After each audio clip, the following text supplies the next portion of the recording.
Good evening. Welcome to the June 15th meeting of the Ann Arbor City Council. If you're able, please rise and join us for a moment of silence, followed by the Pledge of Allegiance.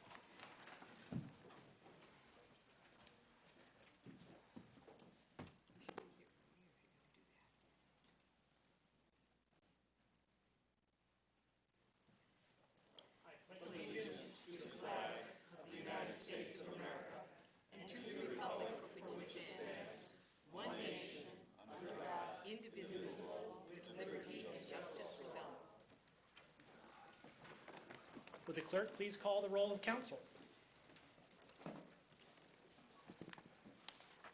Councilmember Fatality? Here. Councilmember Briere? Here. Councilmember Westphal? Here. Councilmember Lum? Here. Councilmember Grant? Here. Councilmember Kunzelman? Here. Councilmember Crapo? Councilmember Eaton? Here. Councilmember Warpowski? Here. Councilmember Anglin? Here. Mayor Taylor? Here. We have a quorum. Thank you. May I have a motion to approve the agenda? Moved by Councilmember Lum, seconded by Councilmember Briere. Discussion of the agenda. All in favor? Aye. All opposed? It is approved. Do we have communications from the city administrator today? Yes, you do. A brief report on Sunday's storm. We received, depending upon the location, between 2.2 and just under 3 inches with a peak intensity of almost 1 inch in 15 minutes. Those amounts of rain and the intensity place the event in the 10 to 4% chance occurrence storm. The amount of rain and the intensity was more than the design criteria for our the city's stormwater system can handle. When the design criteria of the stormwater system is exceeded, the storage or flooding within streets will occur, and we received 30 reports of such flooding. There were 8 reports of basement flooding. All 8 are being investigated. If weather permits, this Wednesday, June 24th, the Ann Arbor Civic Band will be performing at West Park at the band shell from 8 to 9. There is a golf cart shuttle available for those who need assistance traveling to the band shell from parking. The Civic Band will be swinging to the big bands. Then a reminder that our farmers market is open July 4th from 7 a.m. to 3 p.m. I will be sending you a written update on a number of initiatives, including the housing affordability and economic equity initiative, library lane status, police chief recruitment, and other issues and projects. So please be looking for that later this week. Thank you. Thank you. We have one introduction today, a legislative update from our friends at GSI.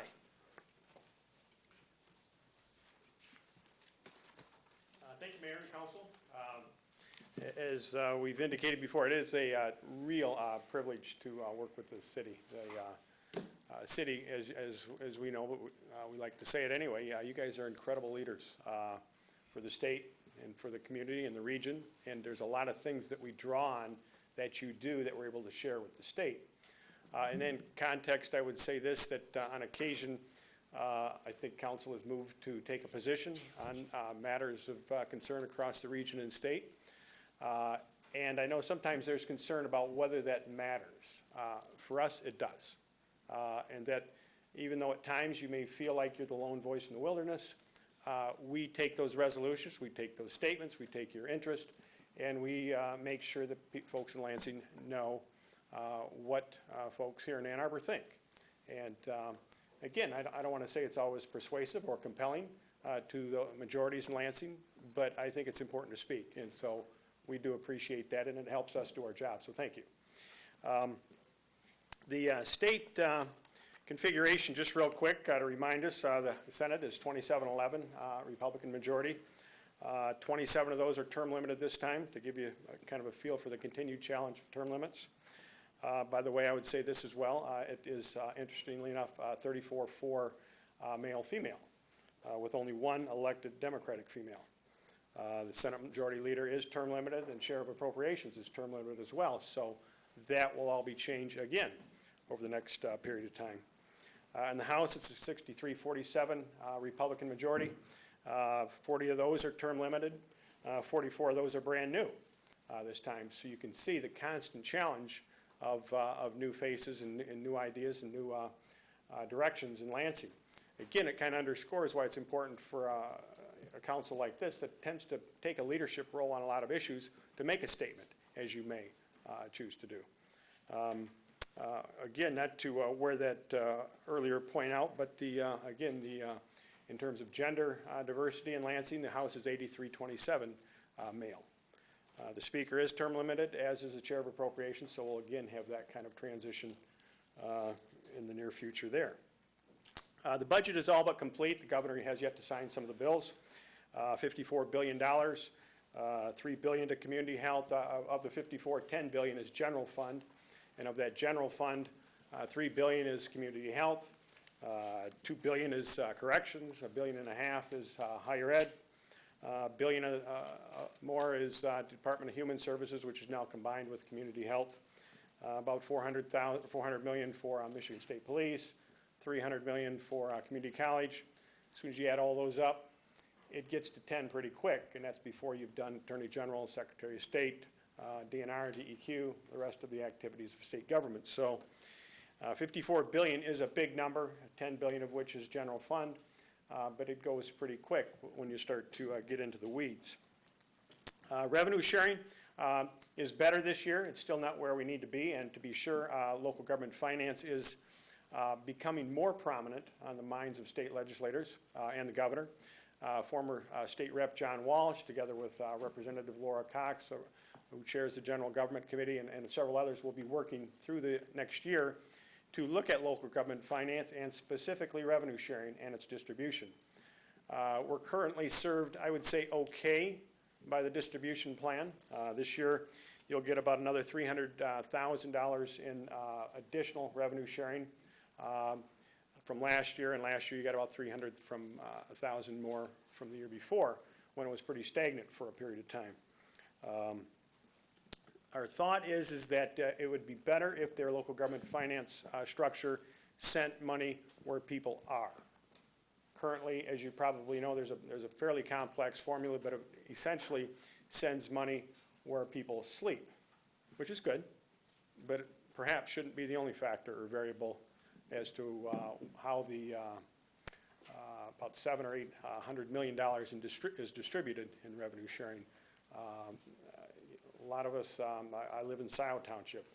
I'm in Ann Arbor a lot. I think part of my money should be in Ann Arbor when I'm in Ann Arbor. I mean, I love Scioto Township, and I hope they're doing well. But you get my point. The money, if they could do it, if they could quantify it in some way, it might be better to have it spread where people are.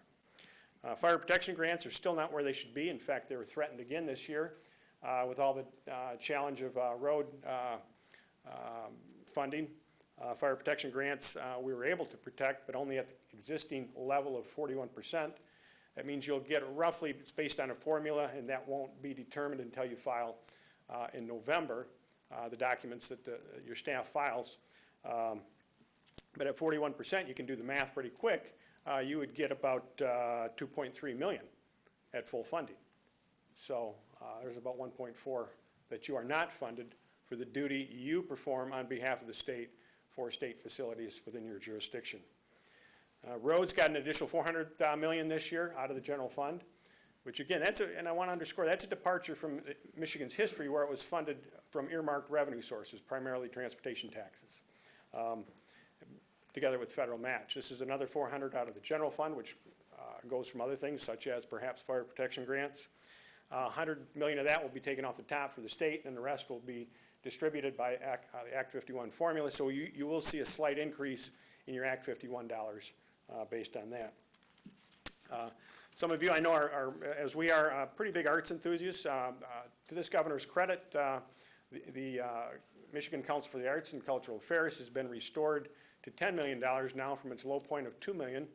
At $10 million, Washtenaw County arts venues and interests get about $750,000, which is, I think, demonstrates again the value that this community has for a broad range of interests. I mentioned roads earlier. The House passed a plan last week that essentially, I'll try not to be editorial about this, but you can draw your own conclusions. It's about a $120 million tax increase on poor people, the earned income tax credit elimination. It's a capture of all the money going to, after next year, going to MEDC, all the economic development money, and putting that at roads, and captures all new growth in the state budget, and that collectively yields about $1.2 billion for the road funding under the House plan. I don't think it's being well received by the governor or the Senate, and the Senate is still actually, as we speak, trying to formulate a plan, a bid in response. Stay tuned on that.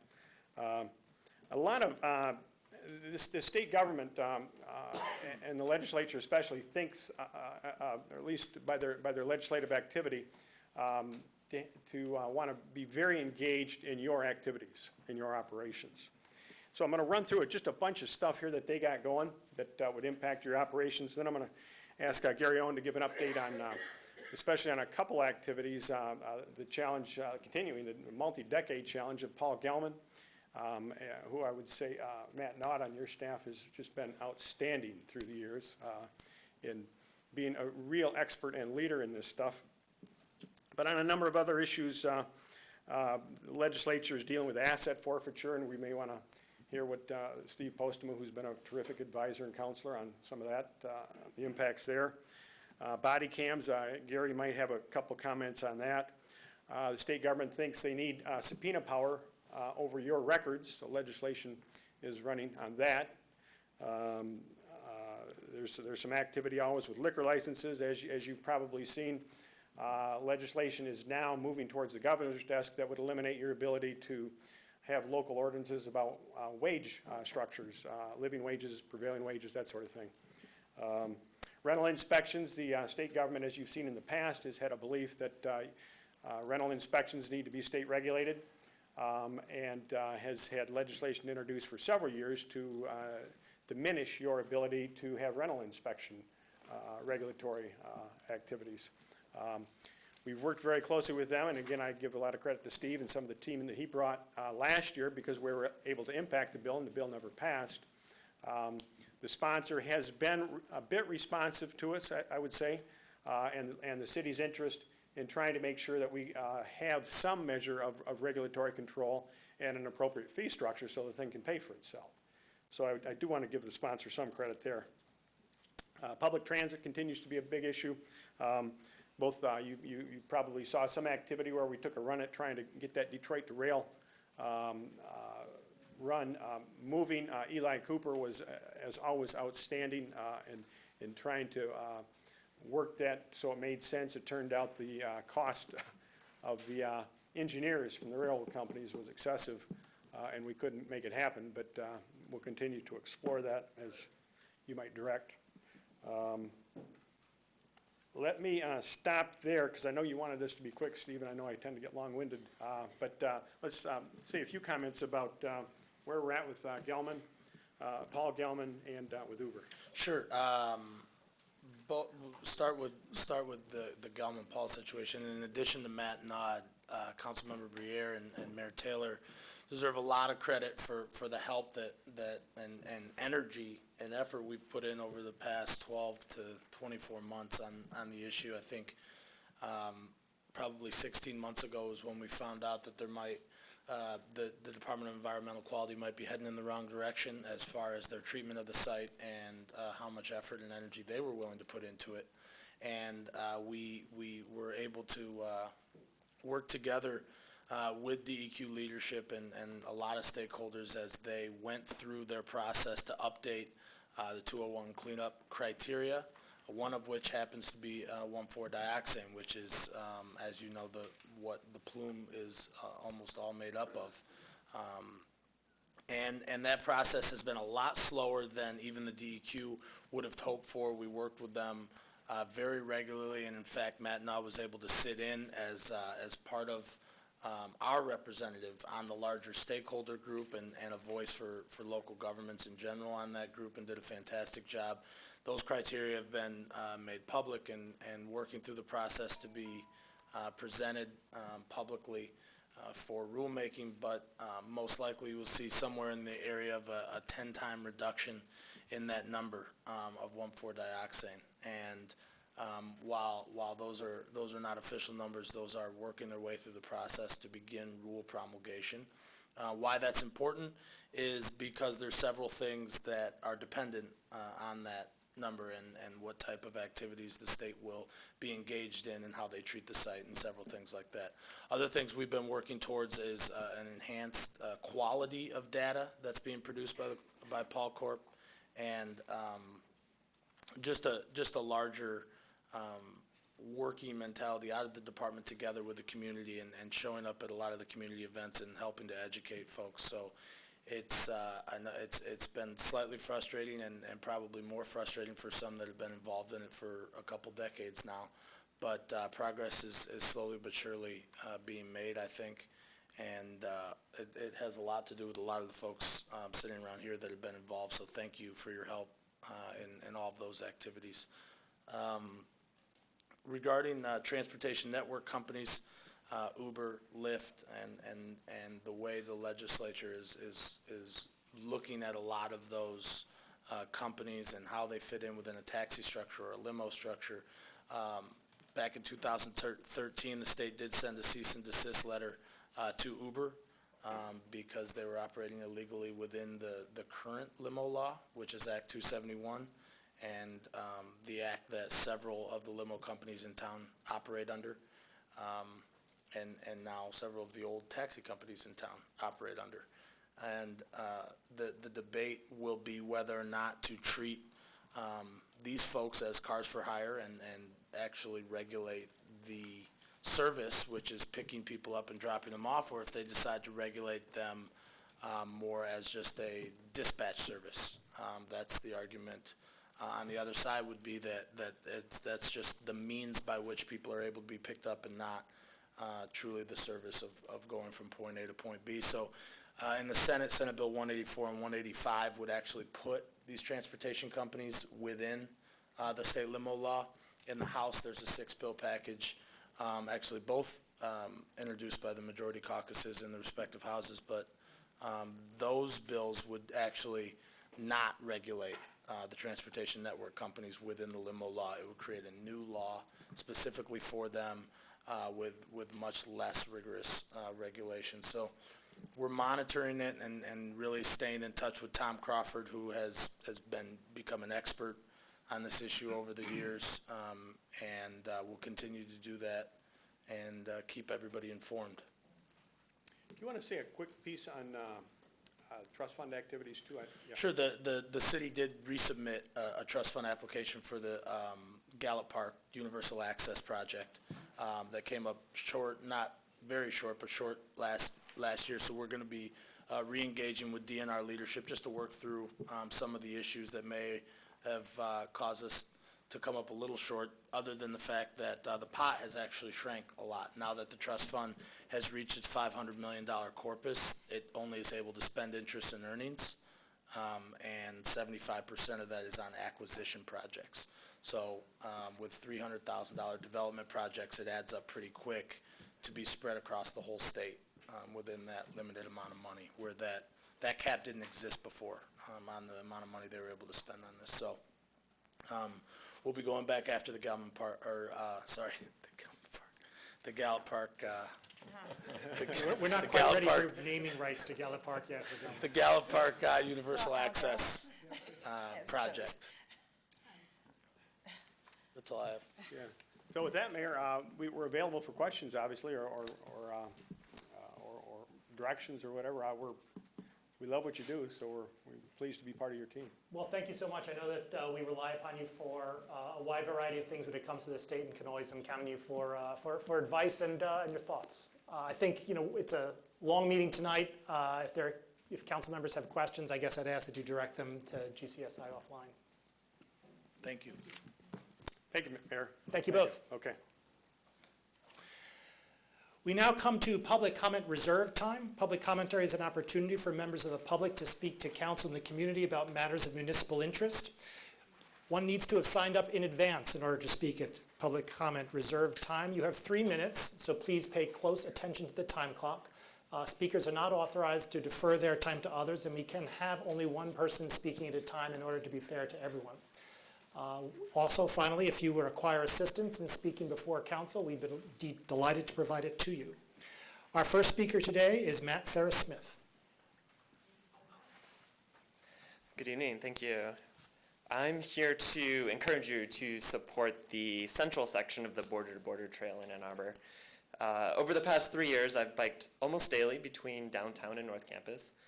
And the main lane and Fuller Road intersection, just downhill from the hospital, that was always the worst part of the ride, and especially at peak times. Drivers are rushing through yellow lights and blocking crosswalks, and I have to pay close attention as a cyclist. And even then, I still have close calls with cars. The resolution before you would make the Maiden Lane and Fuller Road intersection safer. The underpasses noted in the resolution would remove a major obstacle, not just for recreational bike riders, but also for bike riders trying to get to school or work. There are many other students who bike along Fuller Road, yet there is huge potential to draw even more students to biking. According to a survey of about 1,400 University of Michigan students, nearly 90% of those who regularly travel between Central and North Campus said they would like to bike for at least some of their trips. The most commonly cited barrier to biking was not knowing a convenient or safe biking route between North and Central Campus. Improved bike facilities along Fuller Road will help to close the gap between students who currently bike and those who are interested in doing so. It would also complement the Arbor bike share program, which has stations on both campuses and downtown. Students are already working to improve bike infrastructure. I'm a member of the Campus to Campus Bikeway Alliance. It's a student group working to make biking safer and more comfortable between Central and North campuses. We completed the survey I mentioned earlier, and we've been meeting with university and city planners. Our group recently received a $10,000 grant to install signage and improve wayfinding between campuses. Our work is a good start, but completing the central section of the Border to Border Trail along Fuller Road would bring us much closer to providing a high-quality bikeway between campuses. Thank you. Thank you. Our next speaker is Larry Deck. Hello, I'm speaking on behalf of Washington Bicycling and Walking Coalition. We appreciate you considering the resolution to get moving on the Border to Border Trail gaps in Ann Arbor, and we certainly hope you pass that resolution. As you know, the Border to Border Trail has been a statewide and a countywide priority, and now it's part of the Iron Belt Trail System, which is a statewide trail system that's is being developed. Passing this resolution will allow the city to get in the game for the funding that's been available for border to border projects across the county that the state and the county have been providing. And it's not just park funding or not just conservation funding, but also transportation funding has been an important part of these projects countywide. As you know, these trail connections have long been planned in the city. They'll provide continuity to the Border to Border Trail, but as Matt mentioned, they'll also provide improved connection between North Campus and Central Campus for people that want to bike there. The city staff did a count of non-motorized users on Fuller and Maiden Lane back in 2006, and they counted between those two streets, they counted 5,000 bikers and walkers over a 12-hour period one day in 2006. So that, as you know, that area is heavily used, but that gives a figure to how much the use is, and it's probably more than that now. We've had field trips over the last couple of weeks. One of you was able to go on one of those trips, and others of you have expressed interest in that, so we'd like to try to schedule field trips with others of you who'd like to go. It's really beneficial to see these opportunities firsthand, I think, and see what's possible there. We hope you pass this resolution tonight. Thank you. Thank you. Our next speaker is James Demore.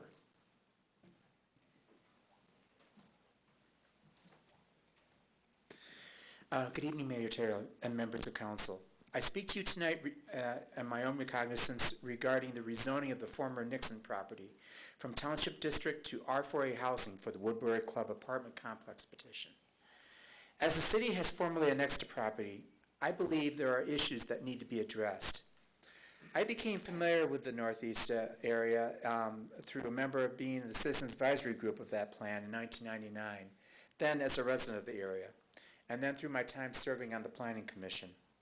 I became aware of the continuing impacts that proposed development has made upon our infrastructure and our natural systems, particularly in that area.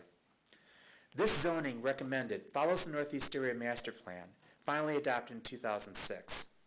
While the plan has some fairly forward-thinking provisions, as it pursues maximum density to satisfy various interests, it creates greater stresses on our natural systems.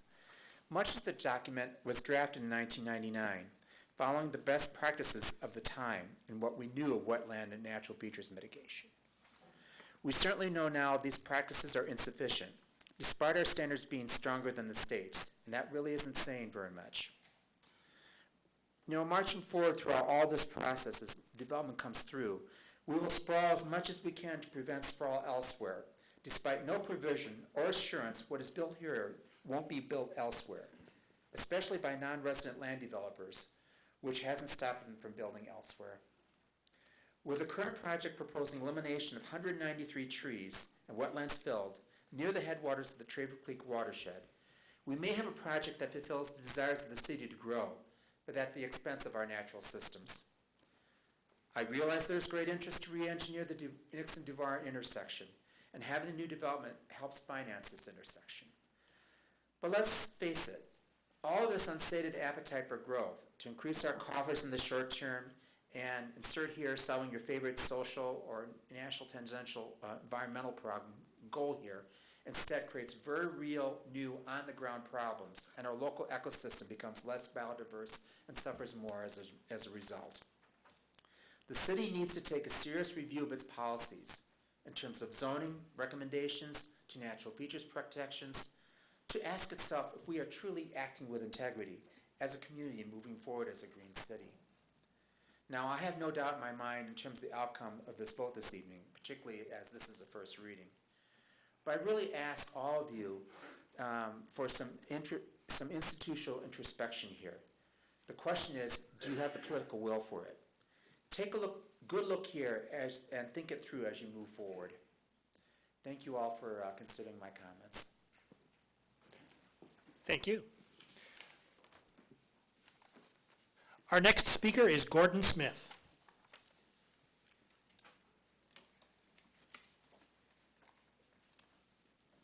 Mr. Smith not being here, our next speaker is Jeff Hayner.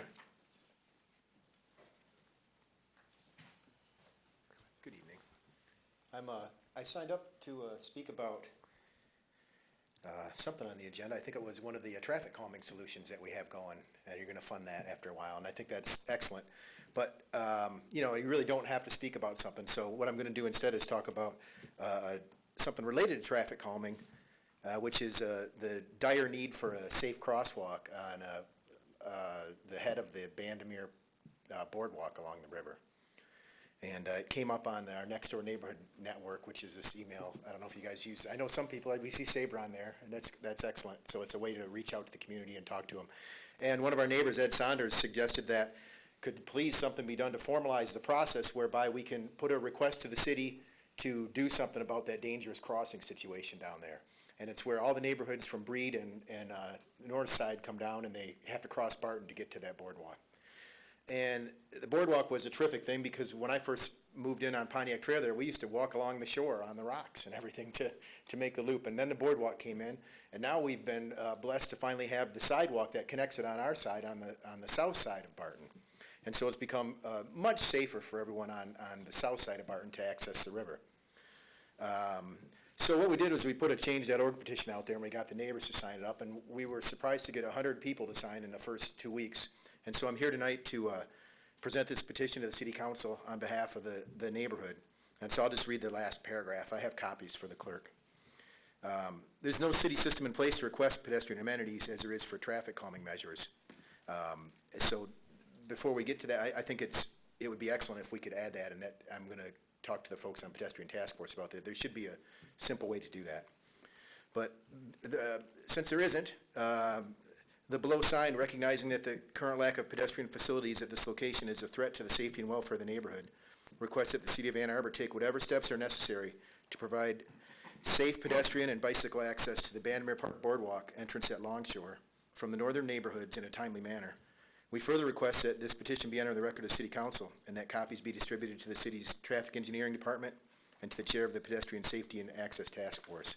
And I actually met with Ms. Redinger down there. They were looking at the sight lines, and it's a difficult place to picture a crosswalk. So there's no landing on the north side, there's no sidewalks.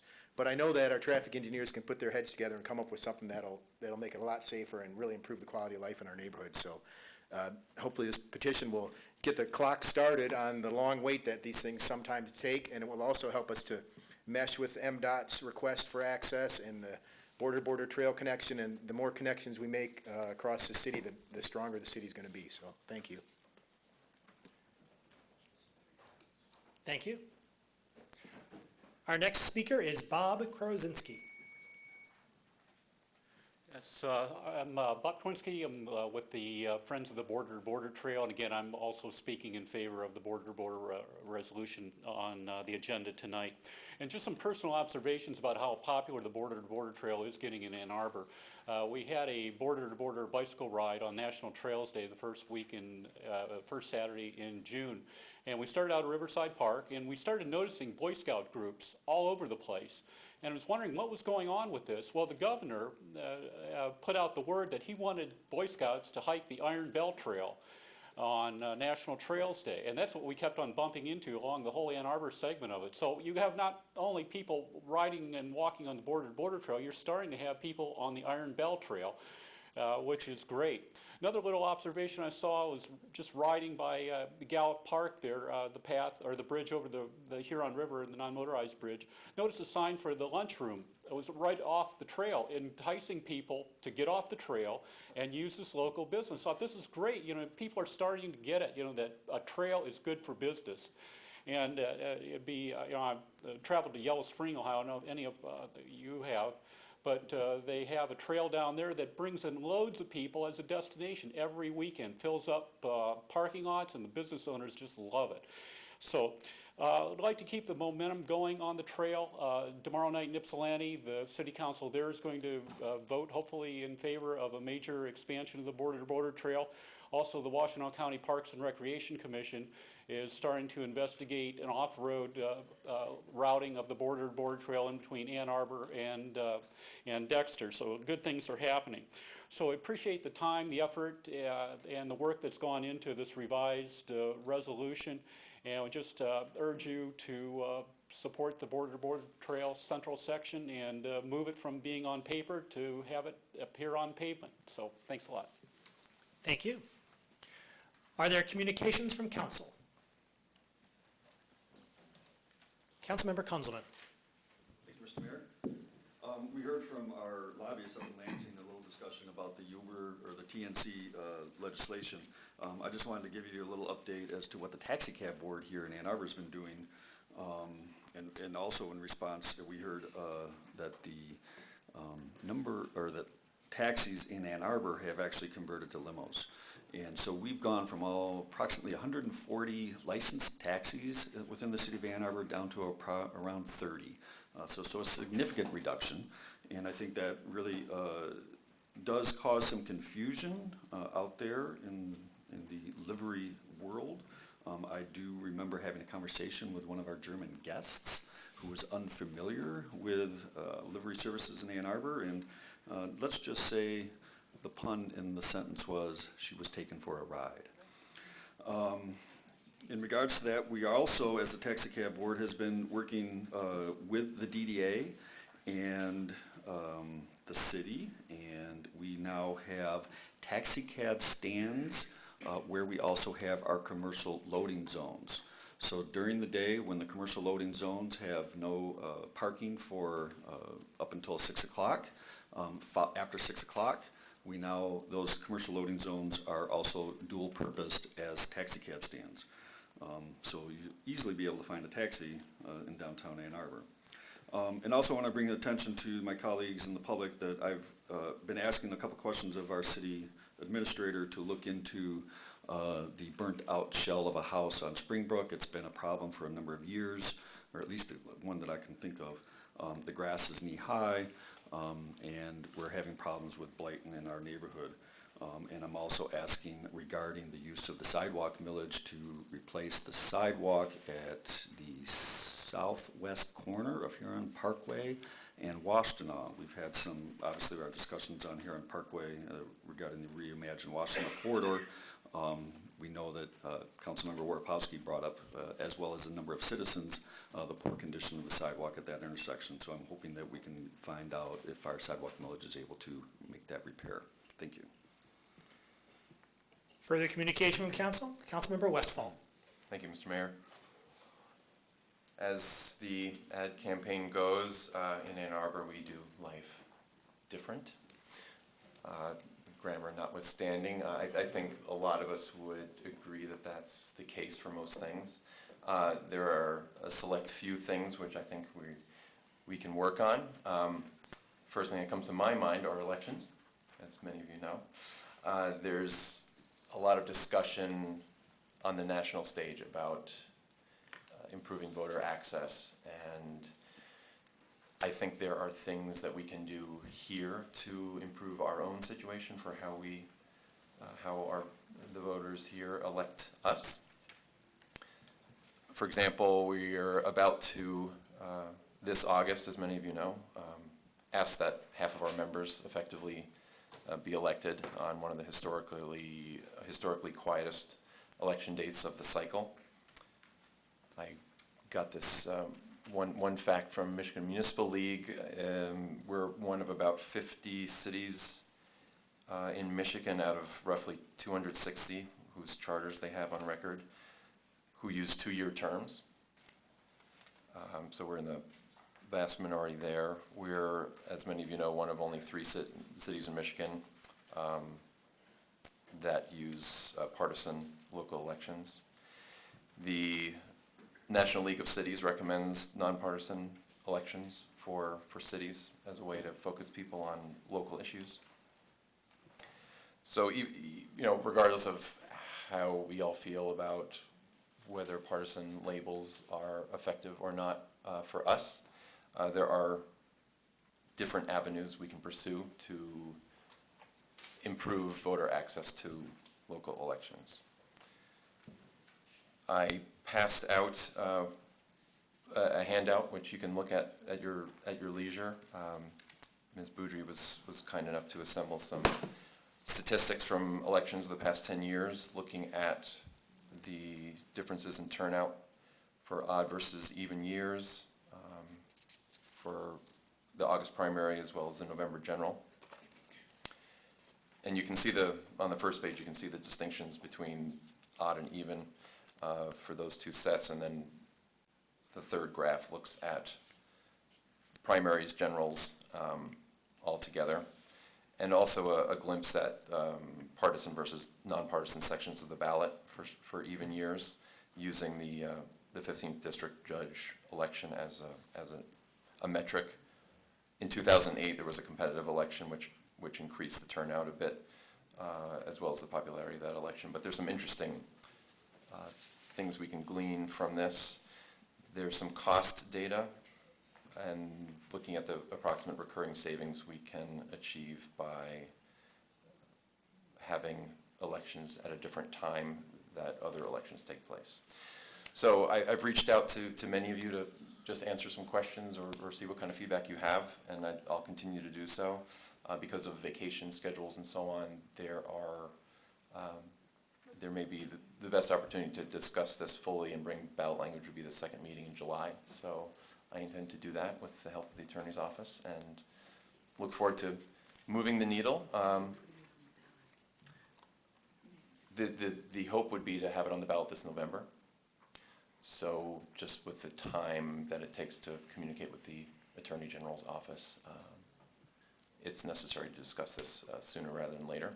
There may be other proposals floating around for how to reform our elections, so I look forward to hearing your questions and talking more about it.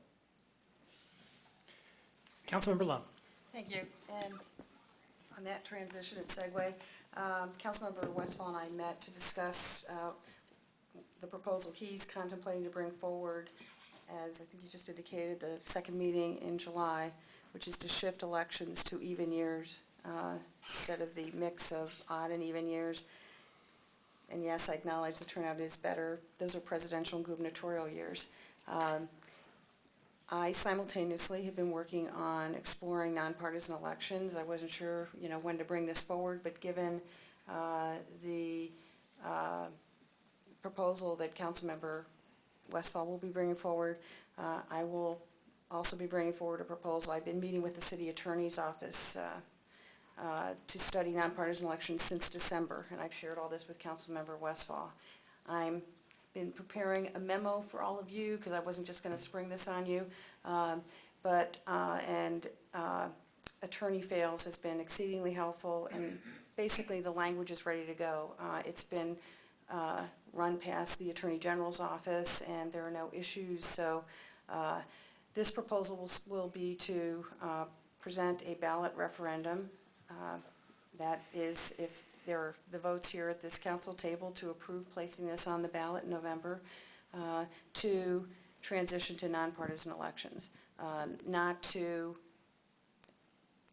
address term limits, and not to address the shift of all elections to these even presidential and gubernatorial years, which Councilmember Westfall will be proposing. Mine is to make our elections nonpartisan. And so I will be presenting that to you in advance. That'll then also be on this second July agenda for your consideration, and I will craft a memo to just lay all this out, the rationale for you in advance as well. Thanks. Thank you. Is there further communication from council? Councilmember Englund. Thank you, Mr. Mayor. First of all, we once again had a weekend in which so many volunteers came out and did some wonderful things in our town. I'll just focus on one, the Women's Farm and Garden. Despite the rain, the flowers loved it. So did the people. And it was amazing during those downpours that people stayed out there. They took the time between the raindrops to grab something to eat and rest or hide in their cars, but they came back out, and it was really a great day. They had lots and lots of people going to the homes that were, for the last 25 years, used as demonstration gardens. So they went back through the 25 years and picked these gardens once again, and they took 14 of them. So anyone who participated really had a great time, saw some great stuff. And again, it's what makes Ann Arbor what it is. It's the volunteerism and people putting themselves out for others in a big way. And they really deserve a lot of credit for all those who let their homes be used and their gardens used, and the people who volunteered. It was just a great day, great 2 days actually. They had it Saturday and Sunday. Councilmember Eaton.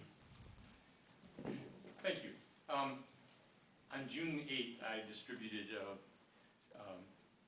a white paper and a proposed ordinance for floodplain management overlay ordinance that I intend to bring forward in the first meeting in July.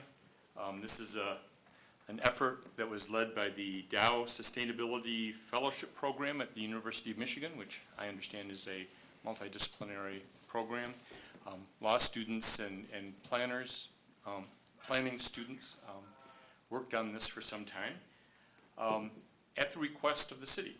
And it was in early 2014 that we approached them to work on this. And they have done just excellent work. And they've proposed the ordinance that I distributed.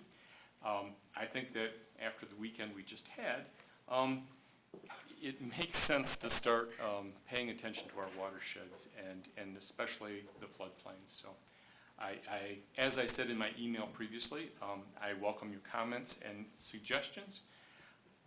While I intend to bring it forward in July, I will draft the resolution so that it's referred to planning for their comment and input, or planning commission. And it will probably come back in September or thereabouts. We'll put a date certain on that, and I would appreciate input on that as well. I would note that if we start this process and go down this road, we can eventually save residents as much as 45% on their flood insurance, which I think is a goal that is worth seeking. And so I I look forward to your comments and hopefully your cooperation on this. Is there further communication from council?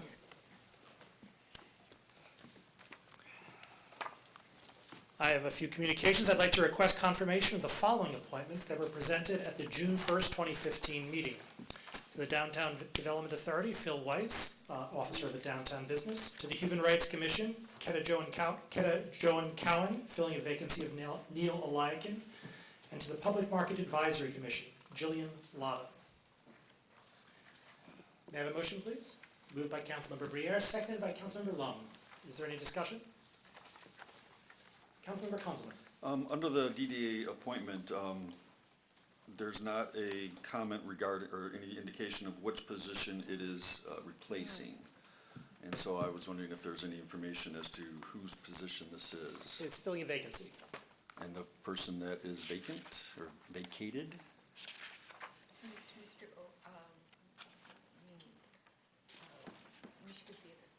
No, that was Russ, who was Marie Clough. From the Art Center. Cindy Clark, thank you. Okay, thank you so much. So downtown business owner? Yes, my apologies. Given our confusion on DDA appointments over the years, I just want to make sure that we're on our 3 per year cycle as required by law. And so this is the 3rd one. I know we had to vote on the previous 2, and I just want to make sure that this position is part of that 3.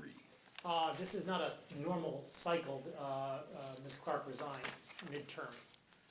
But she was filling a vacancy of the previous one, which I believe was somebody else that had also resigned? I don't have her, the history of that position in mind. Okay. But there is a requirement that there's 3 positions each year that are up for renewal. And so I just, again, I look to the mayor's office to ensure that this is one of them. If it's not, then obviously there's another position that would be required to be up for renewal. I guess I would look to the attorney's office if there is anyone who is currently a member of the DDA whose term is upcoming. Okay. My understanding is that there are no current members who are terming off this year. I agree with the term limits, that issue. I'm just making sure that we're following the schedule as required by law. Okay. To my knowledge, we are, but if we're not, we should fix it. Okay, thank you so much. Further communication. Further discussion. All in favor? Aye. All opposed? They are approved. I'd like to recommend the following nominations for your consideration. To the Cable Communications Board, Roger Sutton, a reappointment. To the City Planning Commission, Ken Klein, a reappointment. To the Energy Commission, Ken Wadland, a reappointment. And to the Local Development Financing Authority, Stephen Rapundolo, a reappointment, to be considered at a future date. We now come to a series of public hearings. Public hearings are opportunities for members of the public to speak to council and the community about matters of particular to this agenda and particular to the subject matter of the public hearing. You need not have signed up in advance. You do, however, have 3 minutes in which to speak. So if you choose to speak, please pay close attention to the time clock. If you need assistance, we'd be delighted to provide it to you. Public hearing number 1, an ordinance to amend sections 311, 314, 315, 316, and 317 of Chapter 40, Trees and Other Vegetation of Title 3 of the Code of the City of Ann Arbor. Is there anyone who would like to speak at this public hearing?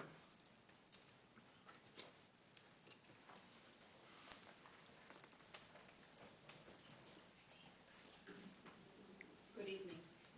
I'd like to bring your attention to the fact that in the council packet, the communications from the Pedestrian Access and Task Force was actually a December email, and they have met 6 times since then and actually have information in their draft plan regarding vegetation, and so you may be aware of that at this time. What I'd like to speak about regarding this ordinance is that it really is more than vegetation, and I'd like to apologize because I've talked about vegetation for 20 years and been ridiculed and deserved it, because it really isn't about vegetation. Vegetation is just one of many problems that impedes access to our sidewalk or to our bike lane and restricts sight distance. And so what I'd like to see is this expanded so it's not just vegetation. It could be a utility box. It could be a fence. Today, near the University of Michigan Alumni Office is a summer festival banner that goes from ground level up about 20 feet, and it's right in the sight distance triangle. And so I think we need to be more aware of how people are seated in cars. Cars are lower now than at least the eyesight of the driver is lower than it used to be when 36 inches above the roadway was used, and so we need to consider lowering that. And so I hope that if this ordinance amendment goes forward, that we continue to work on other aspects of sight distance. I'd also like to mention that a lot of time and effort is spent by council discussing individual words and phrases, and to the majority of the community, it's irrelevant. They could care less because we don't enforce it. Most of the time, they don't even know what the ordinance is. And when we talk about safety services, we sometimes say, well, violent crime is down, and that may be true, but safety services, especially community standards, is so much more than preventing or responding to a violent crime. It's about quality of life. It's about educating the public so that they know what bushes to put on corners and why it's important that they not grow corn and other crops in the lawn extension between the street and the sidewalk, because if a kid loses his ball and runs out, we want to be able to see for a few feet before the kid hits the curb. And the last thing I want to say is regarding the Pedestrian Access and Safety Task Force, I think that there's been some controversy, but they're doing a great job. Thank you. Thank you. Is there anyone else who'd like to speak at this public hearing? I'll speak briefly. Jeff Hayner again. I spoke last week when it was just coming up for the first reading. And, much to my dismay, I sort of, Councilmember Briere kind of used her council communications time to chide me for my, misinterpretation of the statute. So since we only get 3 minutes, it isn't the pedestrian access that is a concern, and it isn't the sight lines, which the former speaker just discussed very well, because our planning documents for the city are actually doing the exact same thing right now. Like I went down, they're doing Kingsley Lane's condos, and you go down Kingsley, and I put my tape on the sidewalk, and they're pouring the foundation 36 inches from the sidewalk. That's going to be a blind corner. And so our planning process is fomenting these kinds of blind spots all over the city as we let these buildings creep to the edge of the sidewalk for the enlivening effect that urban planners tell us it has. And so it's not the sight lines that are a problem with this vegetation. I think that people know, and community standards should have the wherewithal to enforce that so that it's safe for people in the neighborhoods and downtown. But the part that bothered me, which was the sort of semantic argument that was made, was that another part of this ordinance talks about in the backyards of houses. And it says that outside of a planned garden bed or planned natural area, which suggests that there's a plan on file somewhere, that vegetation has to be kept in a certain manner. And I think if it doesn't affect the public safety or health or welfare of the neighborhood, and you don't get a complaint about it, that the city council might stay out of people's backyards and not have to have everything be in a planned backyard. Because that's the exact opposite of the things that we try and do when we encourage the natural area and other things like that. And the National Wildlife Foundation can give you a plaque for your house if you meet certain criteria, because it's wild. It's not mulched and tended to within an inch of its life. And so I think that was the part that I think a lot of people expressed concern to me about, the fact that on private property, not on the 8-foot city right-of-way that Pedestrian Task Force is recommending, but on private property. And when you have those tools in your tool chest, and maybe enforcement ramps up a little bit, I think you're going to have a lot of unhappy citizens if you're going around and saying, please keep your backyard in order. It doesn't seem like it's the sort of thing we should be focusing on. Thank you. Thank you. Is there anyone else who would like to speak at this public hearing? Mr. Mayor? Yes. Point of order. I'm sorry, I may not have been listening carefully at the beginning of this, but are we keeping this public hearing open should we decide to postpone the second reading of this? I wasn't aware of a plan to postpone it or a proposal to postpone it. I suppose we shall. What that would mean is that if this, it has been our practice with respect to site plans, and those have been announced, that a site plan that comes before us that is not materially changed. This is an ordinance. No, I understand. I was Metaphor. waxing poetic about practice with respect to site plans and eventually getting to an analogy here. Similarly, cutting right to it, if we have an ordinance amendment here that is postponed but not similarly changed, Councilman Reeton, I think, properly indicates that the public hearing that we would have at our next meeting would essentially be an extension and continuation of this current public hearing, which would permit folks who have not yet spoken to come and speak to us again, but would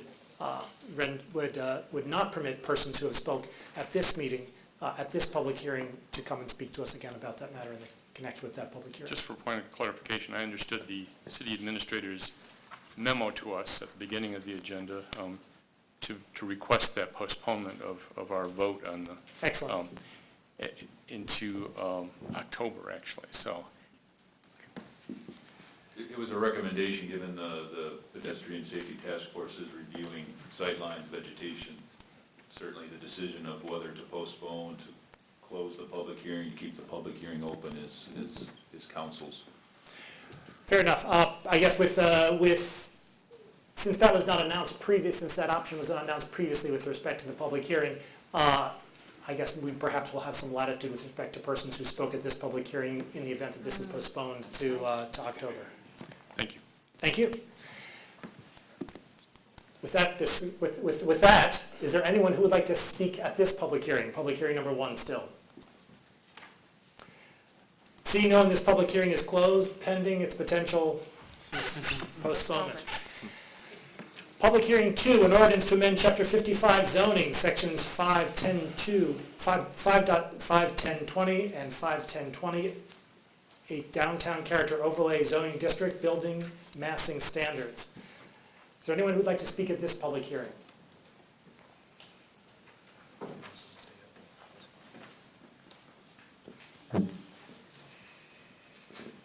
Eleanor Pollock, 515 Detroit Street, and I am a member of the Old Fourth Ward Board. I am reading from a letter from Jeff and Christine Crockett, who are not able to be here today. As you know from the numerous planning and city council meetings that we have attended when we provided input, we are deeply concerned about protecting both the quality of life in nearby historic neighborhoods and for landmark trees. We are grateful for all the work and attention paid to the zoning changes by the Planning Commission and council members, and we support these changes and appreciate the many opportunities to express our concerns and propose solutions. The proposed zoning law changes are not perfect, but they do represent a significant improvement and will not allow another 14-story development such as 413 East Huron next to an historic downtown neighborhood. But these changes should represent only a beginning consideration. All properties in the downtown area currently zoned D1 that abut a residential neighborhood need to be reviewed with consideration given to changing the zoning to D2 as needed. In addition, landmark trees, including those on properties nearby proposed developments where the tree will remain, need much improved protection.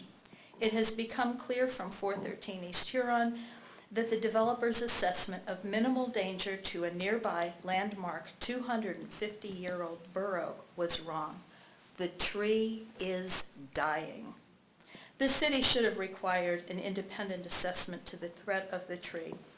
Current natural features ordinance offers little protection, and it seems to us as if the natural features ordinance was written more for the convenience of the developer and not to protect the nearby property owner. In the event that this tree or any other landmark tree dies, who is going to pay to take the tree down? What restoration will there be? Will the city intervene in disputes, or will the individual property owner be forced to sue to get restitution? It is our opinion that City Council, who approved this project, should require the developer to remove a dying tree in an affected property and provide meaningful restitution instead, or to warrant that the city will reimburse the property owner. We urge that the City Council mandate stronger protection and more meaningful provisions for landmark trees. There are many examples of strong landmark tree protection ordinances on the web, and for a city that takes pride in its trees, it is now time to act.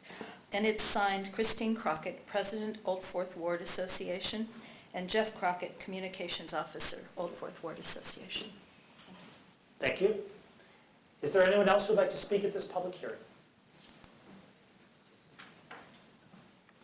My name is Ray Detter, 120 North Division Street, and certainly portions of the current downtown D1 zoning are clearly mistakes.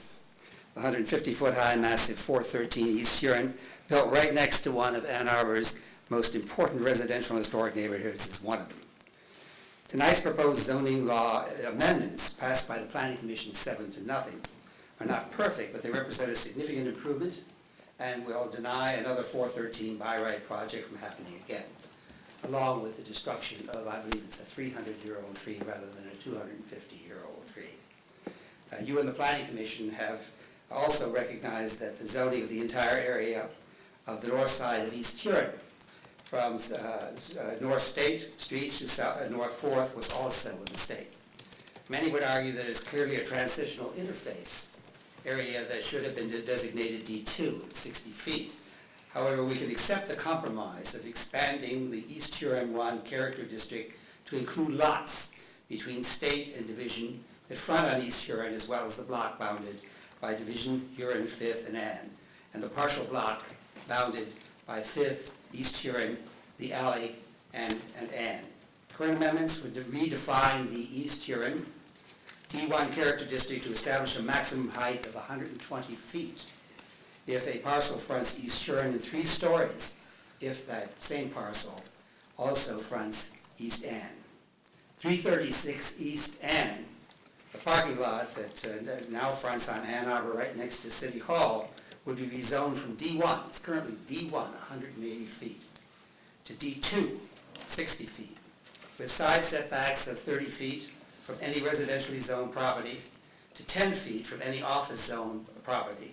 That is the yellow house, which is just the other side of that parking lot on Ann Street. Keep in mind, this property is directly across the street from historic Old Fourth residential houses, as well as a 200-year-old oak tree that would surely die like the oak tree in my backyard. If the existing zoning of 180 feet were continued, some of us believe a front setback of at least 10 feet should also be considered to match the setback from the sidewalk of the 2 historic Old Fourth Ward buildings, the yellow one and the white one, which are on East Ann and Division. If a building is proposed in the future for the parking lot next to Campus Inn, the maximum height for that structure would be 120, not 150 feet. Because the changes include defining a diagonal measurement of 130 feet, the building would be more narrow. That's good. However, some of us believe it could still be built too close to the residential units in Sloan Plaza, which was built to the property line. If a building is proposed for the city-owned parking lot east of City Hall on Huron, the next door rental office and housing units, as well as AMOS, would also be rezoned to only allow 120 feet. Thank you. Thank you. Is there anyone else who would like to speak at this public hearing? Seeing no one, this public hearing is closed. Public hearing 3, an ordinance to amend Chapter 55, zoning, rezoning of .34 acres from D1, downtown core-based district, to D2, downtown interface-based district, 336 East Ann Street, and 3.8 acres from East Huron 2 and Midtown Character Overlay Districts to East Huron 1 Character Overlay District, 211, 219, 301, 331, 337, 341 East Huron Street, and 336 East Ann Street, city-initiated rezoning. Is there anyone who would like to speak at this public hearing?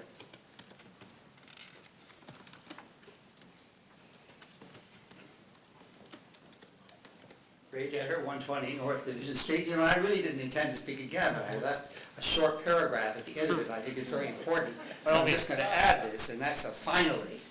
If a building is proposed for the current site of the Hands-On Museum, across the street from the historic and residential 1913 Armory Building on Ann and Fifth Avenue, a lot that runs adjacent to North 4th and the Ann Street alley. That alley actually is connecting, and that lot extends from Huron all the way to Ann Street. So it fronts on both Huron and Ann. The building could be no taller than 120 feet as it fronts Huron, and no taller than 3 stories as it fronts East End. And we think with that we're getting much closer to a reasonable plan for amendments to the downtown zoning. Thank you again. Thank you. Is there anyone else who would like to speak at this public hearing? Seeing no one, this public hearing is closed.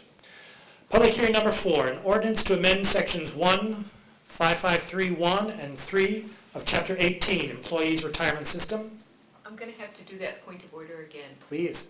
I would request that we leave that public hearing open because of the possibility the council will decide to postpone. We heard from city staff that this public hearing was not properly noticed. And because it didn't have the proper information included in the notification, we have received a request that we postpone so they have an opportunity to re-notice this public hearing. Thank you very much. This is with respect to public hearing number 3. And 2. Public hearings number 3 and 2 and 3. Please consider them closed for this evening, so we moved on, but nevertheless remaining open for their appearance at a subsequent meeting when properly noticed. I think I completed, public hearing number 4, let's see, an ordinance to amend sections 15531 and 3 of Chapter 18, the Employees Retirement System, Title 1 of the Code of the City of Ann Arbor, to implement a change in board composition approved by ballot measure and collective bargaining. Is there anyone who would like to speak at this public hearing?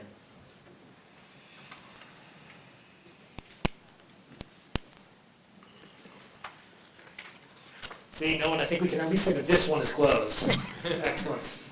Public hearing number 5, an ordinance to amend sections 1748 of Chapter 21, Retiree Health Benefits Plan and Trust, Title 1 of the Code of the City of Ann Arbor, to implement a change in board composition consistent with the Pension Ordinance, Chapter 18, Employees Retirement System. Is there anyone who would like to speak at this public hearing?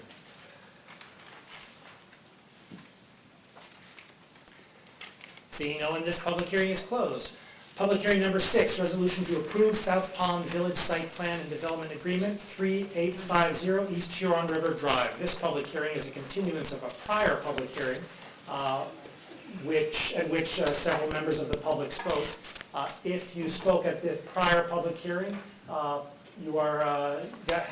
was your turn, and it is not allowed for you to speak at this public hearing.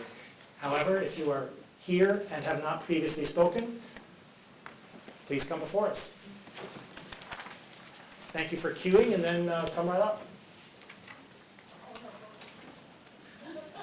I'm Nina Homel. I live at 3473 Wooddale Court in the Wood Creek subdivision. And good evening. I am speaking about Section 5.1226C of Ann Arbor's Ordinance, which specifically requires that City Council must determine that the development would not cause a public or private nuisance and would not have a detrimental effect on the public health, safety, or welfare to approve the plan. This section requires an affirmative finding be made by the City Council. However, such a finding is not supported by the following facts. Chalmers is a poorly maintained dirt road, barely 2 lanes. It is a winding road with no streetlights and blind curves. Chalmers' soft road surface will further deteriorate with the addition of traffic generated with the addition of South Pond Village. Chalmers can barely support current traffic. Since the council meeting of June 1st this year, a section of Chalmers washed out, exposing a gas line. The county repaired the washout the first time by piling gravel over the road and onto a steep bank down to Malice Creek.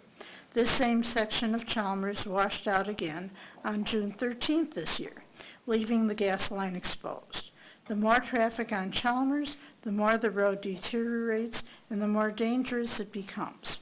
It is not unusual for drivers to slip into the ditch, regardless of the weather conditions due to the poor condition of the road and poor sight distance. There was a traffic fatality at Chalmers and Huron River Drive last August. South Pond Village, as proposed with a single egress access point, puts people at risk in the event of an emergency. The single access egress point at Chalmers and Wood Creek creates a choke point, hampering evacuation and access by emergency vehicles and personnel. The more densely populated the area, the greater the risk.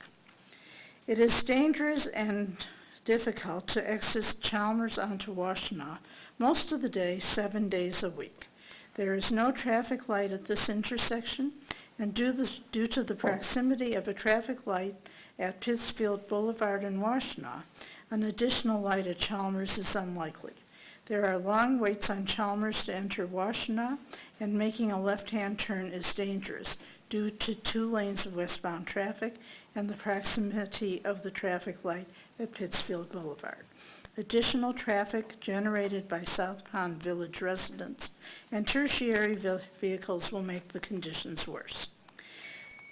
Thank you. Thank you. Should say, as the next speaker is coming up, in the event that this site plan is again postponed, this public hearing will again be extended to the meeting at which it will be postponed. So we welcome you to come to speak to us today, but please do so in the knowledge that you will not be able to speak at a next meeting in the event that it is postponed. Okay. Thank you. My name is Lois Camoy, and I live at 2070 Chalmers Drive. I want to express my strong opposition to the paving of Chalmers from Wood Creek to Washtenaw. I live on this section of Chalmers. My daughter and her husband and my 3 grandchildren live next door to me, so we are 2 of the 8 families with frontage that others want paved for their benefit. My daughter's backyard has a strong downward slope, so the children like to play soccer and other games in the front yard. The lot on the other side of them is wooded. Speeding cars and excessive traffic are a serious safety concern for me. I lived on Chalmers before Wood Creek was built. We have had far more traffic than was predicted from Wood Creek.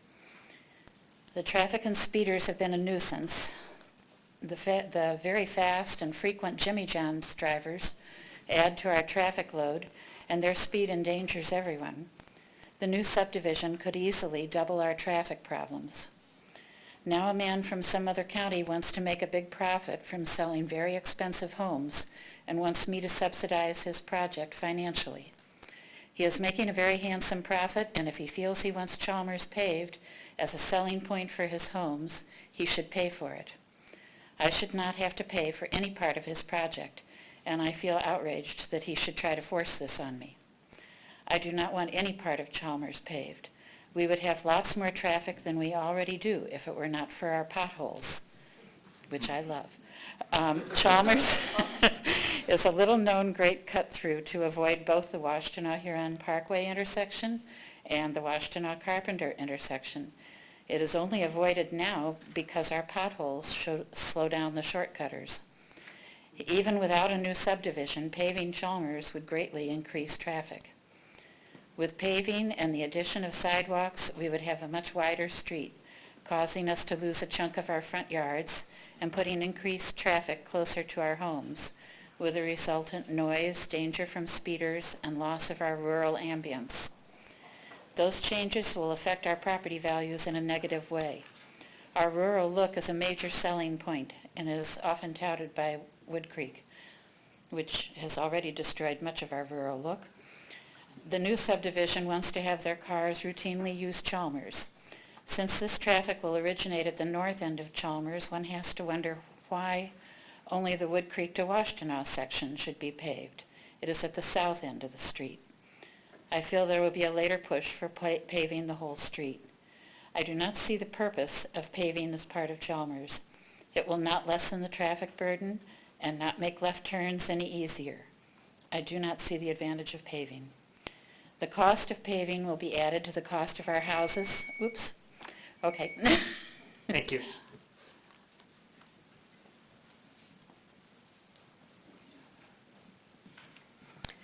Mr. Mayor, members of council, my name is Jean Tanner. I live at 1595 Meadowside Drive. One of your primary objectives as a council person is to ensure the welfare, security, and safety of the citizens of Ann Arbor. I know I'm correct on that. Wood Creek subdivision now has 87 houses, but there's only a single lane entrance and a single lane exit with a small boulevard, and it enters onto Chalmers. In all probability, a community of this size should have had 2 access egress, but unfortunately 15 years ago it went through. We have 1. We have close to 100 children in our neighborhood. We don't have a park, we don't have a playground. They learn to ride their tricycles, bicycles, skateboards, whatever, on our streets and on the sidewalks. We've never had an incident. We take care of one another, and we're a quiet community. We now have a proposal before you to approve another residential development of approximately 75 houses. The developers would like to piggyback that 75 houses onto our 87, making an excess of 160 houses using a single lane exit and a single lane entrance. No other way in or out of these neighborhoods. It would be that one lane in, one lane out on Chalmers. Beside our subdivision, we have 2 tire companies, Bell and Discount, all of Arborland Mall, and a railway line. The potential for an adverse incident is definitely there. Does anyone believe that 160 households could evacuate the area, especially as they're all dumping onto Chalmers, which will eventually have to dump onto Washtenaw? Or consider an emergency in either development? 1 lane in, 1 lane out, that's it. As you all know, the proposed development is on the site of an old farm. You all know this, and you know there's an old farm road. His driveway from Huron. This old farm road is still there. When you have your access or egress on Huron, there's not a house or a building in sight, no big trees, and clear vision both ways on Huron East River Drive. There would be no additional cost because this is all part of the package that is supposedly going to be developed. We do not oppose the development of the residential housing. Most of us are actually pleased about it, and we will be good neighbors. But please, South Pond Village should stand alone with its own access and egress. Thank you.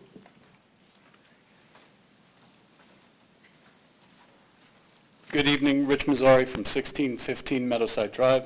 I'm the treasurer of the Wood Creek subdivision. I provided you pictures at your desk. It's my granddaughter, better known as Katie Kaboom, and this is Algebee Way. Algebee Way is 28 feet wide.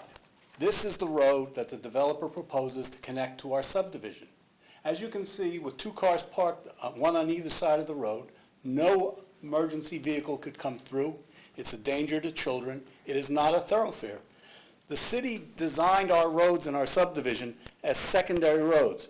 They're not made to connect, okay? The whole subdivision are 28 feet wide roads. Those roads are designed to sustain 75 houses. We already have 87. You're giving us another 75 houses.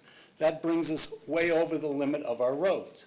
In addition, most families in our subdivision have a minimum of 2 cars, and I presume the new subdivision will have another 2 cars. That gives us 325 cars going through our subdivision. Nobody has spoken about the impact through traffic on Chalmers. 325 cars going on Chalmers will destroy that road.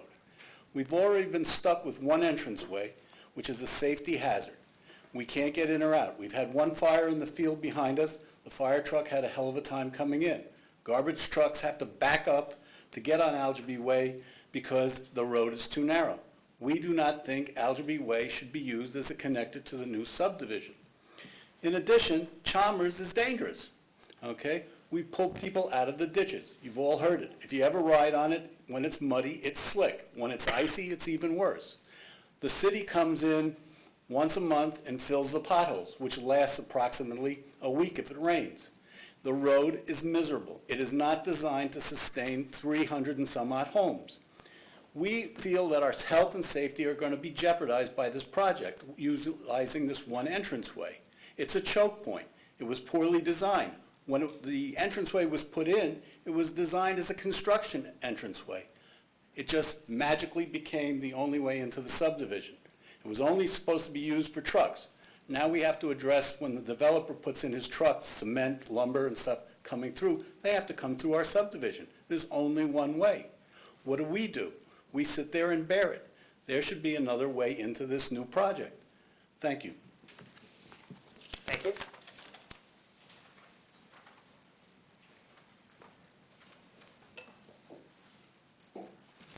Hello, I'm Blair Gertis. I live at 3480 Wooddale Court in the Wood Creek subdivision. I've lived there since 1998, about 17 years, and in fact, our home was the first one occupied in the subdivision.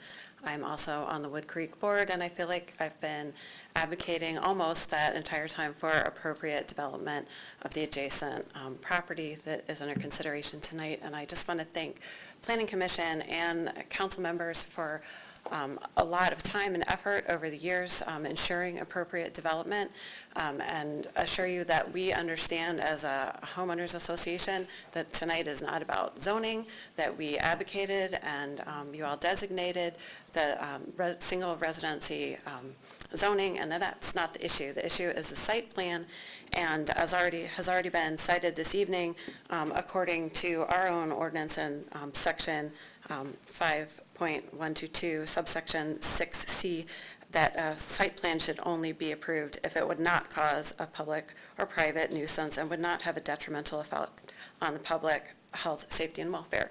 And I'm sure you all are well aware that you don't have to approve any and every site plan that comes along, but under the statute, MCL 125.3501, subsection 5, a site plan shall only be approved if it, among other things, complies with applicable ordinances. And our own city ordinance, which requires, as I just said, that there not be a nuisance or have an adverse effect on public health, safety, or welfare. Our own ordinances also specify requirements about roads, which have been addressed somewhat before. I did bring a visual that may help a little bit. This is 23, and this is Chalmers Road in the yellow. The orange is the proposed development. And just so you can see, this is the single access point that everybody keeps talking about onto Chalmers, this yellow line. When Algebee Way is mentioned as supposedly a separate access, you can see that it just funnels out to the same single access point. As Ben already pointed out, all of these roads are only 28 feet in width. That makes them either local roads or minor roads, which were only designed to bear traffic of adjacent homes, not the hundreds of houses that are already there, and certainly not the hundreds of residents, the traffic of hundreds of residents, and the more than 100 houses that are already there, and the more that will be added. So because we don't believe that the single access point is safe, especially when you add more houses in the back, we ask that you deny the site plan and ensure that another access point to the subdivision or proposed development is made. That's all. Thank you.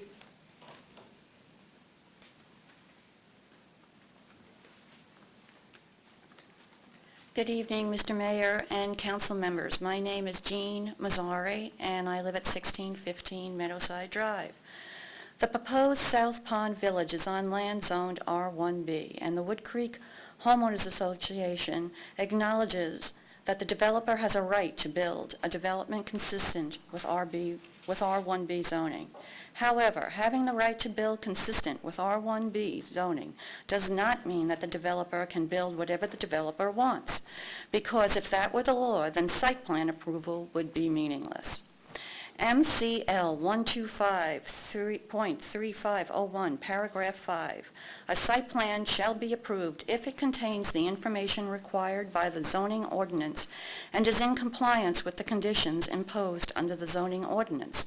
Other statutory, authorized, and properly adopted local unit of government planning documents, other applicable ordinances, and state and federal statutes. The City of Ann Arbor, in its ordinance with regard to site plan approval, in Section 5.122 says, standards for site plan approval. A site plan shall be approved by the appropriate body after it determines that A, the contemplated development will comply with applicable state, local, and federal law. B, the development will limit the disturbance of natural features to the minimum necessary to allow reasonable use of the land. C, the development would not cause a public or private nuisance and would not have a detrimental effect to the public health, safety, or welfare. Even if the development complies with the underlying zoning, in this instance R1B, it must still comply with these additional standards. Accessing the proposed South Pond Village through Wood Creek violates the city's own street design standards, and that the streets in Wood Creek would be being used to access properties not immediately adjacent and would also exceed the maximum number of dwelling units. Pursuant to the city's own standards, a residential collector road is required for this purpose and capacity. And furthermore, with regard to the Algebee Way connection, any argument that this will only be used as a secondary connection is contradicted by the city staff comments in their Planning and Development Services staff report for the Planning Commission meeting of January 21st, 2015. Those staff comments state traffic, the site plan as submitted has a general purpose connection to Algebee Way. Traffic engineering staff supports a general purpose connection as it would benefit the public, providing for improved neighborhood capacity, a reduction in vehicle miles traveled. Therefore, even if it is being now called a secondary connection, staff and engineering clearly intend it to be used as a general connection. Thank you. Thank you.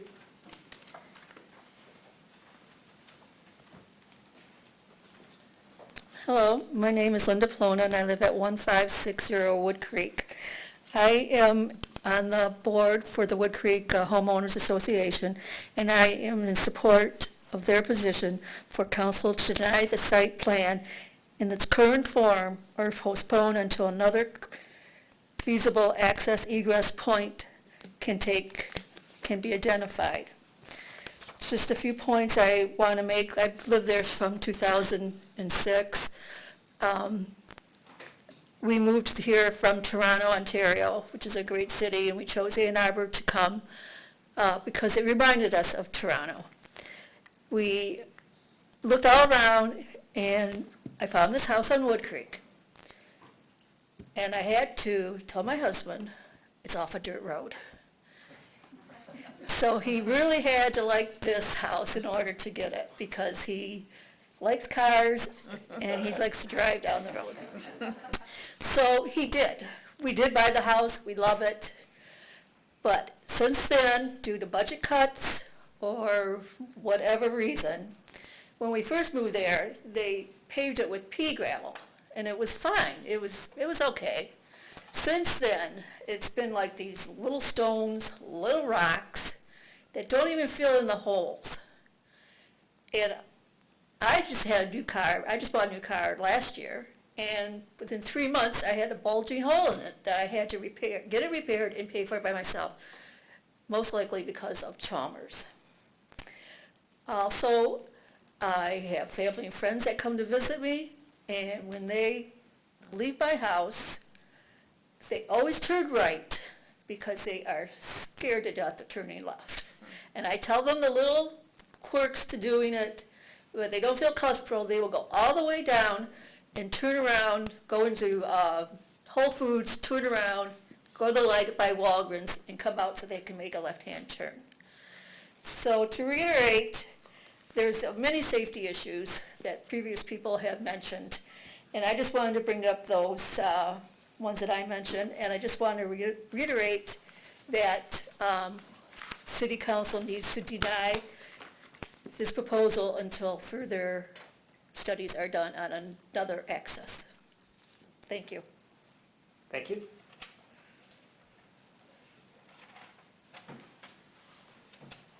Good evening. My name is Juana Popa. My husband and I recently bought a house on Chalmers, and we bought this house with the impression that it's a safe, quiet, family-oriented neighborhood where we can raise a nice family. And I'm against paving of Chalmers for mainly 3 reasons. One is the safety.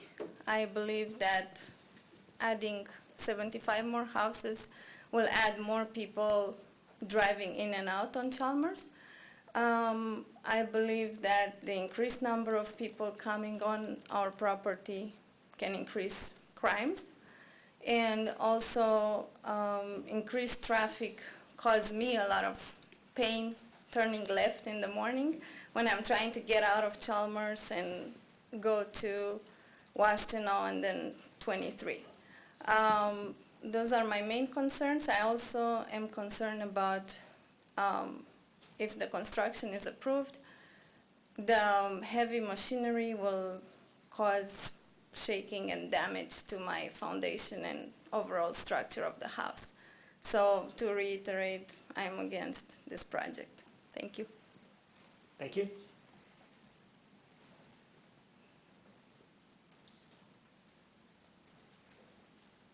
Hello. I'm Marcia Brashears. I live at 2093 Chalmers. Lived there for 20 years. And I have the same issues of everybody else about the traffic with this new project. It stinks to try to turn left. I don't do this myself, but you can make a right, get in the middle, and go into the shopping center across the street to turn, which is about the only way you can do it at times. So please, consider our problems here with the road. Thank you. Thank you.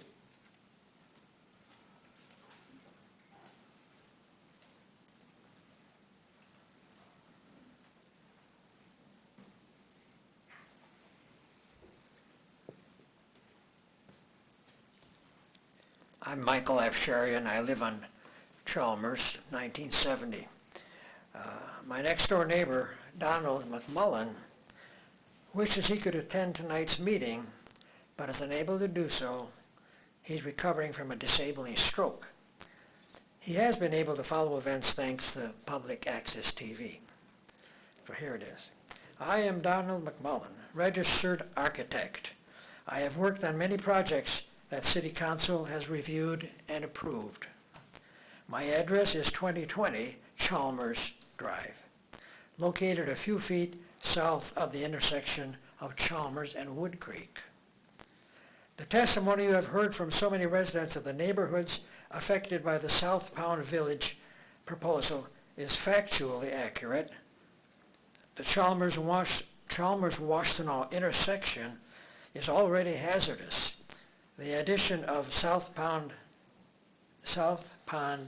Village traffic would simultaneously greatly increase the danger to cars entering or leaving Washtenaw, while simultaneously adding collision risk to the bumper-to-bumper rush hour traffic on Washtenaw. We've already worked over this traffic congestion dilemma. City Planning and Council confronted it during the review process for the Wood Creek development. During that period, an alternate route into Wood Creek was seriously promoted. It was known as the Clark Road Extension. A new road starting with a curb cut on Huron Parkway would go east, plowing through my neighbors' yards, including mine, and end on the east by joining Clark Road at Hogback. It was supposed to divert traffic from Washtenaw. The idea was deservedly abandoned. Meanwhile, I studied and advocated a more feasible and less costly solution, which was to extend Pittsfield Boulevard to the planned Wood Creek Boulevard.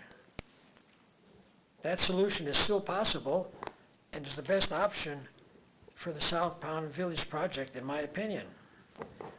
I ask council to consider the question of who benefits from a project that clearly adds daily safety hazards to the lives of the neighbors residing on Chalmers or Wood Creek or Huron River Drive. The monetary costs to those of us who live near the south end of Chalmers would be considerable. The safety hazard to all of us in these neighborhoods, like good or bad luck, cannot be calculated. Thank you. Thank you.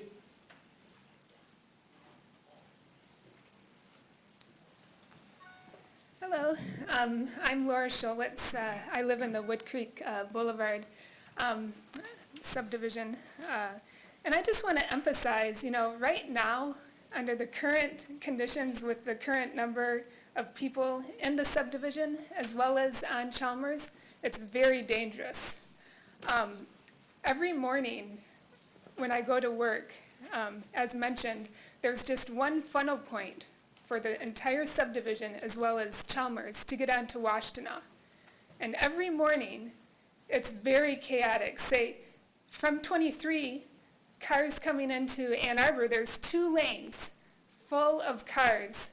And in order for me to get out and turn left, I feel like I have to, be very aggressive, maneuver around cars. And in fact, sometimes I joke with my friends, and even most recently my dad, in order for me to get a little practice of driving in the Middle East, in fact, I'm leaving tomorrow to go to Turkey again, I can practice, right in my own, back streets here, trying to get out. So it is that difficult. I know nowhere else other than the Middle East where it's like that, and I can practice. And it is, in order to get out and drive on Chalmers, you either have to be very aggressive, or if you're a passive driver and wait, it'll take several minutes. So I can only imagine, with this additional traffic from the subdivision, either we'll have lots of aggressive drivers and additional, making it very dangerous, especially for the children, or we'll have to wait, I'm guessing, 15 minutes just to turn left, every morning. So I'm very concerned about this, as well as the dangers posed by adding these additional homes and traffic from this subdivision. So I sincerely hope that you will deny this development. Thank you. Thank you.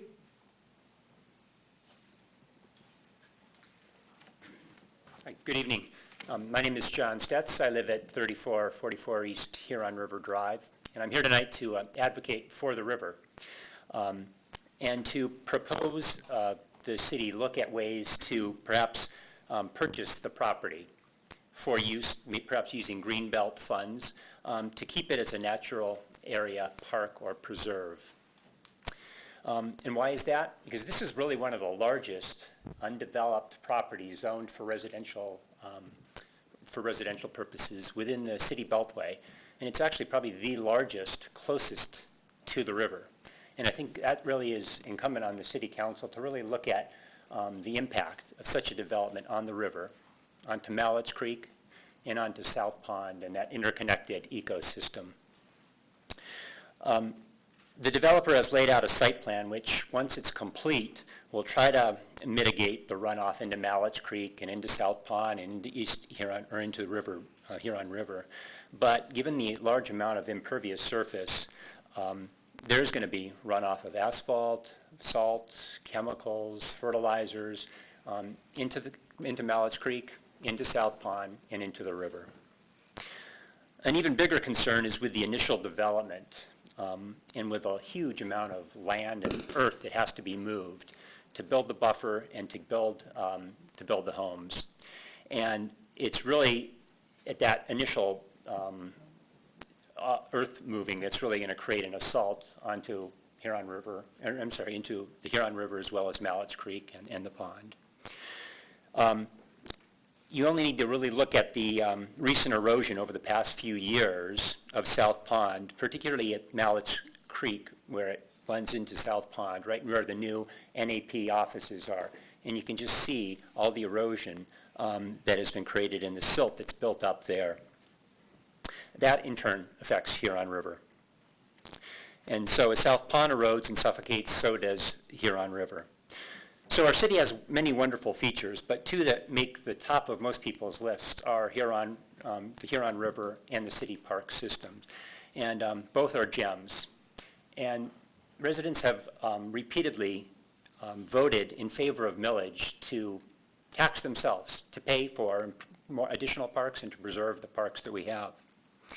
And so I'm advocating that the city use funds that have already been earmarked for the Greenbelt to purchase the property, preserve it as nature area, reduces any of the traffic considerations, reduces the runoff that many people spoke about in prior meetings in the Planning Commission as well.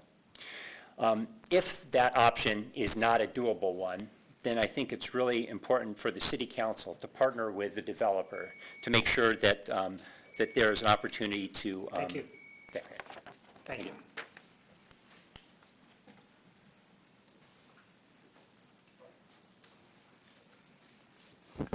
Hello, I'm Rita Mitchell. I live at 621 Fifth Street, and I'm here tonight to speak for the Huron Valley Group of the Sierra Club. It's a group of grassroots organization of 2,300 members locally and supporters who live in the Ann Arbor area and whose mission is to protect and preserve our local natural resources and the environment. We've communicated with you before, and we have outstanding concerns regarding the South Pond Village petition before you tonight. We understand that the developer asserts his zoning rights and communicated his willingness to pursue his legal options. We want to make it clear that there are other factors in considering approval for a petition such as this. In addition to the overreaching considerations regarding public safety, health, and welfare, we ask that you consider the effect of the proposed project on the natural environment. We note that the proposal before you is unchanged from when it was denied by the Planning Commission in April. While that body based its decision on localized traffic and pedestrian safety, we are concerned about the potentially severe and detrimental effects that may alter the water quality of the Huron River and the South Pond nature area during and after construction of the proposed project. We acknowledge that the petitioner appears to be willing to donate or sell sensitive land near South Pond and welcome that gesture. We are concerned, however, that the gesture may be meaningless if the nearby wetlands and river are harmed by silted runoff during construction, or afterward, when homeowner maintenance may include chemicals harmful to the wetland area. In particular, we have great concern about the construction of a retention basin to be carved from steep slopes that fall toward the South Pond nature area. The slope will be denuded in order to create the stormwater basin. Over 350 of the more than 500 woodland trees on the property have been identified for removal. These trees prevent erosion and reduce stormwater runoff in an already challenged site. Of the trees identified for removal, nearly all are native species and include landmark trees. We understand that the soils of the proposed construction site, located at an elevation above the wetland areas, currently have limited permeability. That means that a lot of water on the site, on the upper level where the construction will be running off down into the wetland area. Adding streets, driveways, sidewalks, and building footprints will further decrease the permeable surface. And given the circumstances, the best course of action, despite city zoning, is to leave the land fallow or allow at most no construction or disturbance of any land on this parcel north of Algebee Way. We ask that your decision on this project result in no negative outcome on the existing South Pond nature area, the new property that's suggested to be added to the park system, and no harm to South Pond or the Huron River. We ask that you deny or table the project pending the petitioner's remedy of these environmental issues. Thank you. Thank you. Is there anyone else who would like to speak at this public hearing? I'd like to speak, but I was going to wonder if you're going to postpone until next week, because then I was just going to try and... Well, we do not know whether we're going to postpone until next week. It's Okay. Well, until next meeting. Good evening. My name is Jim Murray. I live at 1879 Middleside Drive. I had a couple concerns I wanted to bring up, and you've heard these from a lot of our residents. Safety. One thing I can tell you in particular, when I turn right onto Chalmers from Washtenaw, I can sometimes see the faces of the drivers trying to go left. We have a lot of younger, new drivers in our subdivision that I've noticed in the last few years. They're kind of growing up. I've seen their faces, and they're terrified. I feel bad for them. I'm a seasoned driver. I've had to drive, quite a bit for work, and it's frustrating trying to get out onto Washtenaw. But I can remember when I was younger, and you've got so many different things that you have to pay attention to. People turning left on the Chalmers, coming out of the driveways, coming this way. A lot of times you have to wait. Depend on the courtesy of drivers. Stop. There's no break in traffic sometimes, so hopefully they're going to stop and let you through, which can be dangerous because you can't see on the other side. A lot of the driveways to the right have signs in front of them saying, "Please don't let traffic out."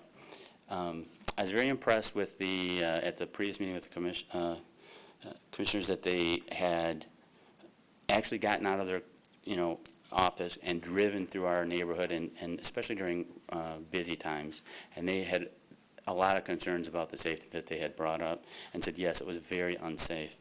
I can also tell you this winter we had a pretty large snowfall, and one car got stuck on Chalmers about 200 feet from the only exit from our subdivision, and there were a line of cars behind them. We couldn't push her off the road because the snow was so deep. There were 2 tracks that somebody made, and they were trying to get off of it. There were probably 15 cars that were backed up and stuck there for 3 or 4 hours until somebody came and started towing stuff. That to me was quite dangerous. There were a lot of doctors that live in our subdivision.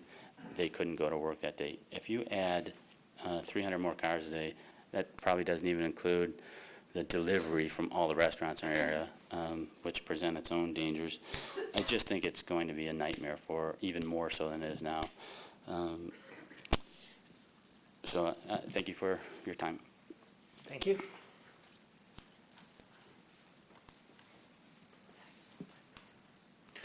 My name is Edward Vilmetti.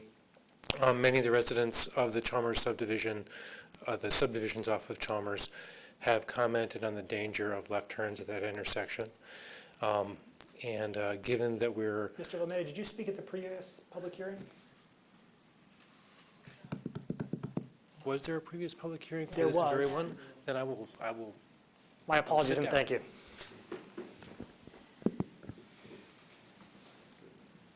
Yeah, good memory.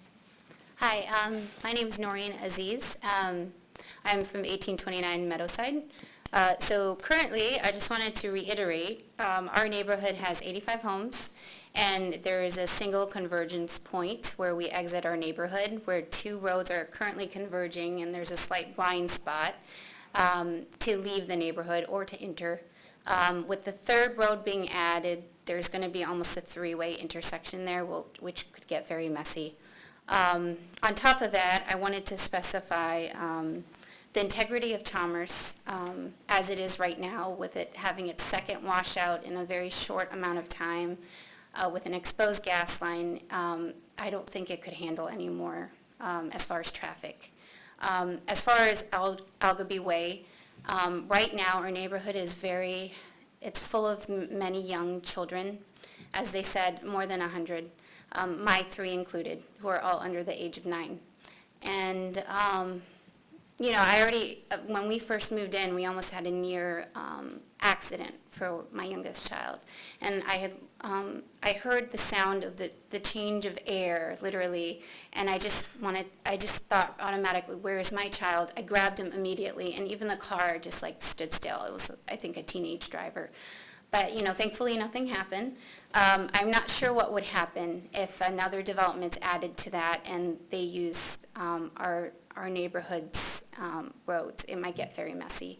On top of that, as far as exiting Chalmers, going on to Washtenaw, yes, if you have to turn left, it's very difficult. Yes, you could possibly turn right and make it, but even turning into Chalmers from Washtenaw is very difficult. You have to play chicken with the people who want to get into there early to go to the stores on the left side when they're coming the other direction. And you've got people who are sitting in the middle who want to get onto the other side to get to 23. So you have to find a way to make your way into that mix so you can get into your neighborhood. That also is quite a big mess. The one thing our neighborhood wanted to reiterate is the traffic study done by the developer actually contradicts the study that was done by Reimagine Washtenaw. And the developer had said that it would be insignificant if South Village was added. However, the Reimagine Washtenaw study on page 13 shows average daily trips of east of Huron Parkway is approximately 42,000 vehicles per day, and at the US 23 interchange, the traffic volumes are the greatest, with the average daily trips about 46,000 vehicles per day. With that being said, I think, having a development, I understand we're trying to get more money. Well, thank you. Thank you. Is there anyone else who would like to speak at this public hearing?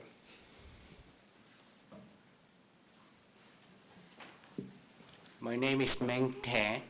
I live in 1595 Meadowside Drive. Mr. Mayor and council members, your own planning commission evaluated the South Pond Village development proposal that is before you tonight. They listened to the concerns of those who are affected by this development, and they heard them. They looked at the various reports that were compiled, and they saw what matters. After evaluating the risks and benefits of the current plan for developing South Pond Village, they overwhelmingly rejected it. This evening, grave concerns about the access to the proposed South Pond Village using Chalmers Road and going through Wood Creek subdivision were emphasized. So were grave safety, security, and welfare concerns of residents of Wood Creek subdivision. Assessing the proposed South Pond Village via Chalmers Road and through Wood Creek subdivision is unsafe. The developer must come up with an alternate access route bypassing Chalmers Road to this proposed South Pond Village. I hope this evening you have listened to the concerns, you have heard them, you have seen some pictorial presentations, you have seen them, and I hope you will endorse the recommendation of your own planning commission. Thank you. Thank you.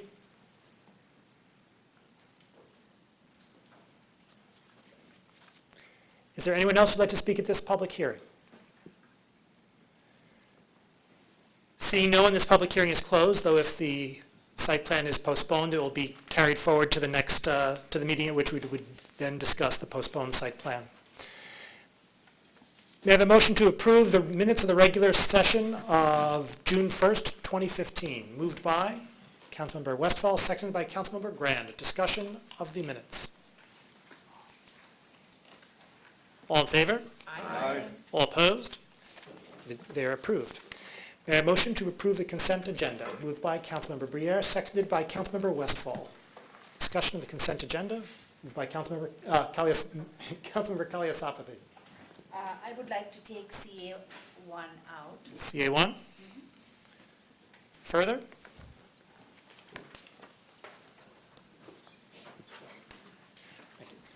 All in favor? Aye. All opposed? The consent agenda, with the exception of CA1, is approved with 10 council members present. The passage was unanimous, thus satisfying the 8-vote requirement with respect to CA3. CA1, resolution to approve a contract with Ann Arbor Spark for economic development services in the amount of $75,000. Moved by Councilmember Briere, seconded by Councilmember Kaliasapathy. Discussion of CA1. Councilmember Kaliasapathy. I have spoken many times regarding this issue. The $75,000 comes out of general fund. I have a couple of issues. The TIF capture for LDFA, and I do clearly understand LDFA is a pass-through and Spark is a contractor of LDFA. Their TIF capture has increased tremendously in the past years, and the last budget that we passed, I believe LDFA capture is about 1.8 million, and the entire amount goes to Spark. This is in addition to that 1.8 million, this 75,000 which goes out of our general fund. The second issue is this 75,000 is basically targeted at attracting new businesses. And this council seemed to be getting very contradictory messages. On the one hand, whenever we are speaking about affordable housing, we are told that the housing market is getting heated in Ann Arbor because of all the new businesses moving in, and Ypsilanti needs to balance out. So, and then when it comes to funding economic development, we say, oh, we need to be funding it more, funding it more. So I think sometimes it's like we're chasing our own tail, I mean. I will not be supporting this, and that's about it. Thank you. Further discussion of CA1? Roll call. Councilmember Lum? Yes, I will just say briefly, and I understand the concerns that Councilmember Kalsopathy has expressed. I will say that I am pleased that we have now specific performance metrics outlined in the agreement. There are 15 metrics outlined in Exhibit D that Spark will be reporting on semi-annually. I think they're appropriate metrics related to job creation and retention, incremental investments, company contacts. We should have had these metrics all along. Some of us talked about that, but for whatever reason we didn't. At least we have them now, and that is a very positive step. So I just want to acknowledge that. Some of us have expressed concerns about the LDFA pass-throughs to Spark for substantial operating cost increases in the fiscal year 16 budget, and would have preferred that those funds be retained by the LDFA and set aside for future funding for infrastructure and fiber. That is a separate, different discussion. And so I am focusing on this annual allocation to Spark of $75,000 for general economic development activities. I'll support this, and as I said previously, because we don't have our own economic development staff, I do believe outsourcing this activity makes sense, and I think that we get $75,000 annually in economic development value from Spark, so I will be supporting this. Further discussion? Roll call vote, please, starting with me. Mayor Taylor? Yes. Councilmember Kalsopathy? No. Councilmember Briere? Yes. Councilmember Westphal? Yes. Councilmember Lum? Yes. Councilmember Grand? Yes. Councilmember Kunzelman? Yes. Councilmember Eaton? No. Councilmember Worbachowski? Yes. Councilmember Anglin? No. Motion carries. B1, an ordinance to amend sections 311, 314, 315, and 316, and 317 of Chapter 40, Trees and Other Vegetation of Title 3 of the Code of the City of Ann Arbor, moved by Councilmember Briere, seconded by Councilmember Lum. Discussion of B1. Councilmember Briere.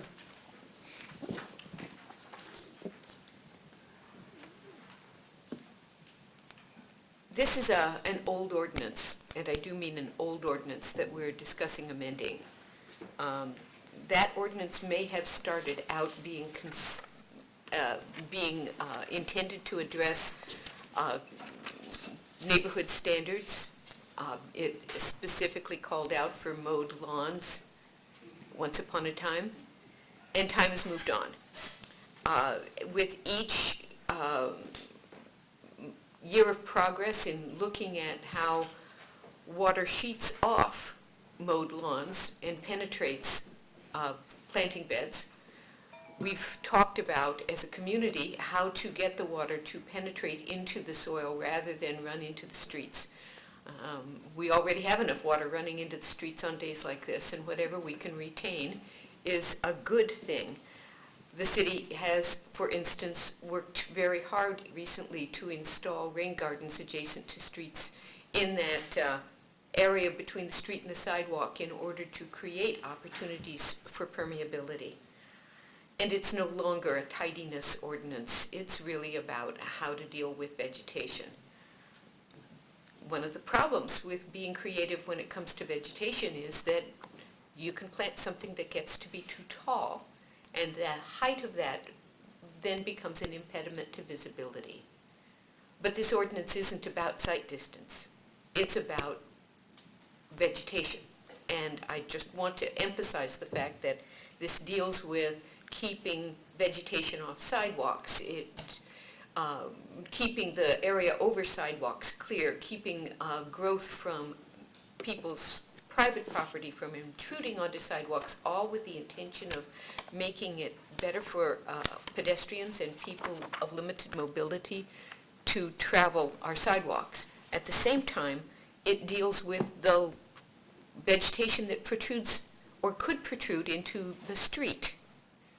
So the intent is to keep people on bicycles from having, frankly, from having leaves whap them in the face as they ride their bikes in our 3-foot wide bike lanes. There's an expectation that people will be responsible for maintaining the public right-of-way where they're planting things, as well as their private property, to ensure safety for others, visibility for others, and hopefully improve our environment by letting the rainwater penetrate into the soil in ways that mowed lawn and monoculture lawn simply doesn't do.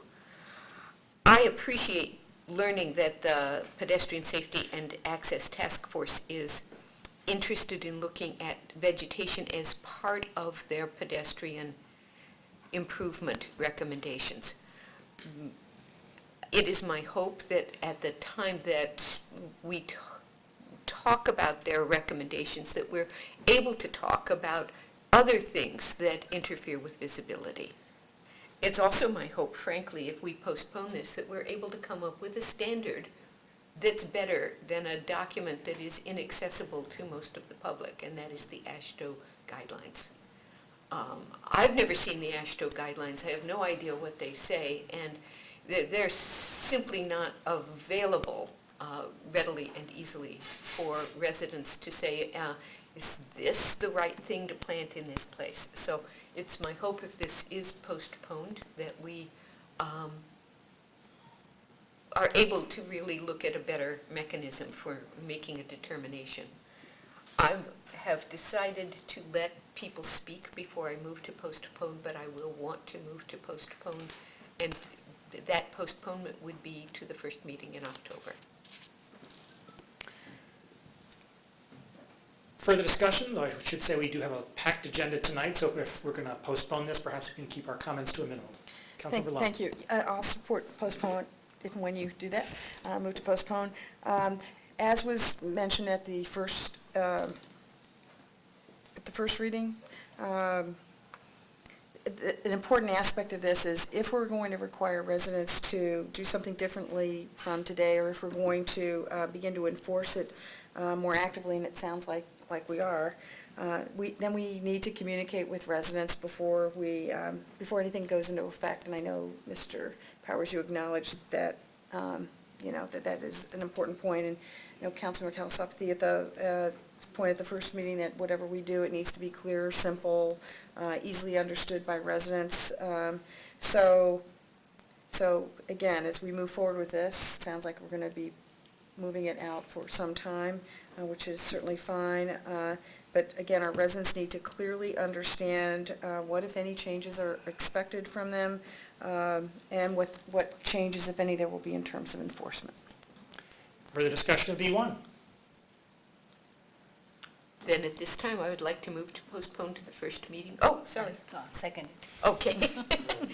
To the first meeting in October. Moved by Councilmember Briere, the postponement, seconded by Councilmember Kalasopathy. Discussion of the postponement. All in favor? Aye. All opposed? It is postponed until the first meeting of October. Let us take a brief break. It being 9.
I do need a cowbell, that would be good.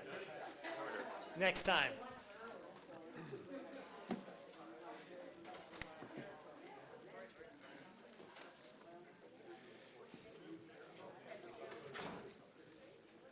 We are back in session after a brief break.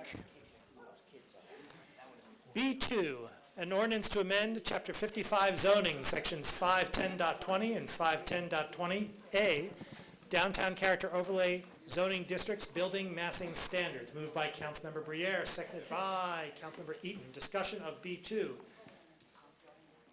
Councilmember Briere. More than a year ago, the council asked the city planning staff and the city planning commission to go back and look at how we had zoned the downtown and whether there needed to be any changes. And that includes specific locations of lots that were at that time and still remain undeveloped. Those lots being adjacent to residential neighborhoods. This is the third in a series of changes that will be coming to council.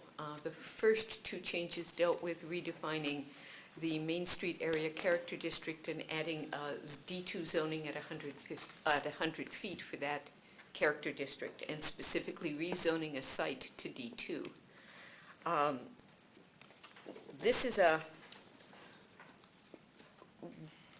well-accepted change. The people who have been through the process of working on this language have been very pleased with that process. And sadly, when the maps were sent out and the description was sent out last week, it wasn't perfectly correct. And that is sad because we're ready for this to go forward. And yet, what happened instead was this ordinance, less so, but the next ordinance specifically confused a number of people in the community because they believed it was telling us to do something that it wasn't. So in the effort to keep things moving, I would really like to postpone this for 30 days, essentially to the 20th of July. Is that a motion? It is a motion. Seconded by Councilmember Eaton. Discussion of the postponement. Councilmember England. I would agree with the postponement. The section, particularly in our ward, is it's descriptive, but I don't think it's thorough enough in light of the development we've already had along South Main. So when we were told that we're doing D2 at 60 feet, in fact, we were almost at 80, and there's another one planned for the same amount of height. Community does not seem very happy with it, and I'd like to get more community input on that, so I'm not interested in like a 30-day. I'm interested in a time when we can get some community input, because First Street area is included in this. And I would imagine we've had some local meetings, and some groups might have had an opportunity to comment, but I did not see a large resident turnout. And groups that represent that community of the Old West Side might have a narrow perspective as to what they're talking about. So I think it was not a very democratic process, and we'd like to have more input, particularly on the First Street area. Mr. Mayor? Councilmember The Planning Commission did not take up changes to the First Street area. Correct.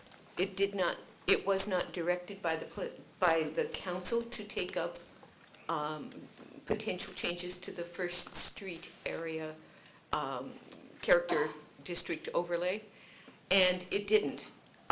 If it is the will of council that the Planning Commission should take up changes to the First Street character district overlay, we probably should give specific direction to the Planning Commission to do that, because they didn't do it in all the public meetings, and it's not part of what has occurred. Further discussion of the postponement. Councilmember England. I appreciate those comments, and that's exactly what I was hoping we could do, is get some further input as to an important area, particularly where it's located now. It's the entrance, one of the entrances to the downtown. And I think that's important to keep in mind. And it is also an area that's ripe for further development. And I think the community surrounding that should be aware of and work with staff to start to determine what their vision of the area should be. So it's not going to be a fast process by any means, but I think I would have the support of my fellow council members if this was in their particular area, and particularly since it's going to represent quite a change to what we have there now, that we have to take a closer look at this. Similar to reimagining Washington, if you will, because there'll be dramatic changes down in that area. Further discussion? With your indulgence, I know that this is wrong. I apologize. Councilmember Anglin, if you would like to sit down with me and draft a resolution directing the Planning Commission to look at the First Street area, there would be a time commitment and a financial commitment involved in that. I would support making such a resolution, but I would really ask that we move forward tonight with these changes for the East Huron Character District. To move forward by postponing. Postponing it to the 20th. But not postponing it indefinitely, just postponing it to the 20th. Fair enough. Further discussion of the postponement. Councilmember My Engelmann. third and last. Then I would like to remove the First Street from this totally, since it hasn't been dealt with, and therefore shouldn't be part of the document as described. It's not changing. Pardon? It's not changing. It's just restating the entire ordinance as it currently exists. Okay. Further discussion of the postponement. All in favor? Aye. All opposed? It is postponed to 7:20. B3, an ordinance to amend Chapter 55 zoning, rezoning of .34 acres from D1 Downtown Core Base District to D2 Downtown Interface Base District. 336 East Ann Street and 3.8 acres from East Huron 2 and Midtown Character Overlay Districts to East Huron 1 Character Overlay District.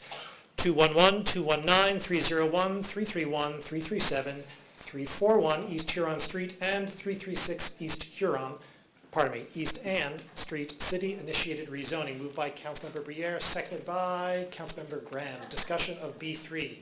I would also move to postpone this ordinance to the second meeting in July 20th. Seconded by Councilmember Eaton. Discussion of the postponement of B3 to 7:20. All in favor? Aye. All opposed? It is approved. Pardon me, it is postponed to... I can dream, can't I? It is postponed to the second meeting in July. B4, an ordinance to amend sections 15531 and 3 of Chapter 18 Employees Retirement System, Title I of the Code of the City of Ann Arbor, to implement a change in board composition approved by ballot measure and collective bargaining. Moved by Councilmember Lum, seconded by Councilmember Kaliasapathy. Discussion of B4. All in favor? Aye. All opposed? It is approved. B5, an ordinance to amend sections 1748 of Chapter 21, Retiree Benefits Plan and Trust, Title I of the Code of the City of Ann Arbor, to implement a change in board composition consistent with the pension ordinance, Chapter 18, Employees Retirement System. Moved by Councilmember Lum, seconded by Councilmember Kaliasapathy. Discussion of B5. All in favor? Aye. All opposed? It is approved. C1, an ordinance to amend Chapter 55 zoning, rezoning of .5 acres from TWP Township District to R1A Single Family District. Famuea Property, 2115 Victoria Circle. Moved by Councilmember Briere, seconded by Councilmember Kaliasapathy. Discussion of C1. All in favor? Aye. All opposed? On first reading is approved. C2, an ordinance to amend Chapter 55 zoning, rezoning of 53.61 acres from TWP Township District to R4A Multifamily Dwelling District, Woodbury Club Apartments, southeast corner of Nixon Road and M14. Moved by Councilmember Lum, seconded by Councilmember Westphal. Discussion of C2. Councilmember Lum. Thank you. Tonight, we're just being asked to approve the first reading of zoning for Woodbury Club Apartments. It's one step in a process, of course, but we need to consider, I think, these incremental steps in the context of the whole. As we all know, there are two major proposed Nixon Road area annexations and developments, the Woodbury Club Apartments projects and the Nixon Road Farms projects. And while I certainly understand that they are separate projects and separate decisions ultimately, I think it's important to consider the collective impacts of both during these steps in the process along the way. The primary concern of residents and neighbors throughout the discussions has been about traffic at the intersection of Nixon, Green, Duvarn, and in the area generally. It's a completely reasonable and justified concern. Traffic is a problem now, and together the projects add over 1,650 new parking spaces, 564 for Woodbury, and 1,100 for Nixon Farms. Obviously, that's a lot of new vehicles and traffic added to an already problematic area. In response to my questions this morning, staff has confirmed that neither of these projects will go forward unless the intersection improvements are made. I also believe we need to clearly understand the traffic impacts beyond just the intersection, and if that requires further study, we should be planning on it. Although staff's response to a question I asked about this indicated other areas are not a problem or in need of modification, I just think that needs further study. Again, I recognize we're just approving first reading of the zoning for Woodbury tonight, multifamily zoning, and I will be supporting it. The zoning is consistent with the adjacent zoning, the surrounding land uses, and the city's master plan. It was always envisioned that this site and these sites inside the M14 ring would be annexed. I'm convinced annexation was appropriate and supported that decision. I'm also comfortable the R4A zoning proposed here now, that the annexation is complete, is appropriate. So I'll be supporting this step tonight with the recognition that there's still work to be done. See you nodding in agreement, Mr. Powers. We've talked about this, so thank you for that acknowledgement. And particularly related to the traffic and the roundabout project timing before the project ultimately goes forward. So thanks. Further discussion? All in favor? Aye. No. I'm sorry? Roll call. Would you like a roll call vote? Thank you. Roll call vote, please, starting with myself. Mayor Taylor? Yes. Councilmember Kalasapati? No. Councilmember Briere? Yes. Councilmember Westphal? Yes. Councilmember Lum? Yes. Councilmember Grand? Yes. Councilmember Kunzelman? Yes. Councilmember Eaton? No. Councilmember Worbachowski? Yes. Councilmember Anglin? No. Motion carries. C3, an ordinance to amend Chapter 55 zoning, rezoning of 3.5 acres from RE Research District to C2B Business Service District, Staybridge Suites and Retail rezoning, 3850 Research Park Drive. Moved by Councilmember Eaton, seconded by Councilmember Grand. Discussion of C3. All in favor? Aye. All opposed? C3 is approved. DC1, resolution to complete the central section of the border-to-border B2B trail between Fuller and Riverside Parks. Moved by Councilmember Eaton, seconded by Councilmember England. Discussion of DC1. Councilmember Briere. I'd like to point out that this should be co-sponsored also by Council Members Grand and Briere. Thank you. The four of us worked together to redraft this to create a combined resolution that met all of our goals. Let the record note it. Further discussion of DC1. Councilmember Lum. Yeah, should let Councilmember Anglin go first. Okay. Oh, I'm sorry. I didn't see No, What- he just. What we yeah, did was, No, you're fine. we sat with the other council members, Briere and Grand, and brought some of their concerns forward that were very valid concerns, that we should expand the discussion into the PAC committee to let them take a look in the Committee on Disability Issues. I think that was a great idea. It also allowed for, it seems everybody at the table was getting what they needed to have. And we as a council are certainly very supportive of these issues to move forward, as you heard this evening, from members of the biking community. In addition, we're hoping that by September, when perhaps this is ready and the students come back, they'll put some influence, they'll have some influence on the Board of Regents, the university, to help out with this, so we can move this with a whole series of players who are stakeholders, and a very important thing to be done. We shouldn't wait until, 10 years from now when we're ready to do a major project over there. We should move forward now to make it very safe at this time. And it would require that we move on it and make sure that there aren't more, unfortunately, accidents that happen over in that area. This will go to PAC first for a study, and also to the Disabilities Committee issues. Councilmember Lum, Orbachowski, and Grant. I'll pass, defer to the other sponsors. May I point out that the body had postponed the original resolution. We have not yet moved the substitute resolution. Thank you. That's fine. I'll jump in. Yeah. Thank you very much. I guess that perhaps an amendment in the whole.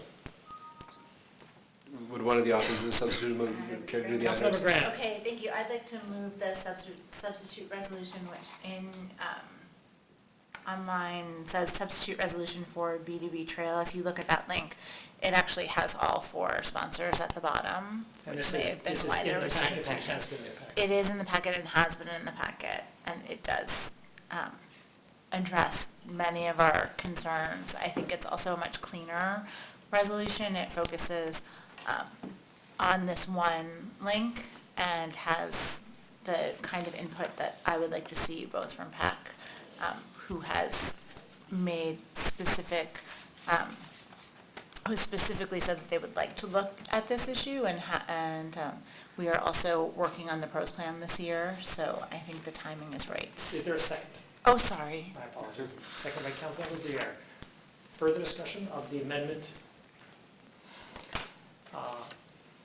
All in favor of the amendment to amend to essentially substitute the resolution?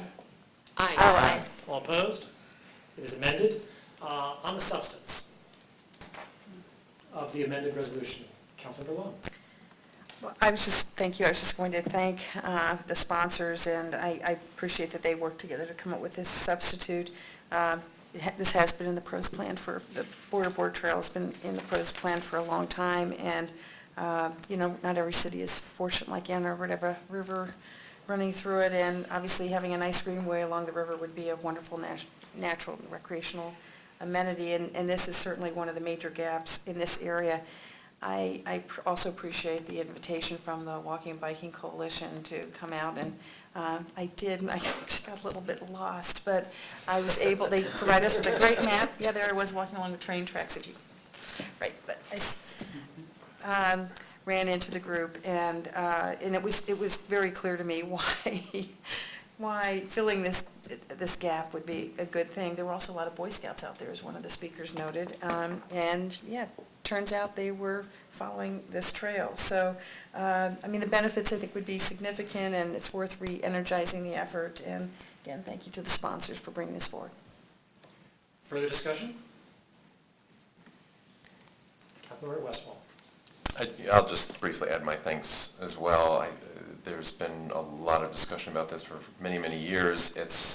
These are expensive improvements, but I think given how much potential a better connection in the central area, how much potential this can unlock, not just in terms of enjoyment, but in terms of real economic benefit to the city as well.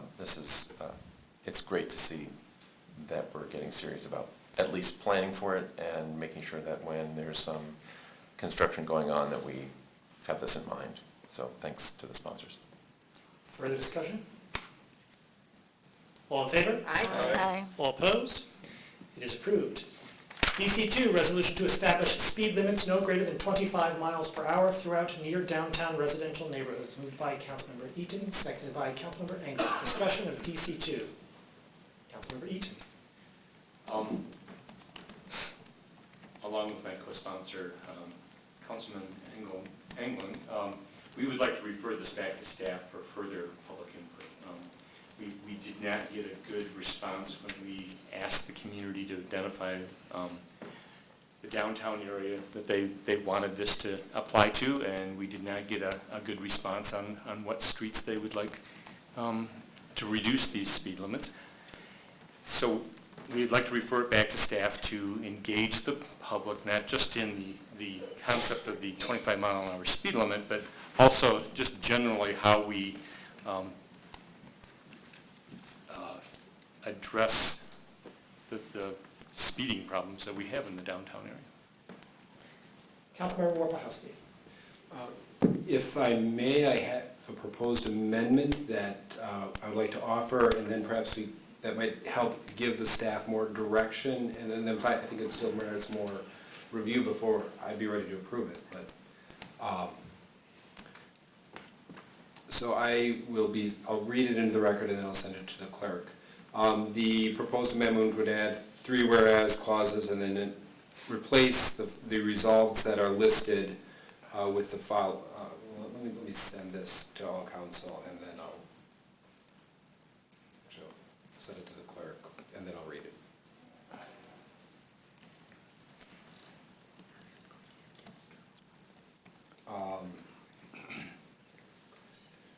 So to add whereas, as part of its Vision Zero initiative to eliminate pedestrian deaths from traffic accidents, the City of New York has set a local speed limit of 25 miles per hour or lower for all streets other than limited access highways or major arterials.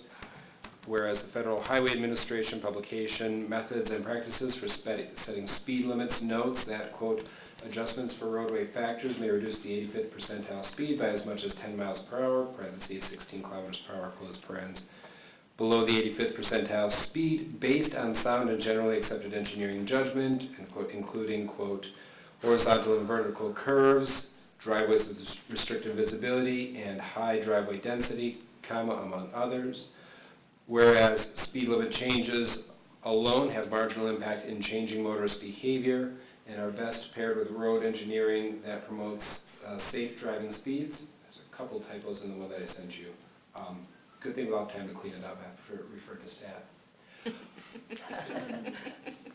Whereas in 2001, the City of Ann Arbor declared its commitment to complete streets in Resolution R-11-088, resolved that the city administrator is directed to establish speed limits of no higher than 25 miles per hour for all local streets.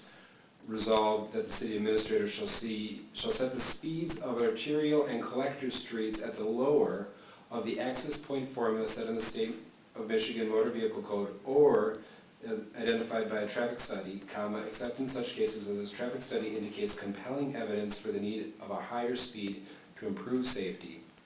Resolved that implementation of speed limit changes shall be phased in based on road maintenance, comma, documented safety hazard, comma, or a resident petition under the requirements of the Ann Arbor Traffic Calming Program. Resolved that the city administrator shall be authorized to take the necessary administrative actions to implement this resolution. There was an additional resolved in the one I sent out, but it's not regarding asking the administrator to review if we should be changing our road design guidelines to improve pedestrian safety. Our current road design guidelines set a target speed for different road types. That's the proposed amendment. Is there a second? Second by Councilmember Eaton. Discussion of the amendment. Has that been sent around yet? Well, I haven't received it. Did you receive it, Jackie? Okay. So while the clerk sends it around, if I may, please. What I heard from the city administrator at the last time this was in front of us was there were several concerns by staff. One, that the definition of near downtown was vague. So in this resolution, rather than near downtown, we use a combination of road type and access point to identify which types of roads we're looking at. There's a federal road classification of roads. Some are local, some are collectors, and some are arterial. So using those, and using the different criteria based on them. So I think that tries to get at what areas are we talking about, what are the design guidelines. For my part, I think we would be a safer community if the traffic on streets where they share close proximity with pedestrians were lower, especially in streets where pedestrians are crossing. The slower the car is moving when somebody gets hit by it, the less severe the injuries. So the overall goal that this resolution, the original resolution and this proposed amendment has, is one that I thoroughly support. I have and I think we should be, and we are moving to find ways to do that through our traffic calming initiatives, through the ways we're designing roads now, with things to try to make it safer for everybody through our Complete Streets program. So the goal, the base goal, I fully support, and I see more and more communities, such as the city of New York, moving forward with that goal. My concern, and where even as I make the proposed amendment, I pause, is as I review the data on the impact of the number on a speed limit sign on traffic safety. The number on the speed limit sign has at best a marginal impact on how fast people actually go. One study I saw cited said a quarter of the change in speed, if you drop the speed by 10 miles per hour, you might get 2 miles per hour of change in traffic speed. So I'm unconvinced. So I make this proposed amendment recognizing that the changes in motorist behavior won't be primarily driven by the numbers we put on signs, but mostly how we design and engineer the roads. Further discussion of the amendment. Councilmember Briere. Is this a complete substitute? No, it is a complete substitute of the resolved clauses and some additional whereases. None of the existing whereases have been struck. Thank you. Councilmember Westphal. I definitely appreciate this, and I think it deserves more analysis by staff, and we'll discuss it more fully.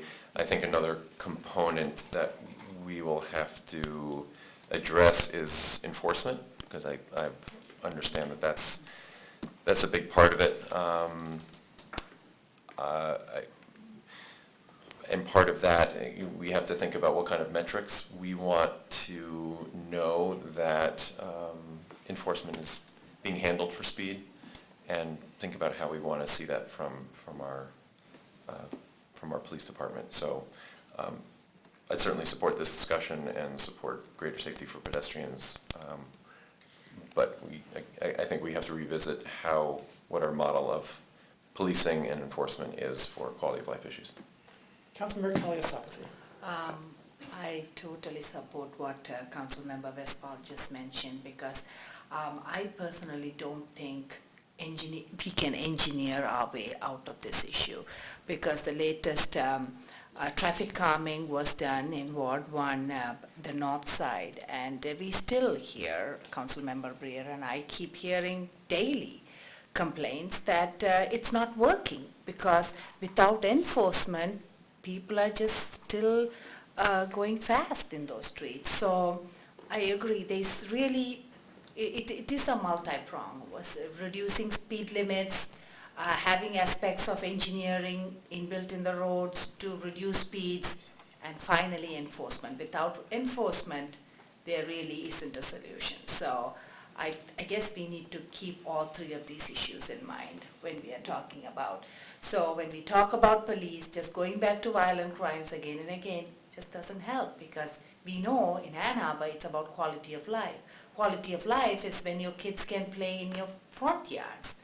If you can't do that, I think that's sad. So we need to keep that in mind. Thank you. Further discussion? Councilmember Lum. Thank you. I'm glad this will be postponed. I mean, it looks like it's headed that way. One question I'd asked previously is which streets would be impacted by this, and that still isn't clear. So, we'd be uncomfortable moving forward without that information. And I know it's been noted that we should solicit input from the affected neighbors. Thank you, Councilmember Eaton, for each of the streets where the speed limits would be changed. I also agree with Councilmembers Kalsopathy and Westfall that we need to understand the resulting impacts the changes might have and on enforcement. So we need to get feedback from staff on that as well. So there's lots of information that needs to be gathered here, I think, before directing the change on a broad scale like this. And I do know that there are neighborhoods in the second ward where people were interested in traffic calming, but their streets were connectors or minor arterials, and I think it was confusing for a lot of folks to say, well, we're just adjacent to this other street over here that has traffic calming. Well, the explanation received back from staff is, to change, in order to put traffic calming measures on one of these other neighborhood streets, would necessitate downgrading the rating of the street, which also means, guess what? We lose funding from the state. It's pretty complicated and lots of things to take into consideration. So thanks for leaning towards postponement so we can gather the necessary information before moving forward. Thanks. Further discussion on the amendment? I want to thank Councilmember Wojciechowski for bringing those resolutions and whereases forward. It's interesting, when you think about the 85th percentile, what if 100 people were driving and they all drove at 25? Then what would be the 85th percentile on that particular road? It's an interesting question to consider. The people who speed in the town are us, the residents. So it's up to us to decide what we do, not enforcement. Enforcement would never carry any rules, any place. It just doesn't work. You don't have enough to enforce every rule you have. Society conforms to what they believe is consensus within their community. We're building now a consensus. That's what we're doing. In the neighborhoods where you live, it's all 25, all of it. All residential is 25 right now. Any road past the park, 25. You have to decide, are you going to do 50 or not? It's up to you. It's not the outsiders speeding. It's this community.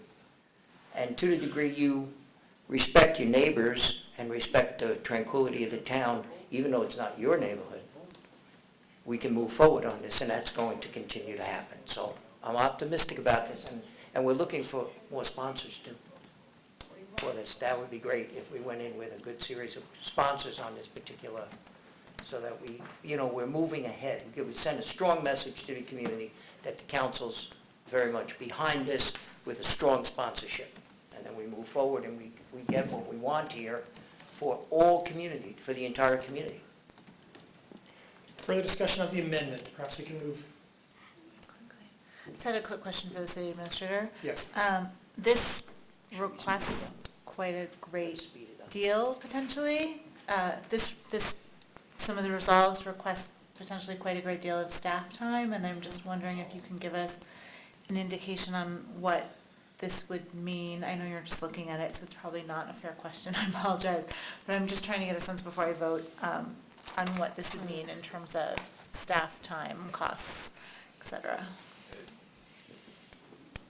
I don't have an answer for you this evening. If Craig or Deputy Chief Baird are willing to provide some estimated resources, Craig on the engineering, perhaps on the education, with help from Deputy Chief Baird on the police's efforts for education. Perhaps I could suggest before we get to those answers that if we end up postponing this, that they would have more than enough time to let us know how that would play out. That would be my point, is that if we accept this amendment and then we refer it to the administrator to comment on, he can tell us all of the answers to the questions you just raised. So long as that's the process, I'm totally comfortable with it. Further discussion on the amendment. All in favor of the amendment? Aye. All opposed? It is amended.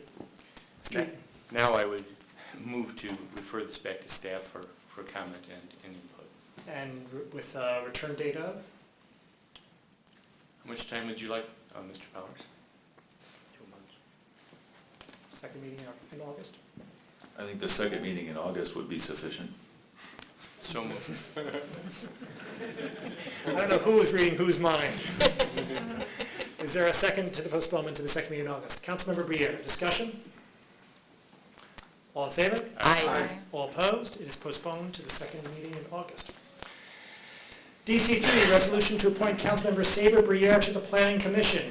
Moved by Councilmember Grand, seconded by Councilmember Westfall. Discussion of DC3. I suppose it's incumbent by me. The terms of Planning Commission run on a July basis. Our appointment obviously runs on a council year basis. This seeks to lob it in on the second half of the term. And that was the purpose of the resolution as presented.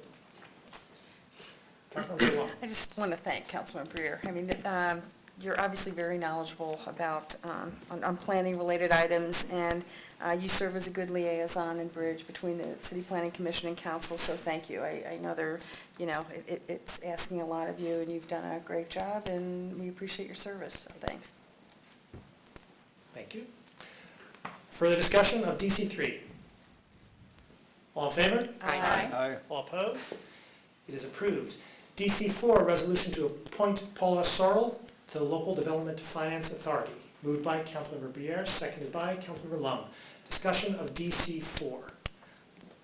I would note that this is a proposed resolution to appoint Ms. Sorrell to the LDFA.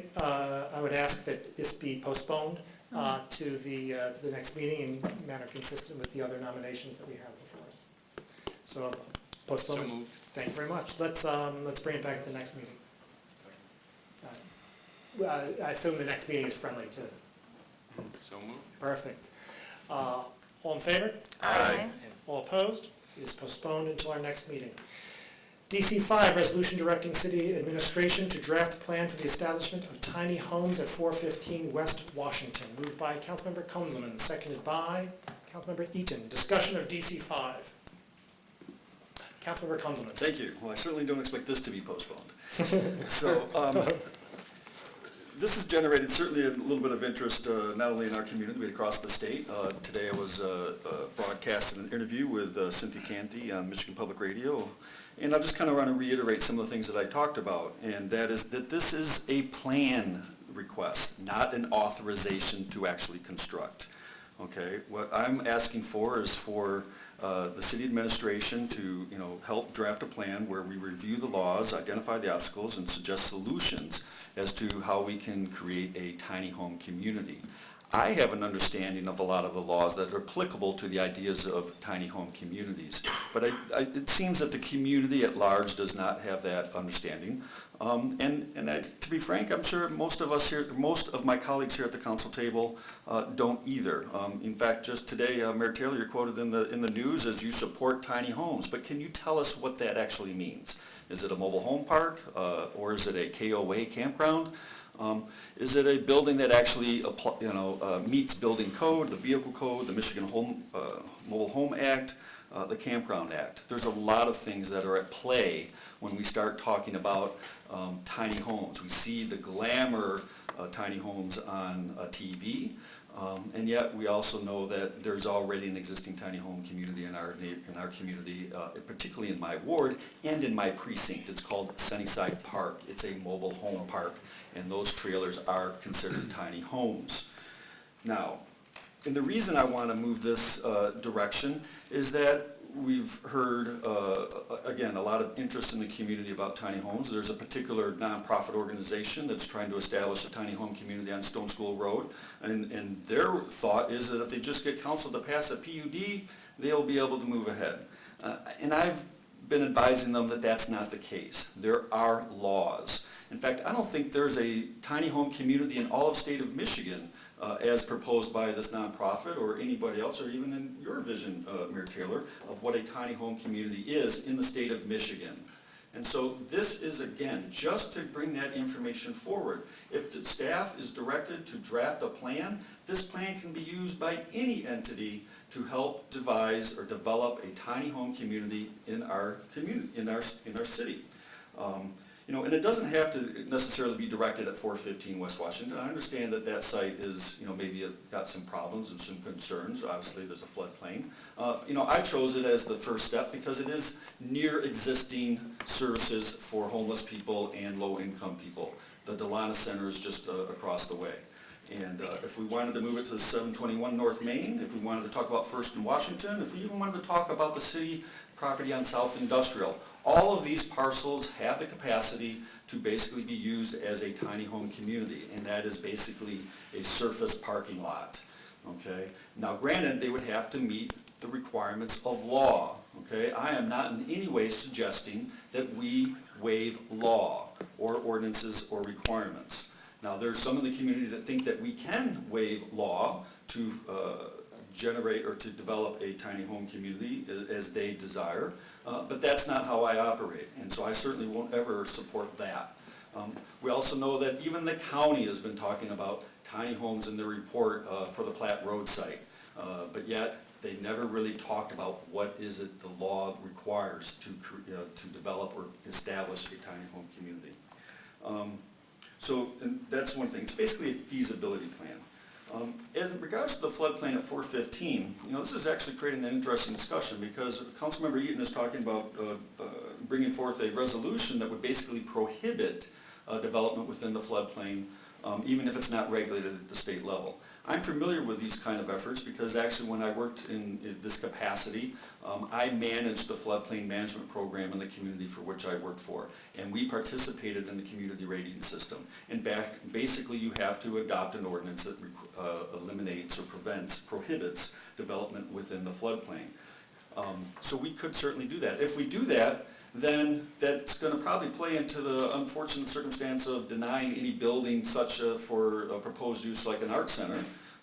So there is going to be some concern there. And if the art center is a proposal that comes forth to council, it's a building within the floodplain.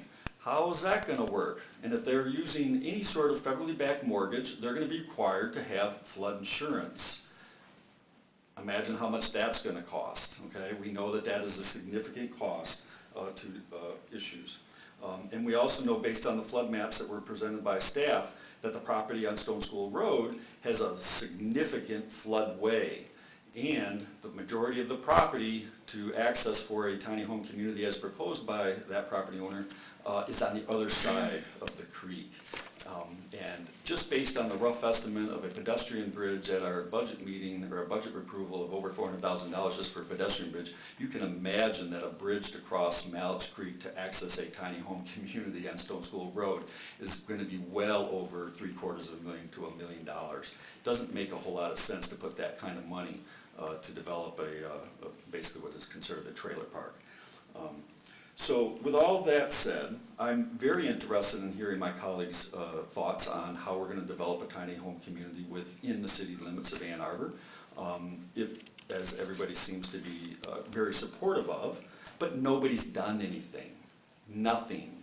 Nobody has made any suggestions whatsoever to help both the nonprofits that are interested in doing this or the community that's proposing tiny homes, or that's interested in tiny homes. So I'm very interested in moving this forward by approving this resolution. It basically directs staff to kind of put together a plan of action of how we can develop a tiny home community within the city limits of Ann Arbor. And if anybody wants to make amendments and change the site from 415 to any of these other city parcels, I am more than welcome to that amendment. It'll be friendly. Further discussion. Councilmember Grant. Thank you. I appreciate this topic being brought up, but when I'm looking at the resolution, I don't see that intent to really foster discussion. And I do have concerns, I think as many residents and council members have brought up about the feasibility of this particular site. It's a brownfield, it's in a floodplain. It is part of what we'll be looking at this parcel as part of the Greenway Master Plan. So we obviously can't move for a number of reasons on this site. So to me, that 415 is a non-starter, and I feel that the site was perhaps chosen for other reasons, possibly because of its location, not necessarily to Delonis, but just because it was in the 5th Ward. There are a number of priorities that we chose as a council that we just passed in our budget that we are asking staff to work on and that we've directed funding towards. One of them is the Greenway Master Plan. The other one is accessory dwelling units.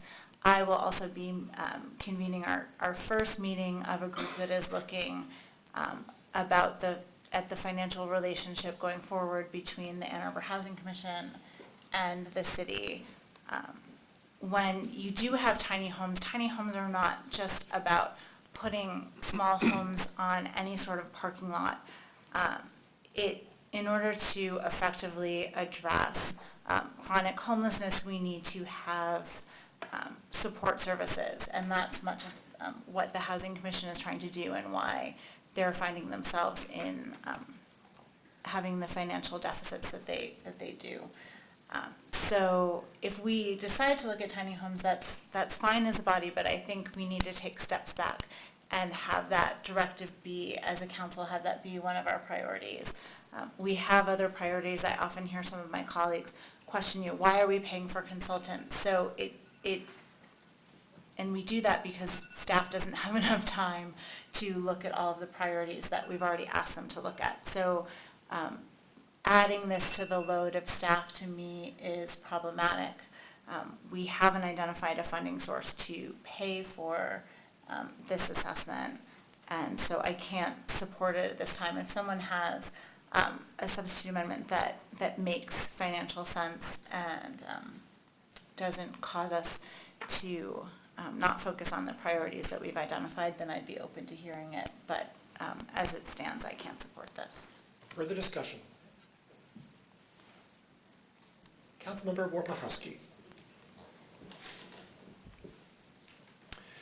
Councilman is absolutely correct that if any tiny home proposal moves forward within the city, we'll need to comply with not just our own regulations, but any other state and federal or Drain Commission, whatever else is there. So the need to make sure that if it moves forward, it's based soundly in law is absolutely true. My understanding is that the nonprofit that has been looking into this is in the process of securing support from professionals in architecture and law so that they can move through those, they can identify the feasibility of addressing those problems. If it becomes, so to Councilmember Grant's point about city resources, I'm comfortable letting them get a head start, and then as they need to, if it becomes necessary for the city council to allocate resources to say, hey, did they catch everything? What are the regulatory barriers and opportunities here? We can do that, but I'm fine letting them give it a start, as Councilmember Grant pointed out, and I think the sponsor of the resolution pointed out.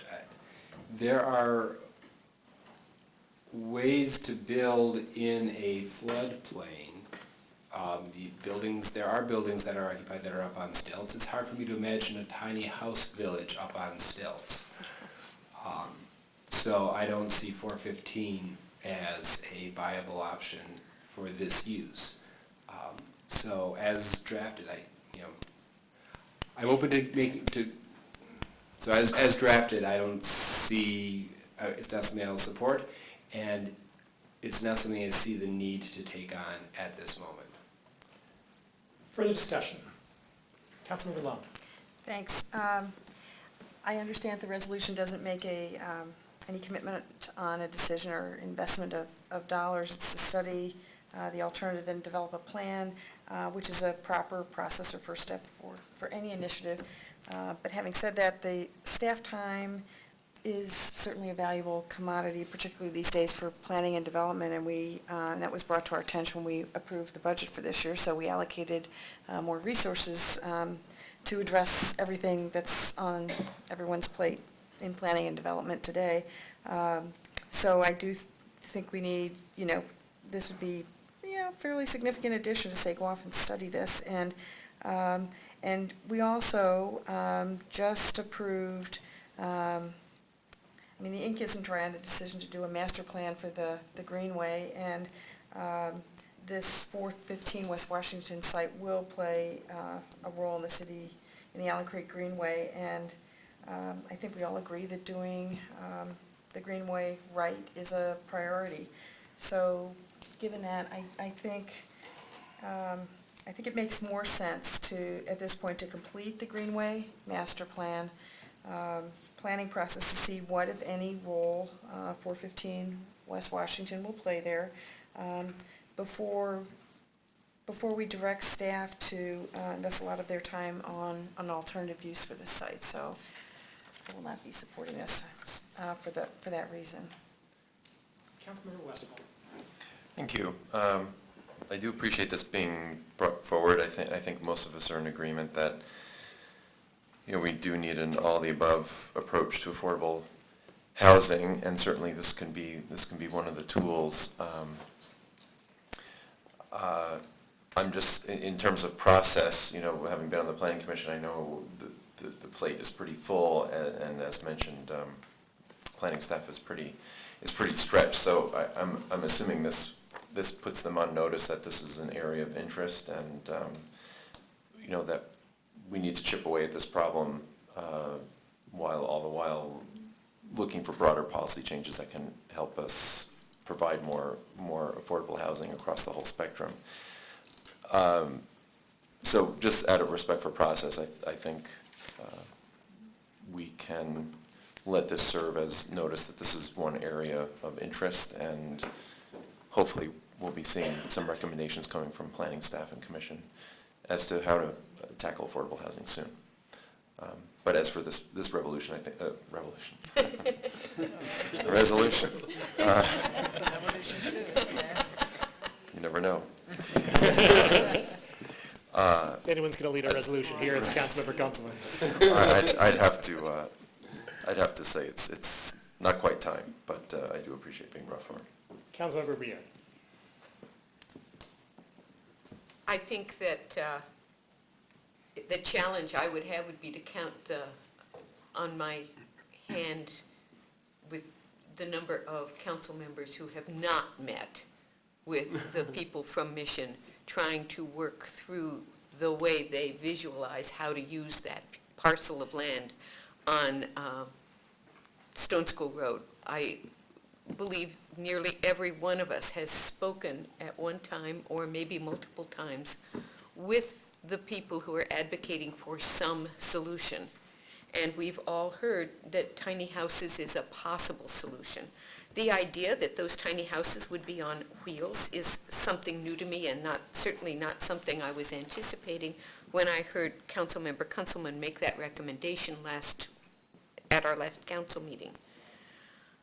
As others on council who've spoken tonight have noted, that there are problems with this resolution as written. If we assume, as I have chosen to do, that this resolution is brought forward in good faith with a full intent to build and support a tiny home community at some point in the future with supportive services, then I think we need to start at the beginning of the process, which is not deciding where such houses could be built, but what we expect allowing such structures to be built will do in our community. There are other questions we should be considering. Should tiny homes be built on public land, on privately owned land, or both? Are tiny homes subject to the same state building standards as other residential construction? I would posit yes, but I think that's something that we would need to discuss. Are tiny homes connected to the sanitary, sewer, and drinking water systems? Again, I would say yes, but that's not something we've discussed yet. Do we see tiny homes as temporary or permanent solutions to housing for the homeless? Do we expect on-site management and services, or for residents to travel to those services? These are questions that have a lot to do with where a community would be located. And who decides the residency of these tiny homes? Who makes those determinations? Still an important part of determining how we go forward.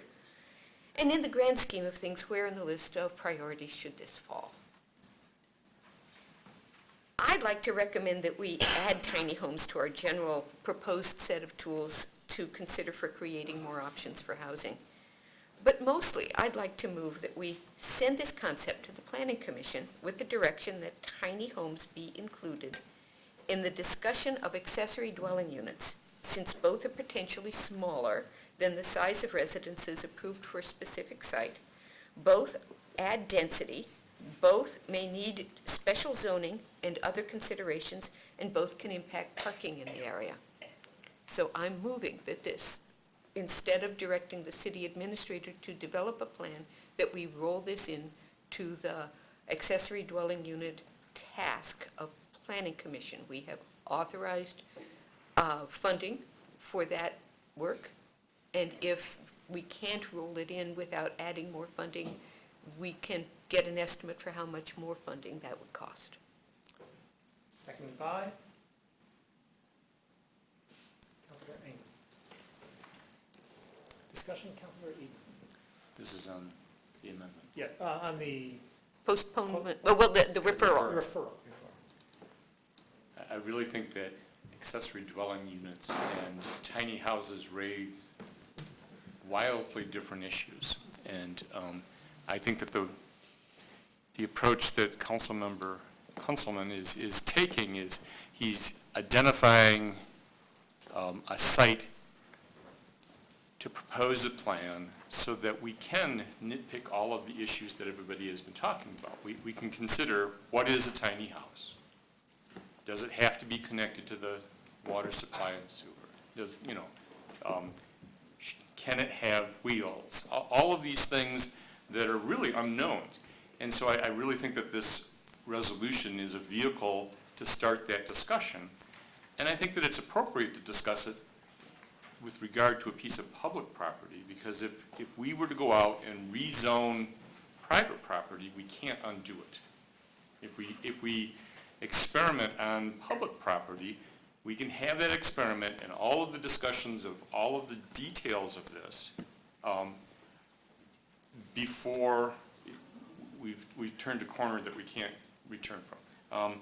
So I'm going to oppose folding it into the accessory dwelling unit idea, because it is just so different from what we're looking at there.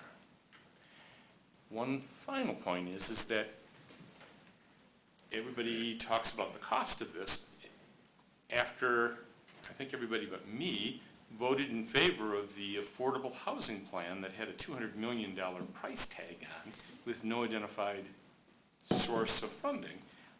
So I'm pretty amazed that suddenly we're concerned about a little bit of funding. But so I can't support the amendment. Councilmember Warpahowski.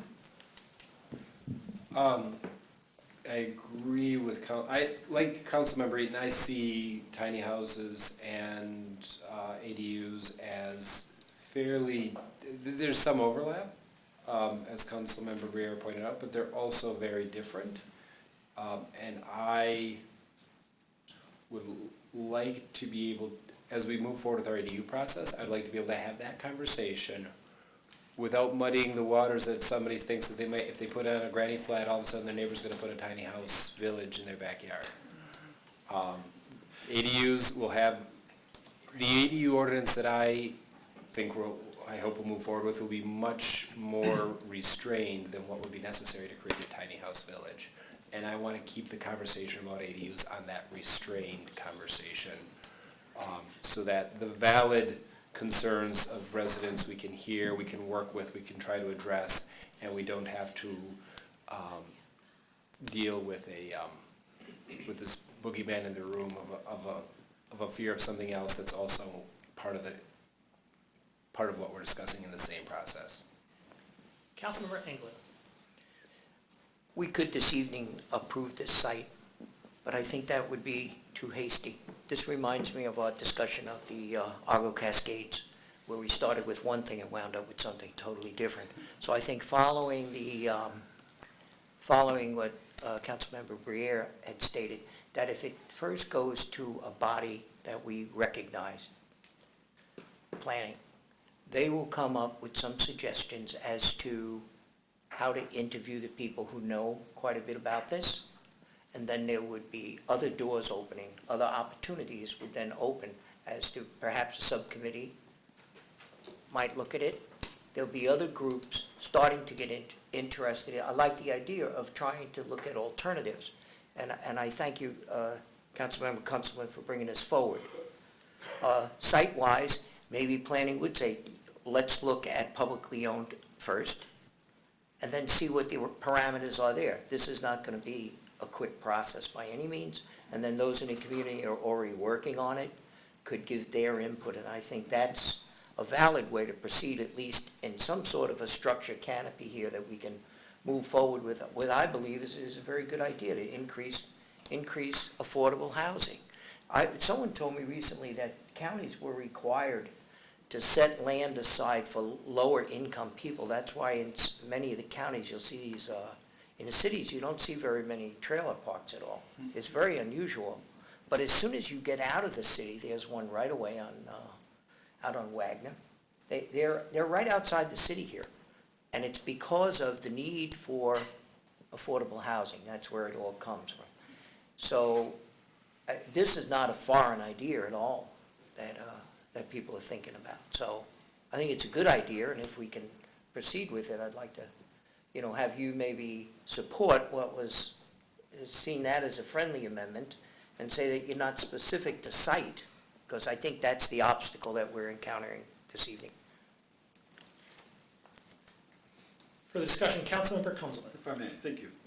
I'm hearing a couple different things here, and so I want to make an amendment, if the seconder will make this or allow this to be friendly, and that is to strike the reference to 415 West Washington. We're on the referral. Okay, but that also plays into the referral, because if we strike 415 as a site, it then directs staff to specifically talk about tiny homes and removes it from the discussion of ADUs, which is what Councilmember Warpowski was concerned about as well.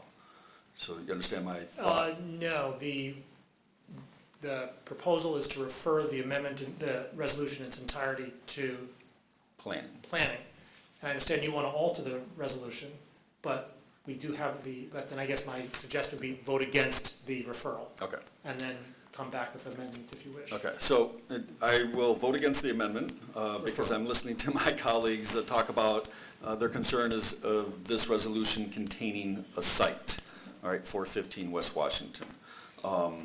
And granted, the resolution may not be drafted with the utmost clarity, but it's the start, all right? It's the discussion. This is the first discussion we have had as a body, all right, which I think is the most important discussion. Granted, there's concerns about my intent. Granted, there's concerns about, what will this mean, okay, in terms of other proposals. Get past that. Let's have the discussion about tiny homes. What is a tiny home? And I understand Councilmember Briere, it doesn't mean they have to be connected to sanitary sewer and blah, blah, blah. That's what the Mobile Home Park Act requires, that it be connected, all right? The Campground Act probably does not require that, but it has different requirements. I am familiar with these issues. As Councilmember England pointed out, there have been a number of communities in our state that have been sued for exclusionary zoning, i.e. not allowing mobile home parks within their borders. And I'm very familiar with that because I worked in a community where they had 5 mobile home parks. 40% of the population of 12,000 people lived in one of 5 mobile home parks. If you travel down Rawsonville Road, which is the county line between Wayne County and Washtenaw County, and you end up at the intersection of Bemis and Rawsonville, which is the 4 corners of 4 different townships, you could probably count 1, 2, 3, 4, 5, 6, maybe, mobile home parks all within that particular area, okay? Because they had to provide mobile home park zoning. We've already got a mobile home park in Ann Arbor. It's in my precinct, 3-6 on Packard Road, which is one of the oldest mobile home parks, I should let you know, in the city, or in the state, actually. So sending this back to the Planning Commission doesn't necessarily get us this plan or this feasibility or this roadmap of what a tiny home community is, because again, they are looking at a wide variety of things. This is something that really is going to go to the city attorney's office. That's why I had the city administrator with assistance from the city attorney, because there's a lot of law that already establishes the requirements for ensuring safe structures for human occupancy and for laws that require the safe environment for human occupancy. Okay, you can't just cite a mobile home park in a floodplain or a floodway. You can't, put it in some places where it's a detriment to the public health, safety, and welfare. So I will oppose Councilmember Beer's amendment. It would be nice if she actually pulled it so that I could amend this to just strike 415, and so that we can have a discussion about tiny homes in our community. Councilmember Breer. I won't go on nearly as long as I could. It was my thinking, and remains my thinking, that we are not talking about a mobile home park. I don't really know quite how that became the topic of discussion. But it seems to me that there are two issues here, three really. The first is,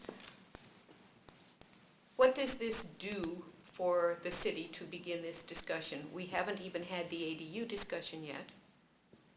If we're going to have those as separate discussions, we are going to make everyone confused all the same.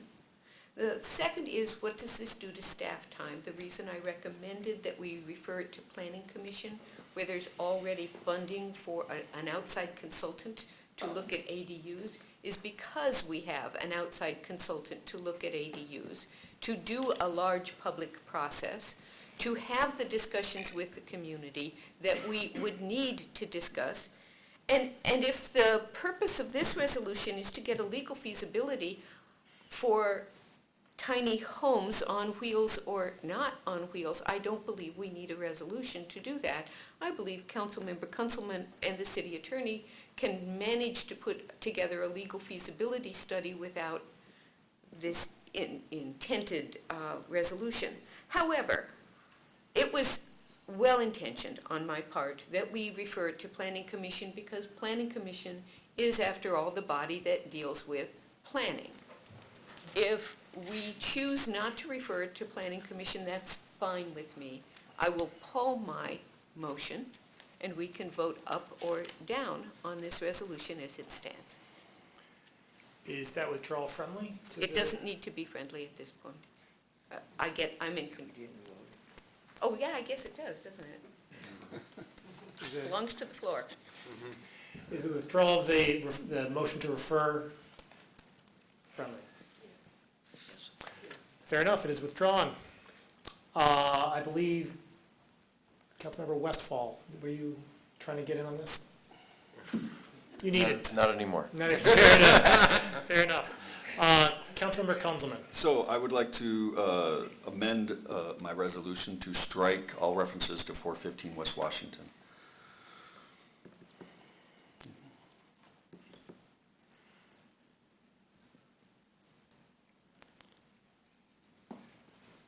What would your resolve clause read? Resolved, City Council directs the city administrator with assistance from the city attorney to draft a plan for the establishment of tiny homes for council consideration. Is there a second? Second by Councilmember Eaton. Discussion of the amendment. Councilmember Grant. I still think that the point is well taken. I understand the concerns about folding it into a discussion of ADUs, because that is an important discussion that we've identified as a priority. But I believe that this does really belong with the Planning Commission to consider first. I know Councilmember Westphal previously said that he thinks this should be part of the affordable housing discussion from And so I don't think we need to necessarily direct this resolution there, but I'd still like Planning Commission to take care of this if, as was suggested before, if Councilmember Kunzman does have the expertise with all of these issues, then staff doesn't really need to look at them. He can just, sit down with the city attorney and bang it out. But I think instead, I'd like to see Planning Commission, since we do have this built-in expertise, take care of this issue instead. So I won't be supporting that. Councilmember Eaton. I believe that if we pass this amendment as proposed, we can then refer it to Planning Commission. And I think that that's the appropriate direction to go. Let's adopt this language so that when we refer it to Planning Commission, they're not considering that particular site, but they're considering the more general idea of tiny houses. So we are still considering the amendment, as I recall, and if the amendment passes, then I will make a motion to refer it to Planning Commission for their input. Councilmember Warpahowski. Thank you. A question for the sponsor. When the proposed resolution with the proposed amendment would say develop a plan, I've heard other people discuss a legal analysis. What is your intent of the scope of the plan as described? Well, now that we've taken out 415, okay, so now we can have a hypothetical site. And we can, then that allows staff to, be a little more open in their review, which I would agree with. And before I answer your question directly, I just want to respond to this idea that I can Mr. go. Kunzman, I'm sorry, I have the floor. I want a direct question, so I know to ask staff how much work it's going to be. Okay. I don't expect that it's going to be much work at all. All right, because what is the scope of the plan that you're envisioning? As I mentioned at the very beginning, review the laws, identify the obstacles, and suggest solutions for the establishment of tiny homes in our community. Okay, that's pretty broad, and I think our attorney's office and our city administrator and our staff would all work together to come up with a plan. And if this is passed by this body, everyone gets to put their input. They can contact the city staff and say, or get involved. The idea that I can go and work with them is, I think, very misleading. So now that since the scope was described in your comments but not in the resolution, now that the scope is clarified again for the body, I'd ask that how large of a lift do you think developing a plan along those guidelines would be? Is this a trivial piece? Is this something you can just crank out, or is it going to be a heavy lift?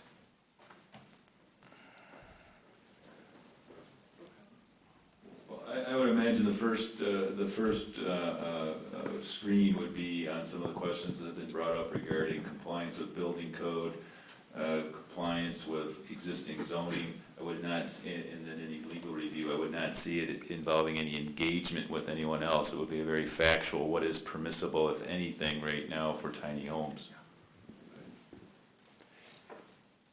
And that first screen is something that you see as a non-onerous engagement? Or?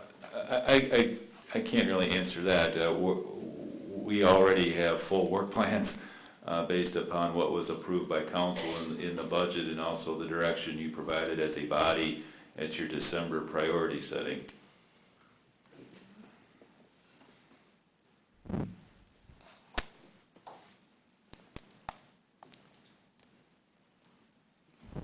Thank you. Councilmember Kunzelman.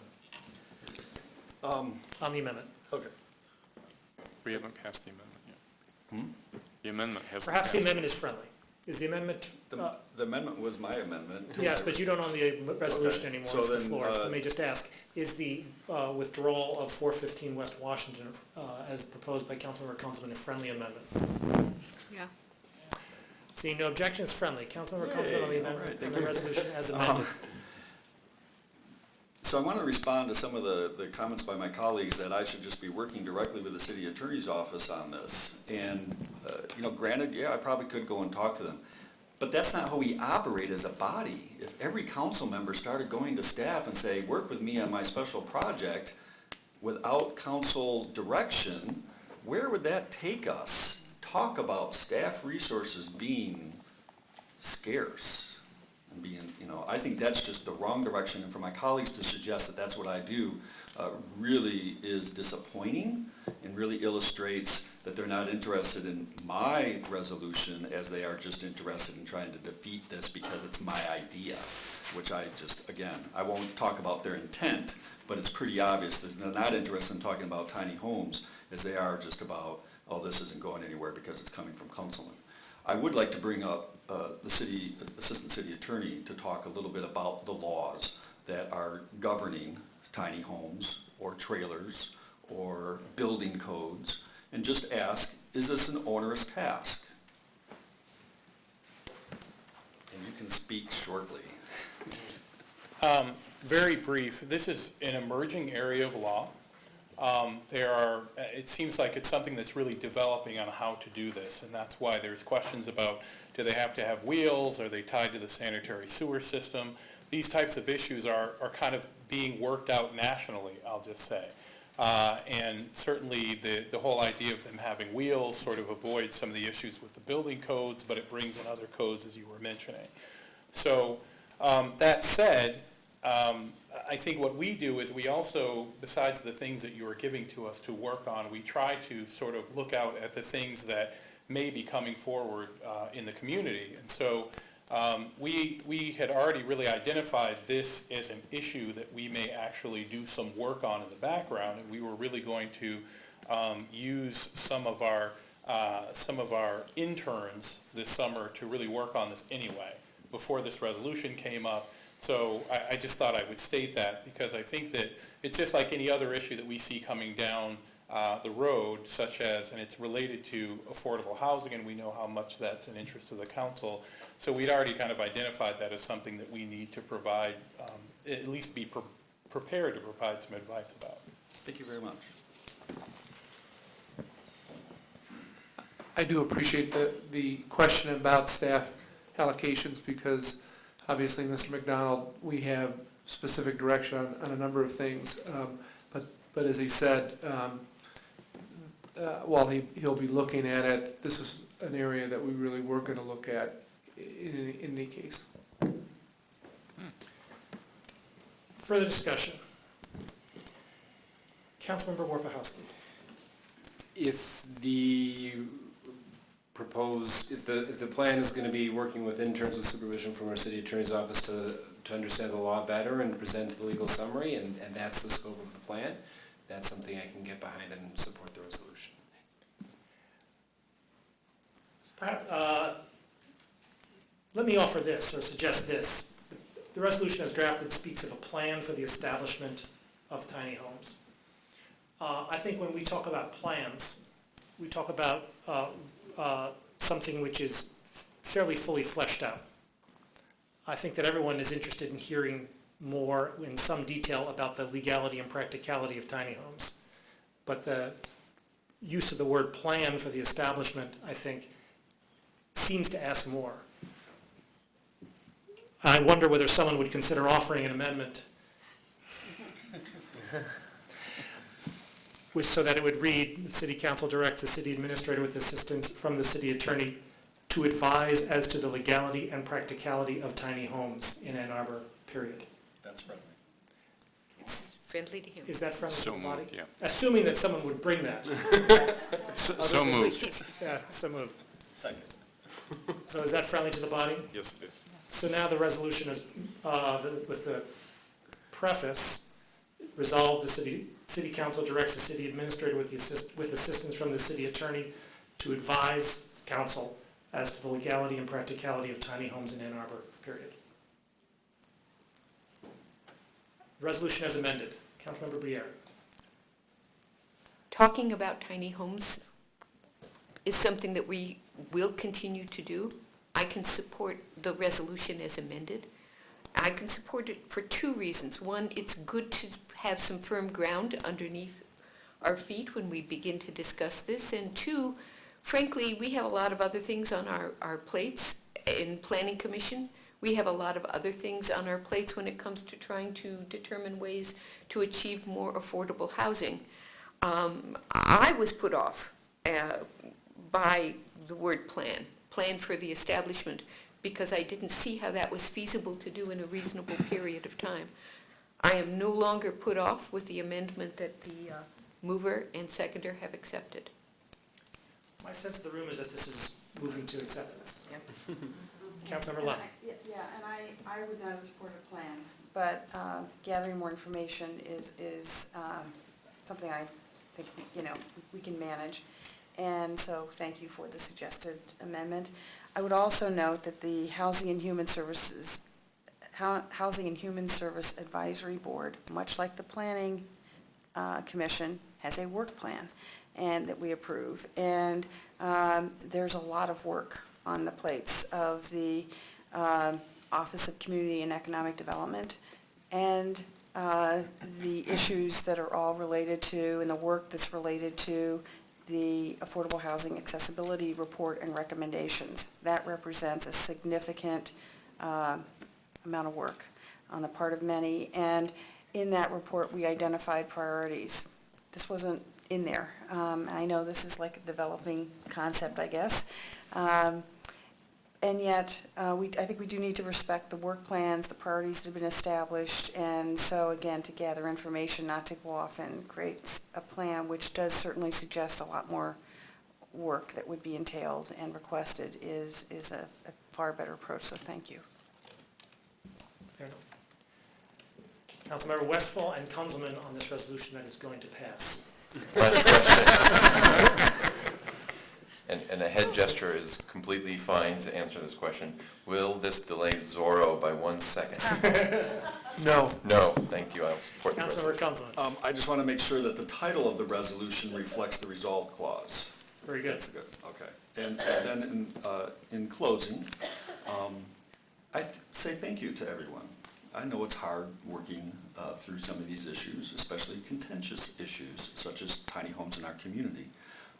And I appreciate everyone's thoughtfulness and approach to trying to work together to bring some sort of resolution on this issue. This has been a topic that obviously has been talked about in our community for some time, and it's been talked about across the state or the country for some time. But we're actually doing something tonight. We're actually moving forward on something that we've just been talking about for some time. So I thank everyone for their vote. Further discussion? All in favor? Aye. All opposed? It is approved. DC 6, resolution to approve the closing of 4th Avenue from Catherine to Kingsley on Monday, June 29th and Tuesday, June 30th. Moved by Councilmember Briere, seconded by Councilmember Kaliasapathy. Discussion of DC 6. Councilmember Briere. I want to apologize to my colleagues for bringing this to the agenda so late.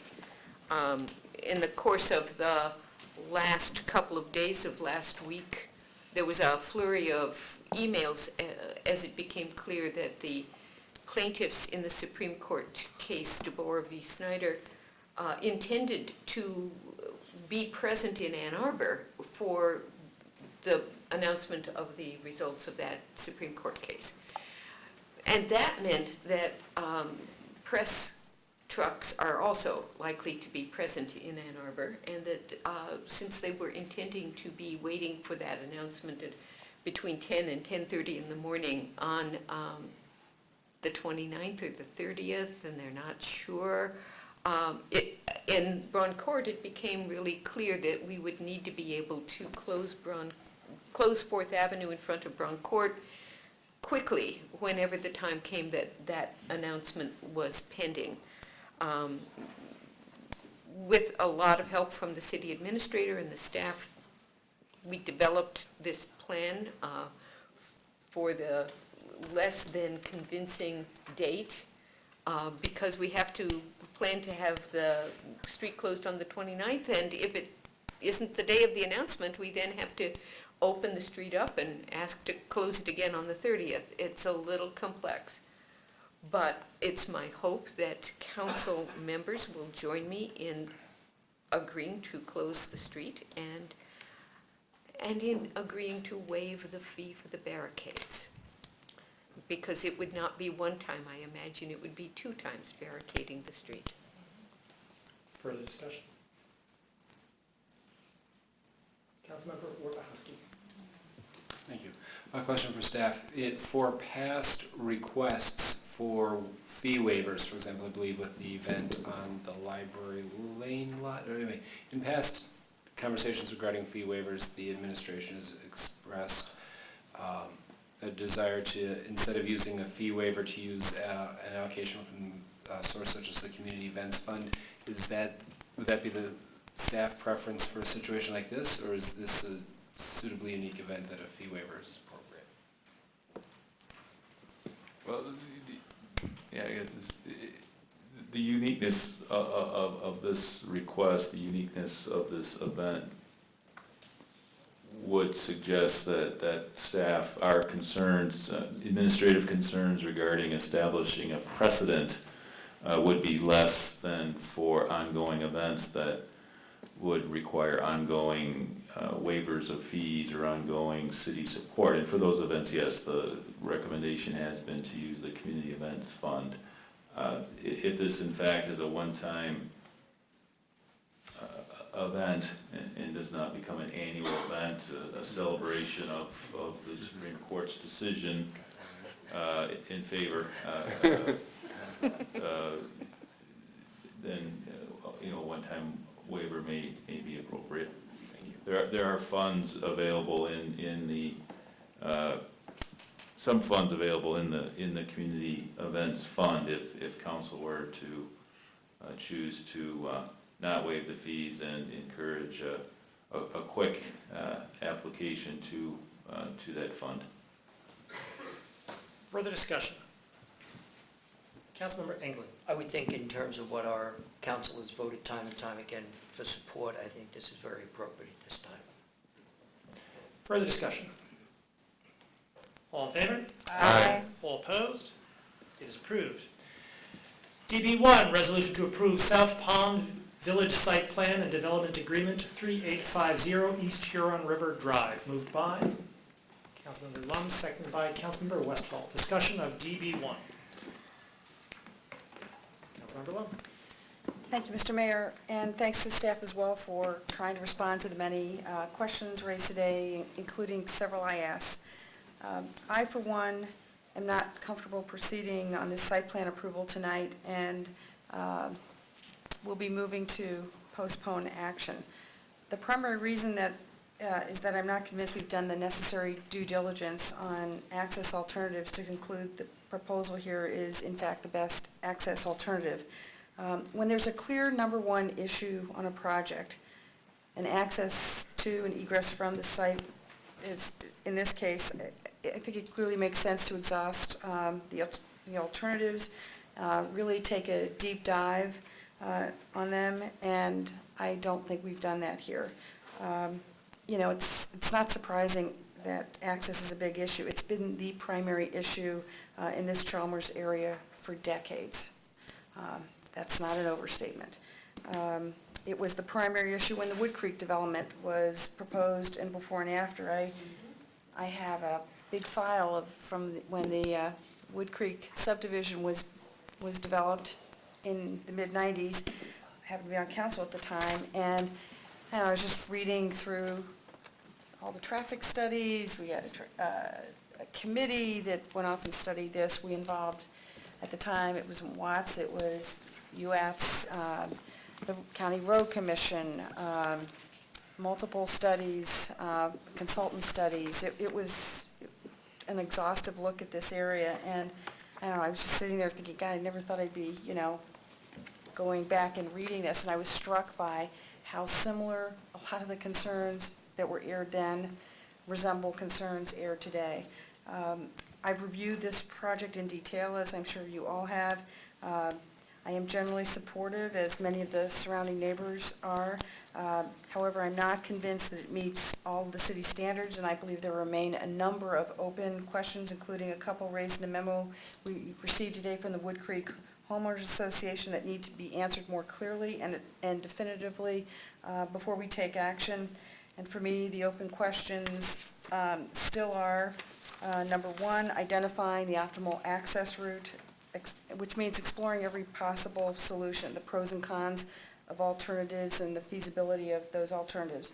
understanding what the traffic impacts actually will be, reconciling the traffic studies from the developer that essentially conclude there's no issue with past traffic studies in the area and statements from those who use the Chalmers intersection regularly that conclude something altogether different.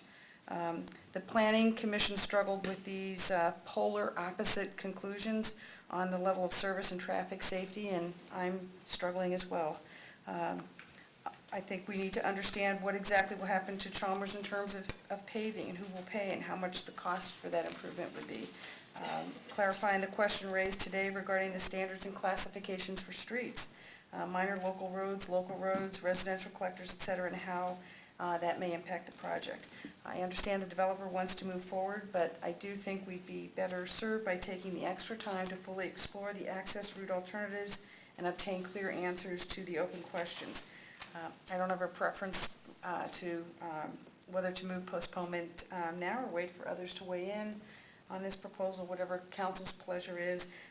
And in terms of how long to postpone, I would ask staff how long they believe it would take to fully explore access alternatives and provide definitive answers to the open questions. I did, at a break, ask Ms. Ramson, kind of floated the idea of a month, but again, I would defer to staff on that.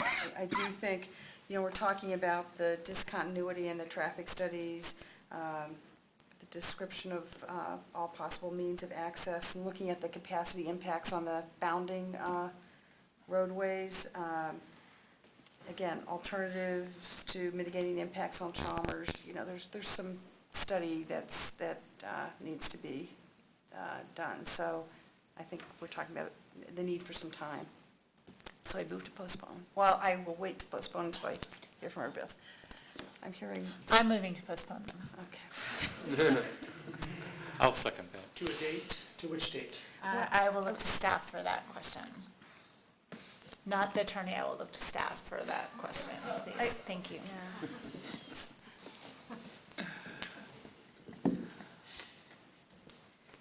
So before I state that, I need a little bit more information. At this point, we don't have a route, we don't have information, specific information for additional access points. So Right. what is it that you want us to evaluate? Well, all those bullet points that I just reiterated, we recognize that there's not been one identified. I know Pittsfield, the developers were asked to explore that. That wasn't pursued for various reasons. I will say, in looking at the old reports, there were other access routes that were identified in these various committee studies, consultant studies. We haven't circled back to look at some of those options. So you're speaking specifically, though, to the access to the north? all possible access. There was west access, north access. So the west access was reviewed and is a part of the plan. The south access was reviewed, and that was reviewed as a part of the Planning Commission's request. So that really just leaves the north access. And if that's, I'm looking for some clarity. So you need to know precisely what it is you're to look at, rather as opposed to the pros and cons of all alternatives. We've already reviewed the other alternatives, so the question is, do you want us to evaluate now the north alternative?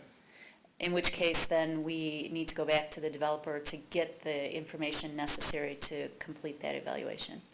That's certainly one alternative we need you to look at. Okay. But I think it would be helpful to look at, for example, the impacts on the adjacent roadways, as we have done in prior years. The load capacity impacts on the roadways and the intersections, because we know, that there are questions about the integrity of Chalmers to handle this capacity. So that is a further nuanced look at the capacity and the incremental capacity impacts on the adjacent roadways. That needs to be taken into account. Can you provide an estimate as to the north access? If we are able to get information from the developer as to the natural features in that area, then we should be able to, within a month's time, provide an evaluation. But we don't have,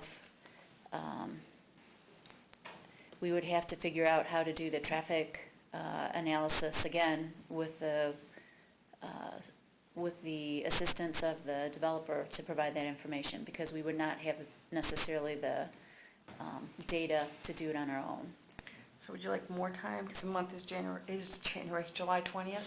I think that it could probably be done in a month. I don't want to stretch this out any longer based on the developer's request to move forward. So we will report back in a month what we've learned.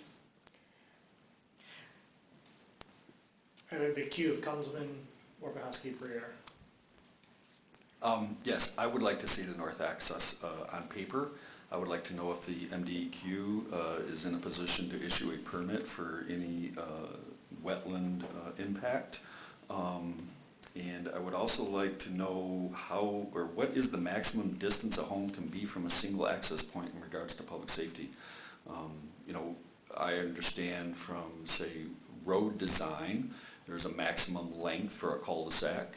There's maximum lengths that, you know, are for public safety ingress and egress.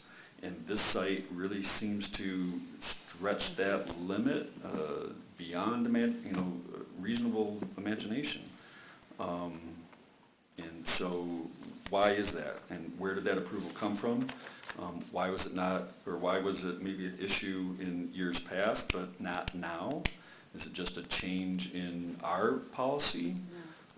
Versus, you know, I mean, was it because we had a new fire chief and he said, oh, we can get there, whereas the previous one didn't? And if it is our policy, then I want to know what our policy is and what we can do to change it, because this is really ridiculous to think that they're going to be driving, you know, I don't know how long that is, but that's, for a single access point, that is, you know, it seems like it's almost 2 miles out there to get to that last house, and that's not safe. And so, those are some of the things that I want to see. And I will be supporting the postponement. Sorry. Councilmember Orbachowski. Thank you. The other piece of information that would be necessary for me to be able to approve in addition to the points raised by my colleagues, the staff report talks about amending the development agreement to describe the pedestrian access features, and that is not, at least 2 weeks ago, wasn't in the development agreement before us. So that's going to be something that needs to be ready before I would see it being ready for approval. Councilmember Briere. Really, I was going to make a recommendation that we consider the first meeting in August, because I think that might give us a little bit more time and the staff a little bit more time to pull together all the details. And if the developer needs to work with the staff on traffic study, I think that traffic impact study may take a little bit longer, because after all, there isn't a whole lot of traffic going down Chalmers, given the condition of Chalmers, and they would have to kind of invent the information for a traffic impact study where a street doesn't exist. I would also point out that the residents who are concerned tonight about the condition of Chalmers are wise to be concerned if there's additional trucks and cars using that road in the future. It is not a city street, and it will not be maintained by the city. And finally, I'd like to say that the real problem with this area is and remains access. It's a difficult piece of terrain, and even adding 73 additional houses still creates a difficulty for the people who will live there, as well as the people who currently do live there. And that was something that was recognized by the Planning Commission members who recommended denial. Councilmember Westphal. Thank you. I'd just like to echo the comments made already. There's been repeated concern as well about speeding on Chalmers, and I hope residents are comfortable requesting enforcement there. It's not the first time we've heard of Jimmy John's drivers being extra speedy. One other interest that some of the folks on Chalmers and even near Chalmers has is, would having additional access relieve the obligation to pave Chalmers? So it'd be interesting to see how that plays out.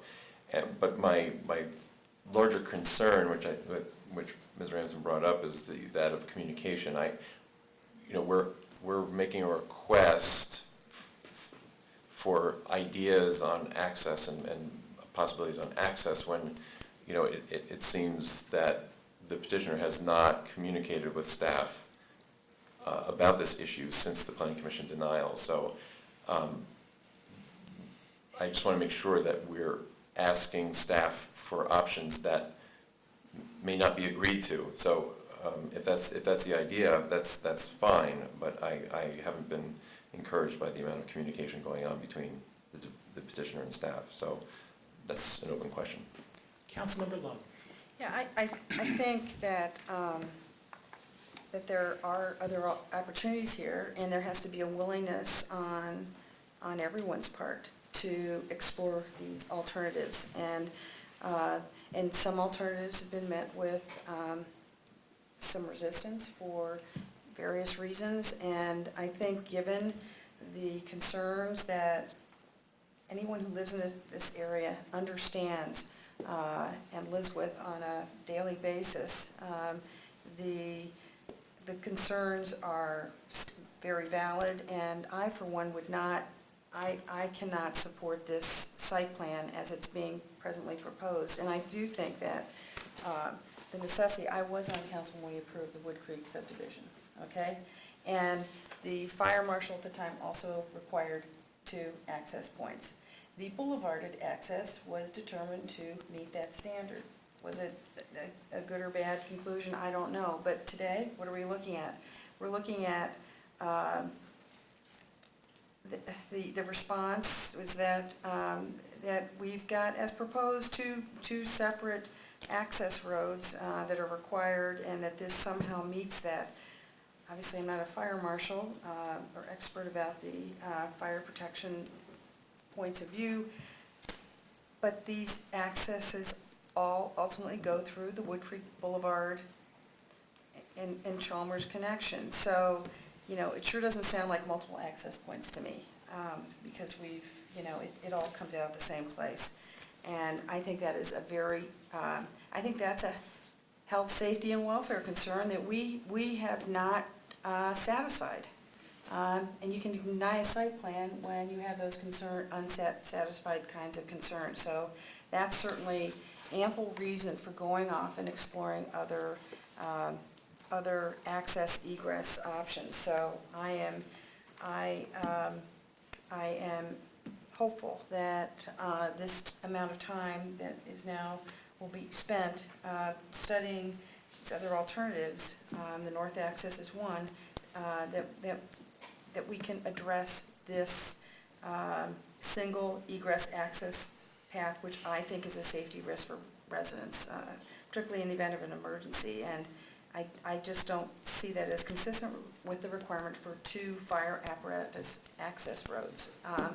So I'm hopeful that, we can come up with an alternative that addresses that point as well. Councilmember Brand.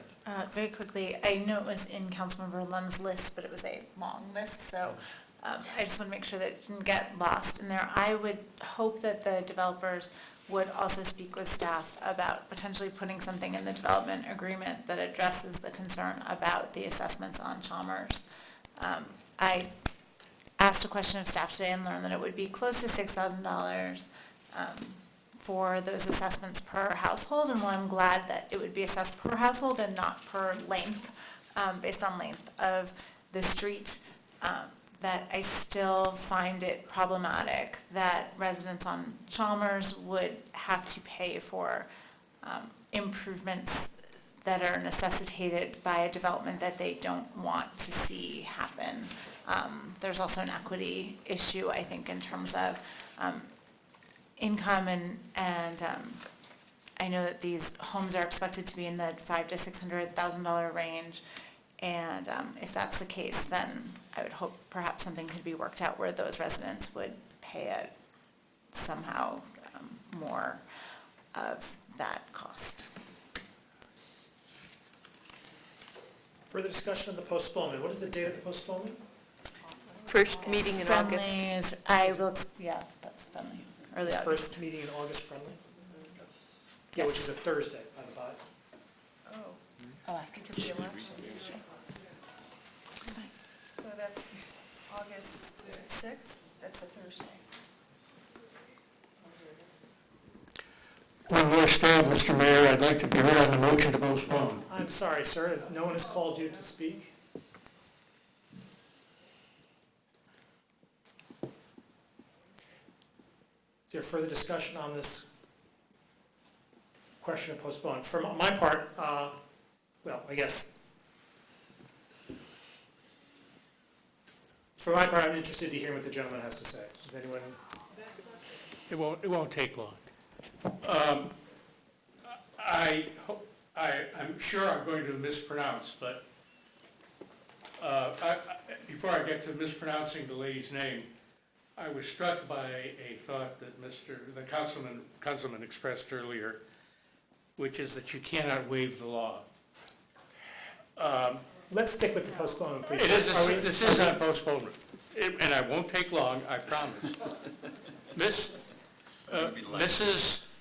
Missouri or Missouri read to you the law. She read the relevant statute of the Zoning Enabling Act, which mandates that if a site plan meets your standards, it shall be approved. We believe we're entitled to that, but one way or another, we believe we're entitled to a vote tonight. If you choose not to believe that we, in fact, meet the standards, vote us down. We don't believe that would be appropriate under these circumstances. Sir, thank Either you. vote us up or vote us down. But if you're going to vote to Excuse me, postpone, sir. tell us what you want. Please don't have us play a guessing Sir, game. please, thank you very much. That's all I wanted to say. Thank you very much. Further discussion on the postponement, which I believe relates in the main to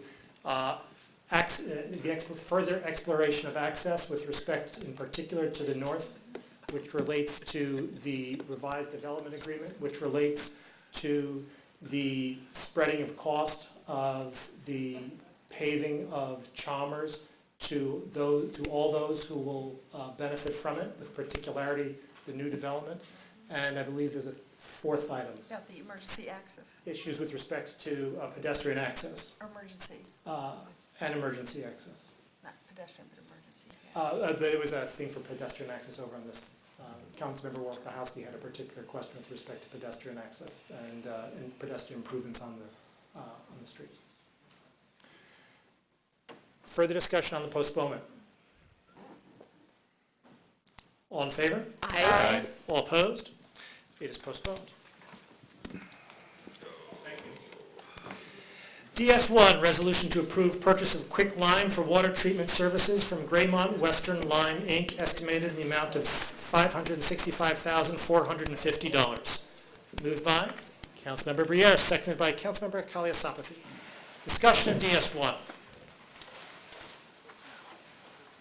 All in favor? Aye. All opposed? It is approved.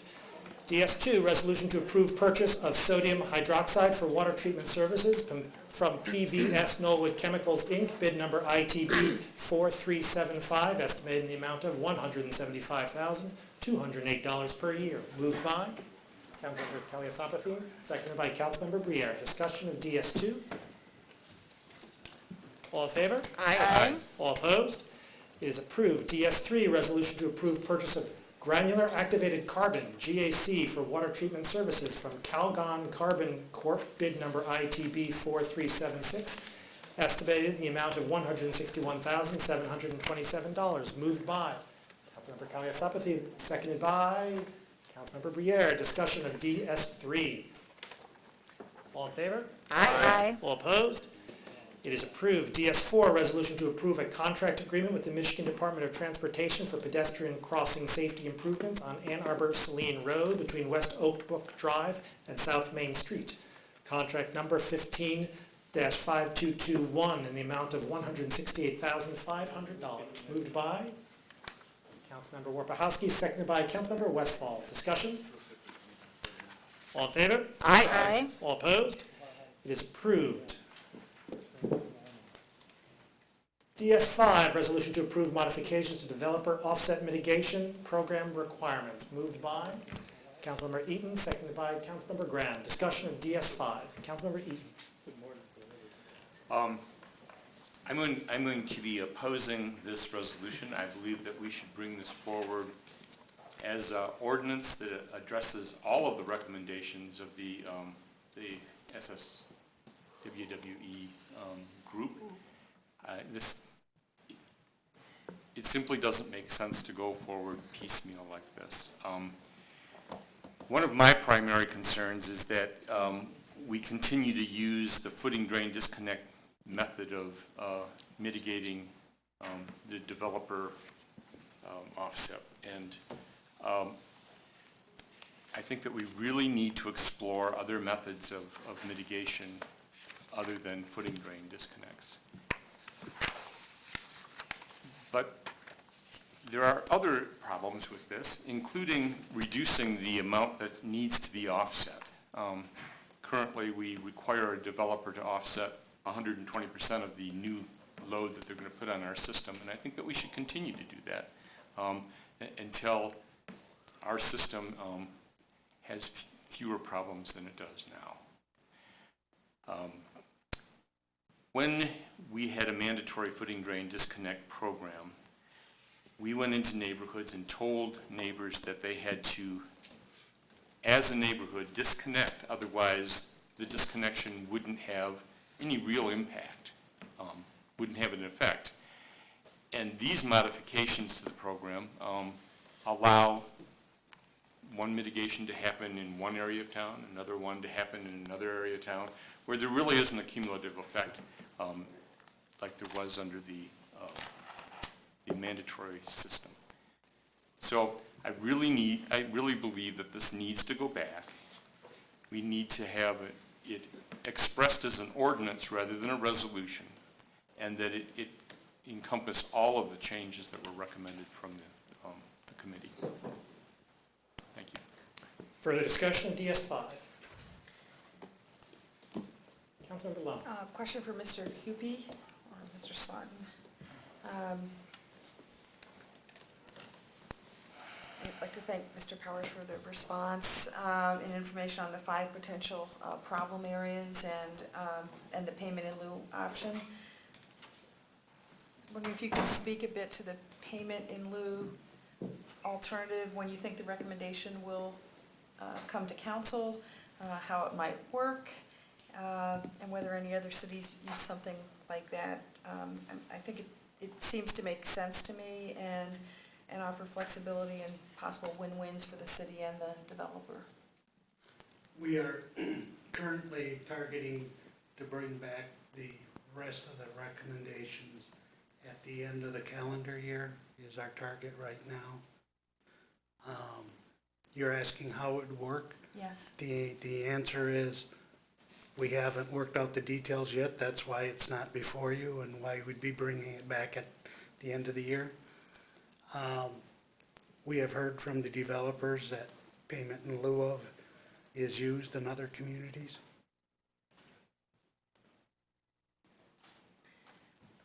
Just elaborate a bit, because some of the kinds of things you're looking at in lieu of this payment in lieu of the DOM program as it now exists. So I know, for example, some developers think they can make changes to existing properties to address the the impacts on the system. Yes, that's available to developers right now. They do not have to do FDDs. They have to mitigate their flow. The mitigation can be removal of flow from other developments or structures within the the Ann Arbor sewer system. So that already exists and is explored by some developers and used by some developers. The payment in lieu option, you're asking for details that we haven't fully fleshed out and developed yet. And really, it's not, other cities, have you been able to determine if any other cities are using something like this? We've heard from the developers they are. We haven't pursued it that yet. We are focusing on getting the low-hanging fruit changes before you to satisfy the concerns we've heard from the SWECAC and the developers both. Because I have to say, and appreciation for this was heightened over the course of the last few days with all the, the downpours and seeing all the storm drains surcharging and the, it seems, so we have a lot of capital needs.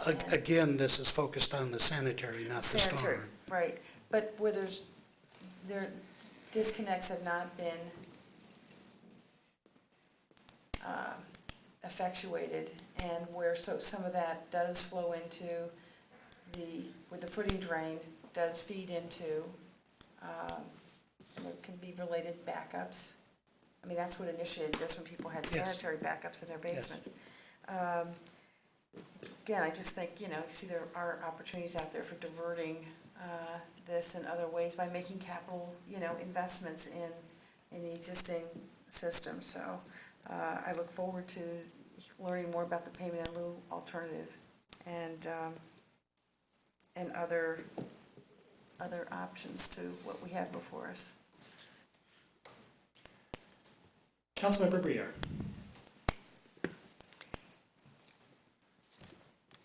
During the course of the last year or so, while we were really digging into the footing drain disconnect program, I noted that people kept mixing up the footing drain disconnect program and the developer offset mitigation program.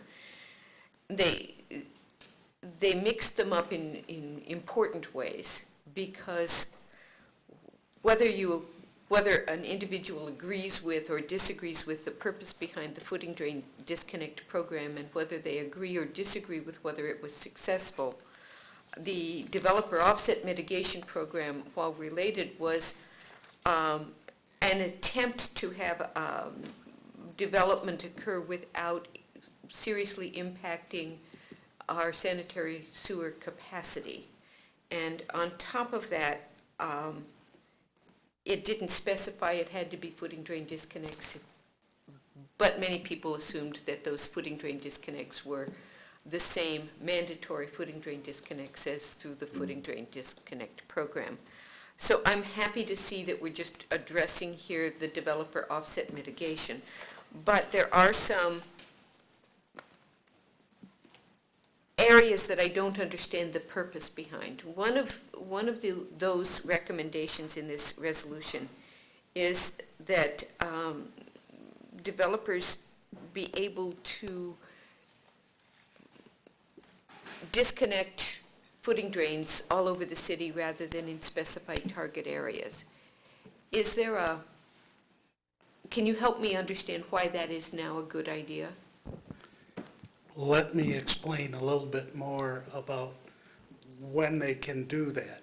They can do that if the development is not proposing new flow above one of the 5 areas of concern.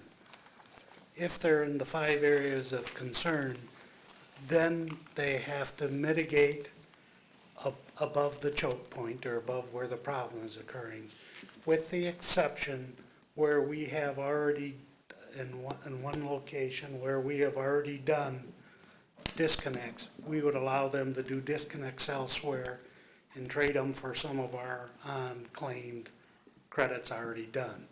And that is only because at that point in the system where we know we have a problem, it is fairly deep, and the backup never rises to the level of causing anybody else problems. Let me follow up on that, because of course you immediately leapt to footing drain disconnects, as did I. Is it possible for a developer, for instance, to go door to door and instead of offering a footing drain disconnect, offer a low-flow toilet and a low-flow shower head? Yes, but it's not practical because he has to get to a fairly large number to make it pay off. It's only practical where a developer can go into a complex, some sort of complex, and do a large number of them to make it amount up to enough to meet the requirements. And you are correct, I did jump the footing drain disconnect. An example could be a developer that removes a pool backwash from sanitary. That could be swapped for our credits on some basis. So at some point, I would find it really helpful to understand exactly how much the staff anticipates a single footing drain disconnect removes from the sanitary sewer system. 4 gallons per minute on peak. And that's a one-time thing during a rainstorm. On peak generally is a rainstorm. Okay. And the difference between that and a low-flow toilet is that the low-flow toilet doesn't flush significantly more frequently during a rainstorm? Correct. A footing drain usually flows during a rainstorm. A low-flow toilet, you have to take the accumulative effect over the whole day. Thank you. Further discussion? Councilmember Eden. So I would move to refer this back to staff to draft as an ordinance rather than as a resolution, and to cover all of the recommendations of the SSWWE committee. Referral seconded by Councilmember England. Sorry. Discussion of the referral back to staff for the purposes of all encompassing all recommendations and putting in ordinance language. Councilmember Lum. Okay, so I guess it's not clear to me why a resolution won't suffice, but an ordinance would. And that's why you'd recommend postponing to refer it back to bring it back to us as an ordinance. Okay, so the sanitary sewer wet weather evaluation project, the Citizens Committee made several recommendations regarding the DOM program, and this resolution would implement those recommendations except for 2, which according to Mr. Powers would come to council later this year. So I guess I'm not understanding, does this mean that each recommendation, as you're proposing to postpone, would have to come back in the form of an ordinance? Not each recommendation, but rather the entire DOM program should be addressed as an ordinance rather than as a resolution. Just because when we're placing an obligation on a developer, we should do it by an ordinance, like any other part of our site plan or our building regulations. Resolutions typically guide city staff or our own actions. Ordinances guide the actions of developers and citizens. So I think it's appropriate to have one comprehensive developer offset mitigation ordinance, which will be a regulation on top of everything else that a developer has to follow. I mean, again and again, developers come here and say, I've met all of the requirements of your ordinances, you have to approve my development. And in that scheme of regulation, I believe that this kind of requirement needs to be in an ordinance rather than just a resolution. Councilmember Grant. I had a couple of questions for staff. First, is there, if this gets postponed till the end of the year, I understand these are, more low-hanging fruit. Are there losses in terms of flexibility or any other that you could mention that that we would see from developers or from your perspective? There are developers that will probably have some difficulty in meeting their offset mitigation requirements for some significant projects. And are there mechanisms to address that if that happens? Not currently. Okay, so this could delay some significant Yes. projects. Okay, so that's helpful. And then could you speak a little bit to Councilmember Lum's question or Councilmember Eaton's ordinance versus resolution and why this is recommended to be a resolution as opposed to an ordinance? And I'm going to look at Or Abby Ms. Elias Elias. for that.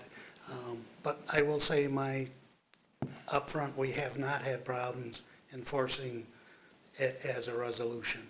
We have not run into difficulties.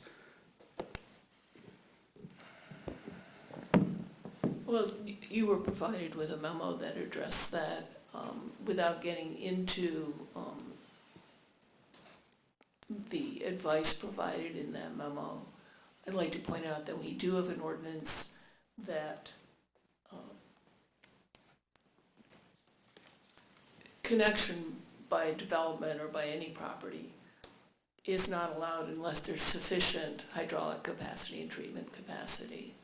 So there is already an ordinance in place that governs this. Councilmember Warpahowski. My questions have been addressed. Councilmember Kunzelman. Thank you. Mr. Hoobie. So we got the question answered regarding the ordinance versus resolution. You made a comment about the developers maybe having a hard time meeting their offset requirements, and that was to get rid of, and so by getting rid of the 2-year time frame, is that to allow them more time? No. The 2-year time frame right now, if a flow is taken offline and the credit is not claimed within 2 years, the credit goes away.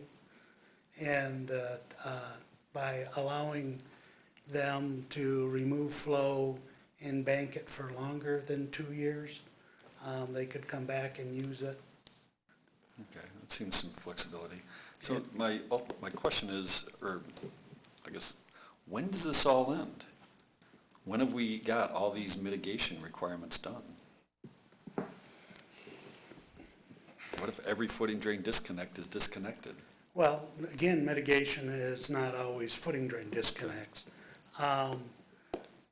Right now, the vision is as development occurs, you will be taking offsetting flow out of the system to keep the system whole, so that as development occurs more intense than the original system was envisioned and designed, you're not having an impact on it. But at some point, they're running out of opportunity to offset. You're now testing my memory, but we did this calculation once, and it's in the decades out. Then what would be the purpose of payment in lieu? Payment in lieu of would allow the funding to be aggregated into projects that are significant enough to tackle some of the choke points in the system. Okay, all right, thank you. For my part, I'm comfortable with the document resolution as is without the referral. I think that the Citizen Advisory Committee has done good work on this, and for the reasons stated in the resolution, that this is the direction that we ought to be going. So I'm content with it as is. Councilor Westfall. Oh, thanks. I would just second that notion. I mean, if it is considered a best practice to have this folded into the ordinance, that I'd be supportive of that once this process is completed. But unless there's compelling reason to wait on these pieces, it seems logical to get them implemented. Councilmember Eden. So I have a question for the attorney. Section 242.5 of Chapter 28 requires that there won't be a connection unless there's sufficient available hydraulic and treatment capacity, and the SSWWE Citizens Committee was told that we have sufficient capacity for the foreseeable future, including all planned developments, all the possible development that could happen in Scioto Township, plus 20%. And so I don't know how that ordinance enables us to apply a mere resolution to site plans.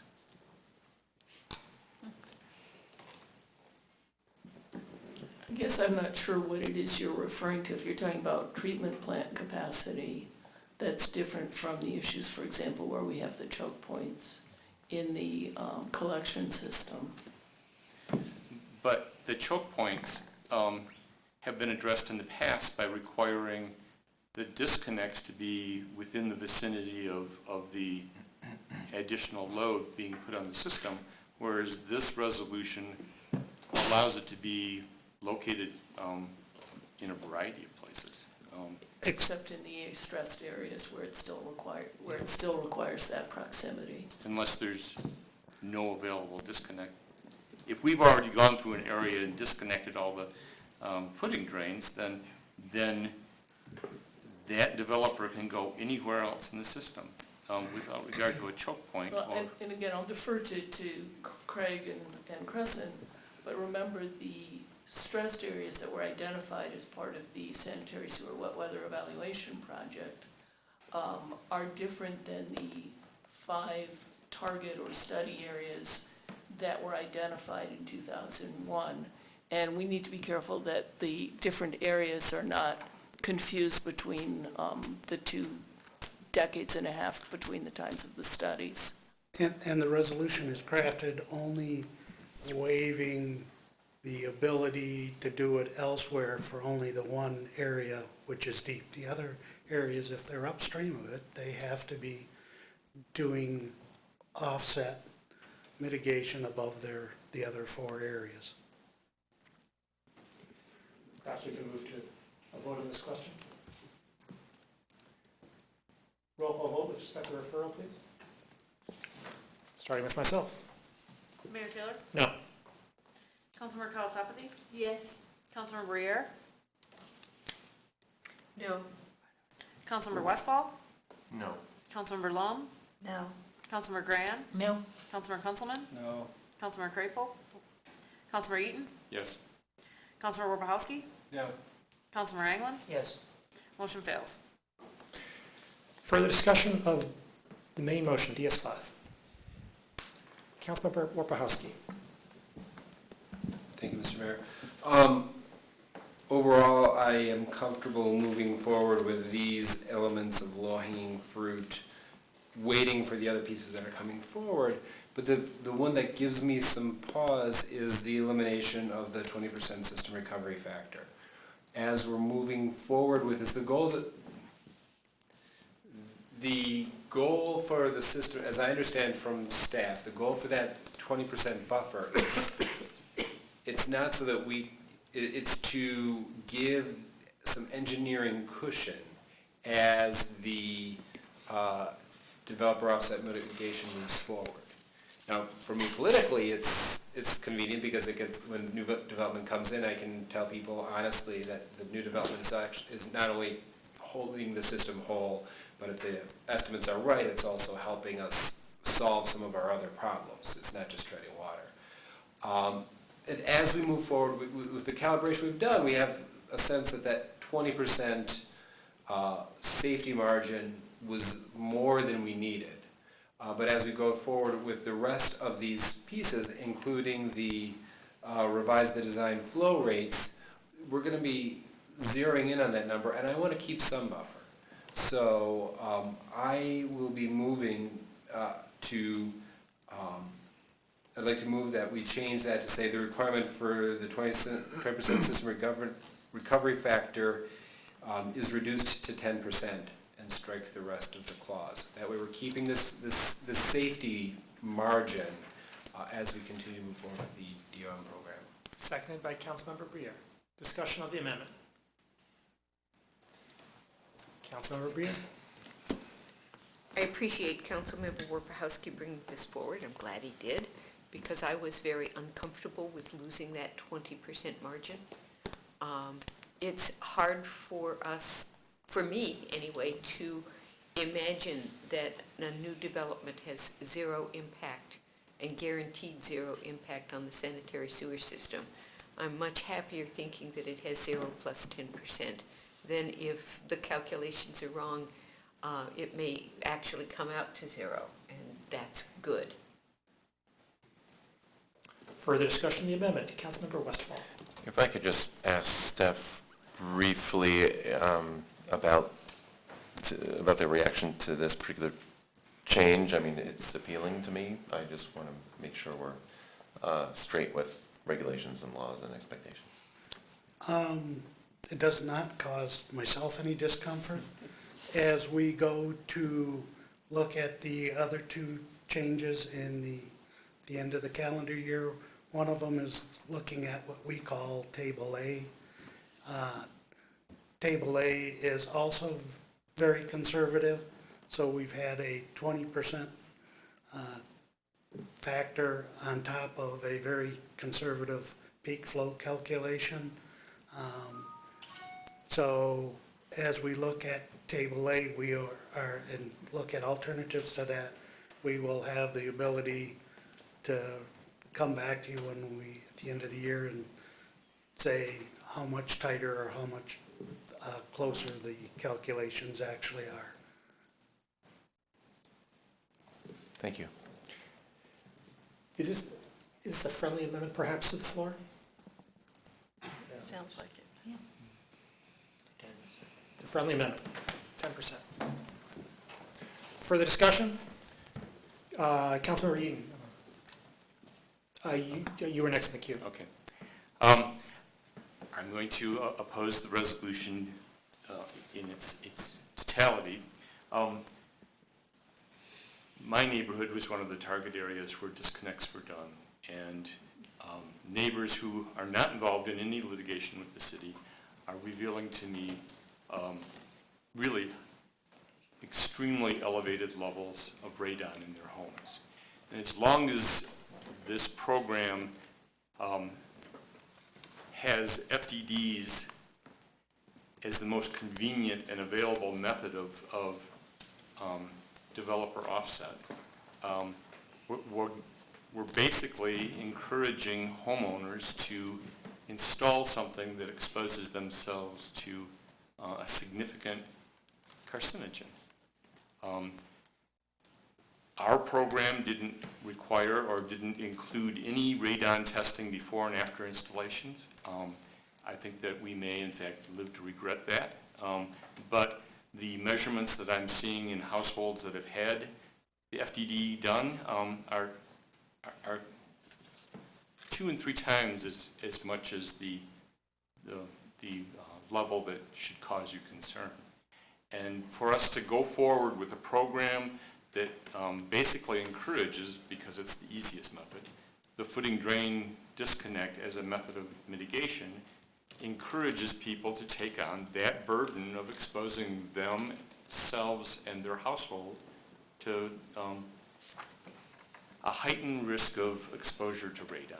And I just, I cannot tell you how dangerous that is for us. I think that this is really mistaken, going forward with a program that doesn't address a fundamental problem. Further, pardon me, Councilmember Long. I hear what you're saying, Councilmember Eaton. I also, this is about the developer offset mitigation aspect of the program. I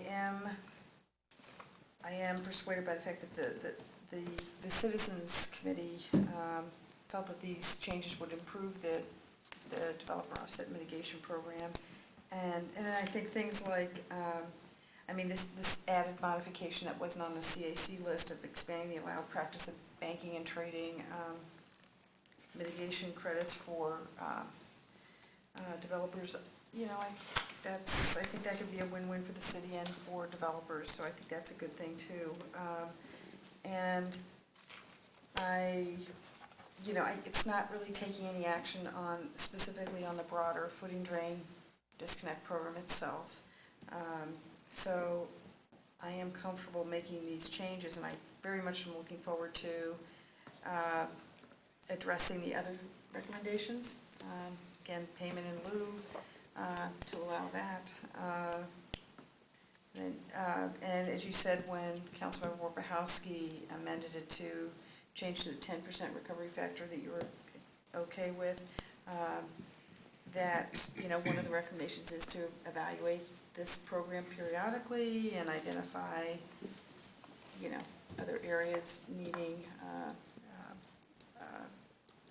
other high-risk areas or areas, calculations, you name it. So that's a good thing that I think you'd be doing that anyway, but that was another recommendation from this committee that I think is worthwhile to pursue. So I would also like to thank the staff and the citizens who participated on the SSWWE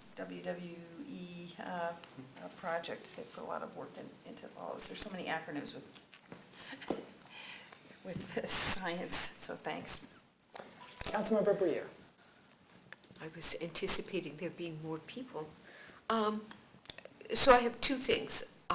Because we're talking about a voluntary program, if this resolution passes tonight, I think we should all be urging any citizen who participates in that voluntary program to establish their own, for their own self-interest, the conditions under which they agree to a sump pump installation.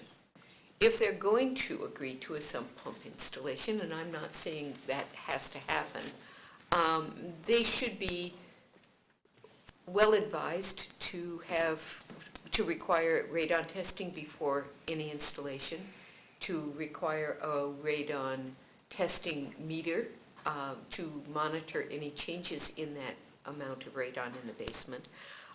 They should be able to establish perhaps a financial arrangement to replace the sump pump in so many years. Those are good things. It's a contract between the developer and the citizen citizen, whoever that may be, should be looking out for ways to maximize the benefit to their home if they're agreeing to have a footing drain disconnect at their home. But I want to, at the same time, urge the staff to really look at much more innovative solutions than the FDD program. Footing drain disconnects, at some point, we will be at a zero-sum game. We won't have more footing drains to disconnect. And at this point, I'm hearing from residents who don't live in households with footing drains or in households that are impacted by the wet weather issues that they are receiving flyers and being pressured to disconnect footing drains. I attribute that to the developer's need to go out seeking people willing to disconnect. But what it's causing for some residents who don't live in an impacted area is a concern that they now do, and that they are being forced to disconnect. I would like us to be talking about a much broader range of solutions for developers to seek. Whether that's cash in lieu, whether that's something else that I am beyond imagining, doesn't matter to me nearly as much as not having footing drains as the immediate thought when people talk about the developer offset mitigation. I would like to not have it be must disconnect X number of footing drains or the equivalent whenever we are seeing a development agreement. I want it to say must remove X number of gallons from the system. That's fine with me. So that would be my goal here, and something that I think staff can walk away and think about. And I'm saying that whether this resolution does or does not pass. Thank you. Further discussion? Councilmember Warpahowski. Thank you. Another question for staff. I don't remember every page of my budget book. We had a discussion earlier about moving the fees for monitoring the DOM project onto the developers. Has that been done, or is that also coming forward later? At the budget approval session, that new fee was approved, but the direction given to staff, what we took away was that it was not going to be implemented until after the first of the year. Thank you. Now I remember that conversation. Just wanted to make sure. While we were doing it. To Councilmember Eaton's points about radon mitigation, I think radon is an important issue. We have what the current build,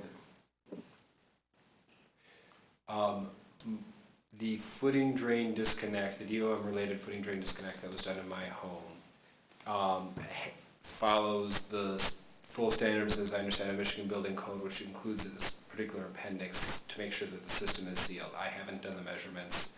The pre-purchase measurements I did, the Huron opened the windows because their carpet stank and they didn't want me to know. And I haven't measured since. So I don't know about the actual radon numbers.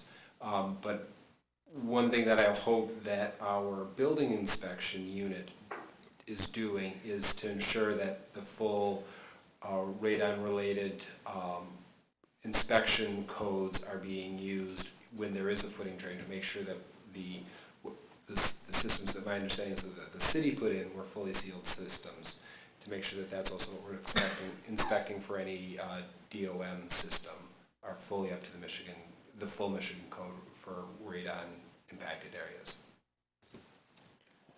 Further discussion? Councilmember Anglin. My concern is that I've watched Councilman Eaton attend meetings since he's been on. The years he's been on, he's been at all of them. And he's here this evening addressing some issues to us that he was intimately involved in. That gives me a little bit of a pause. And so when you read the report, it says, I indicated, concerned that 40% of the respondents were anxious about their sump pump installations. It's a large number. You know, if you ran a plumbing business and only 60% of your customers were satisfied, you'd be out of business in about 2 years. Because the word would get around. So the dissatisfaction is there, and I just wonder what it's about. It's a concern to me that we don't even have in our rental houses, when someone rents a house, there is no guarantee. There is no stipulations we have in our codes at all about radon. They can move in and it can be high as heck, and the owner of that does not have to do a thing. So we're not really being attentive here to the concerns of some people who are anxious about this whole process. And since Councilmember Eaton was at every single meeting and he met the real folks, that's a concern to me. I don't have the problem, so should I then not care? Absolutely not. But I would put faith in someone who was there, listening, paying great attention to it, and trying to work their very best as they would see as a solution.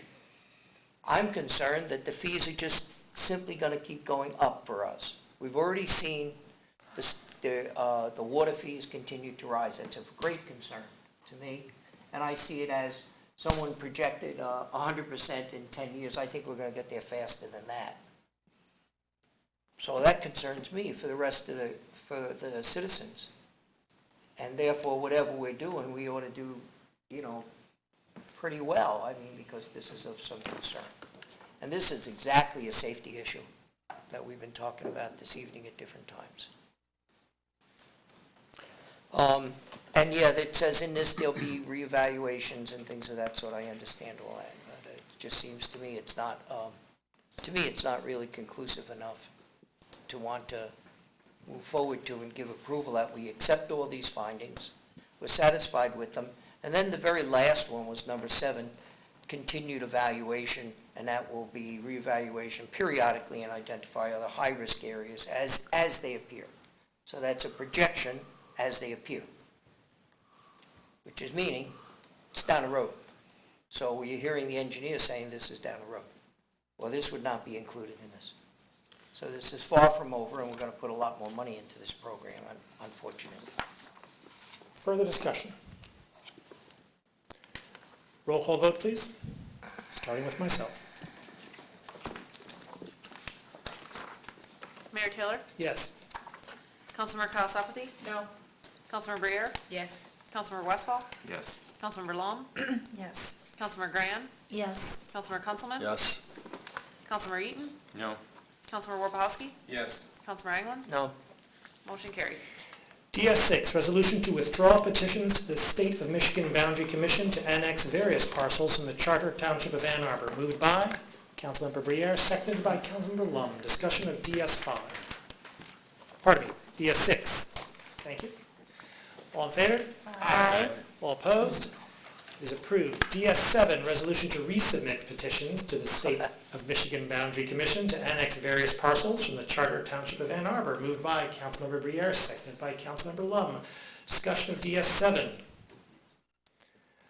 All in favor? Aye. All opposed? It is approved. DS8, resolution to approve the Community Development Services contract with Washtenaw County in the amount of $150,000 fiscal year 15 and $165,000 fiscal year 16. Moved by Councilmember Briere, seconded by Councilmember Graham. Discussion of DS8. Councilmember Lum. Thanks. Just briefly, I'd just like to acknowledge Mary Jo Callan. She's done a fantastic job in serving the city and county and our nonprofit human service providers, as well as in ensuring a smooth transition to the consolidated approach.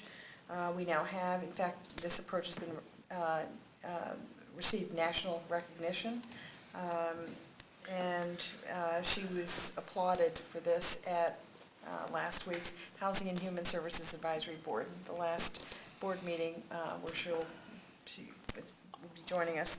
So sadly, she's moving on. She will be most definitely missed, so Mary Jo, wherever you are, thank you. Hopefully asleep. Yeah, the consolidated collaborative approach to housing and human service funding is working very well, and can certainly serve as a model for other service collaboration and consolidation opportunities. And again, we have just received national recognition, Mary Jo and her team, for all the work that they've done. So it is, you know, it's a major contribution to this collaborative effort, and certainly support continuation of that approach tonight. And again, Mary Jo was instrumental in working on this, introducing this concept, and seeing it through to where we are today. So thank you, Mary Jo. Further discussion of DS8? All in favor? Aye. All opposed? It is approved. DS9, resolution to amend Ann Arbor City budget for fiscal year 2015. Moved by Councilmember Briere, seconded by Councilmember Lum. Discussion of DS9. All in favor? Aye. All opposed? It's approved unanimously with 10 council members present, thus satisfying the 8-vote requirement. DS10, resolution to approve a grant of easement to the Michigan Department of Transportation for highway purposes at the existing M14 bridge over the Huron River. Moved by Councilmember Gran, seconded by Councilmember Warpahowski. Discussion of DS10. Councilmember Briere. Well, I know that this is a pretty much a pro forma situation. The bridge is not changing. MDOT's not changing its use of the footings. And what we're doing is cleaning up a mistake, sort of an oversight in the past. I would like to encourage the city staff to continue to talk with MDOT about those many rail crossings that we have asked to have created so that we can complete the border-to-border trail in that direction. I would like us to also pursue getting permission to build a pedestrian and bike path underneath the bridge on the Main Street side, linking from Main Street all the way to Huron River Drive, and thus making the passage for pedestrians and bikes between Huron River Drive and the rest of the city much safer, because truly trying to cross a freeway entrance the way people are now forced to do is unsafe, whether you're coming down Huron River Drive or you're trying to approach Huron River Drive on Main Street. It's an incredibly unsafe situation, and many pedestrians, many bike riders through there every day. So those are things that I think that we need to continue to work with MDOT on. Certainly we have 3 potential railroad crossings that are in our capital improvement plan. Each of them is an underpass, and each of them is way out there, 2, 3, 4 years away, because we don't have MDOT approval yet. I would like to see that that occurs. Further discussion of DS10. Councilmember Warpahowski. Thank you. I've been in contact with some members of the Fifth Ward who live on the north side of town near M14 who have concerns regarding the noise that comes off M14. In fact, you can notice the difference if you're coming west off of 94 and you take the M14 loop. It gets louder when you're there. Does it indicate that there may be a staff person from MDOT there? Is that may I just, since we're talking about this, could I get some questions?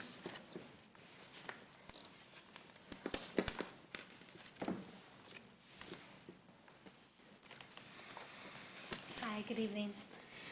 So regarding the planned change, the work on M14, my understanding is that, has there been any discussion about the existing pavement that's used there and ways to deal with the noise issues near residential areas? The current project that we have planned for 2016 is a maintenance project. So there aren't any large capital improvements that are going through that area right now. It's just simply to overlay the roadway, what's existing. Overlay the existing roadway with both the same surface, or are there options for change? As background, some of the neighbors have been researching some of the alternatives and have something they'd like to council and presumably MDOT to see regarding this. So, so can you tell us a little bit about what in terms of the road surface and what some of that looks like? The road surface will be a light bituminous surface that's overlaid onto what is existing concrete. Correct me if I'm wrong, Dan.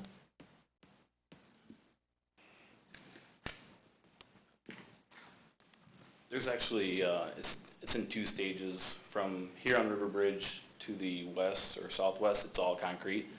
So we'll be doing concrete patches and some concrete joint work.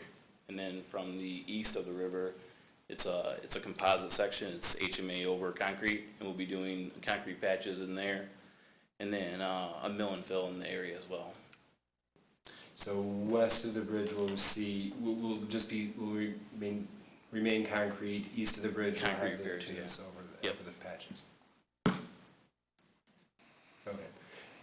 The concerned residents has requested that we. So, first of all, thank you for staying so late. If we put this off a couple weeks, does it make things harder for you so that we can review the documentation by the residents? What's the impact on your planning?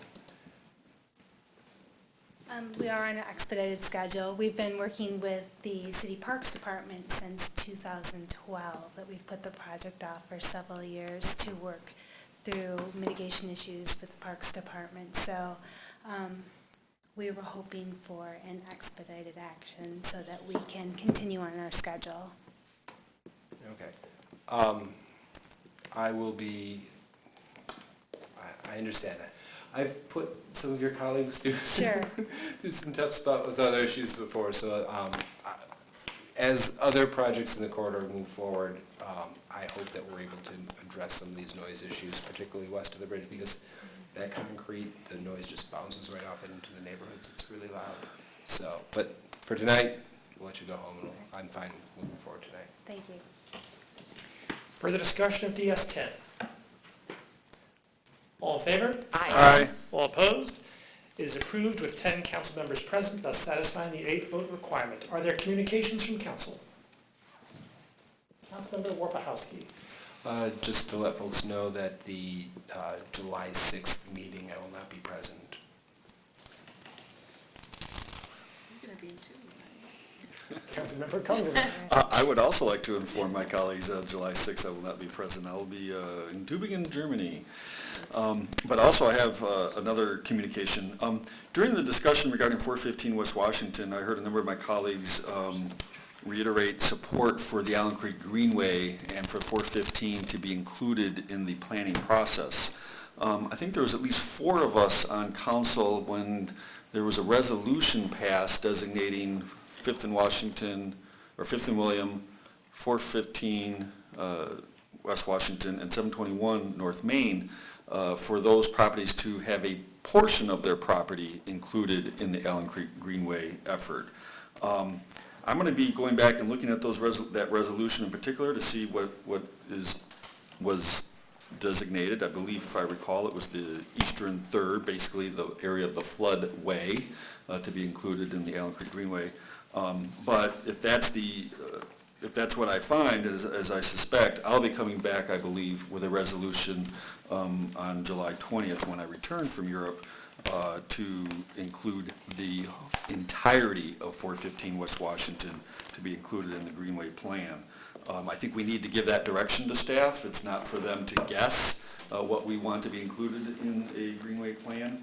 And as previous council had done, by doing resolution to indicate to the public and to staff our intent for the Allen Creek Greenway, I think this would certainly be an appropriate resolution to bring forward, given the support that I've heard from my colleagues, including 415, and as we also know, there's a significant floodplain on the site. Further communications from council? Are there communications from the city attorney? Nothing further this evening. May I have a motion to approve the clerk's report of communications, petitions, and referrals? Moved by Councilmember Westphal, seconded by Councilmember Lum. Discussion of the clerk's report. All in favor? Aye. All opposed? They're approved. We now come to public comment general time. Public comment is an opportunity for members of the public to speak to council and the community about matters of municipal interest. For public comment general time, you need not have signed up in advance, merely to have endured the meeting in its entirety. You have 3 minutes in which to speak, so please pay close attention to the time clock. And if you require assistance, we'd be delighted to provide it to you. Is there anyone who'd like to speak at public comment? My name is Edward Vilmetti.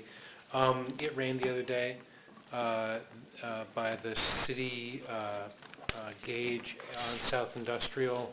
At its peak, this was the strongest peak I could find, 0.88 inches measured over a 15-minute time span, which is more than 3 inches an hour, which is a heavy rainfall by anyone's measure. The streets flooded by Fingerly Lumber. Lake Fingerly came into existence, as it seems to, about every year. The streets flooded on South Industrial at East Stadium, damaging vehicles. There were cars that were flooded out there. I overheard on the local amateur radio emergency channel, the Skywarn channel, discussion of someone who was calling in from his maritime mobile unit. Maritime, yes. His car had stalled. There was water coming into his vehicle. So that's a severe problem by any measure. There are a couple of small things I think the council and the city staff could consider to mitigate against future wet weather events like this. I noticed in my neighborhood there were a number of storm drains that had quite a bit of debris in them, and coming through Lake Fingerly afterwards there was debris fully covering the drains as a result of that storm.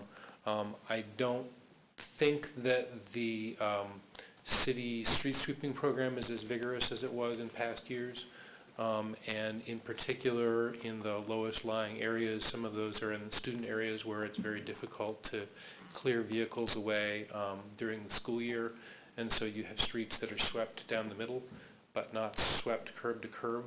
And I think that targeted street sweeping in the portions of Allen Creek and perhaps in other watersheds would make a difference.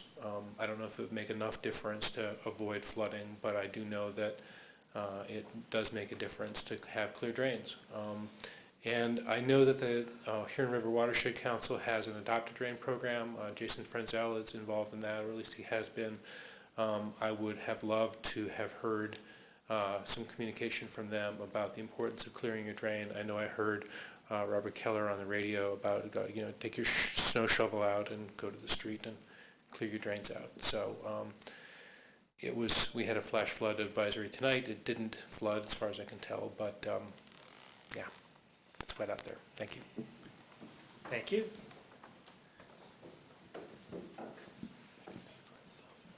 Oh, come on, Spark was on the menu. Quick comment about Spark. They've done really much better with metrics and giving metrics and stuff like that, and that's thanks to you guys. And so I like to think of that as a win for me as well.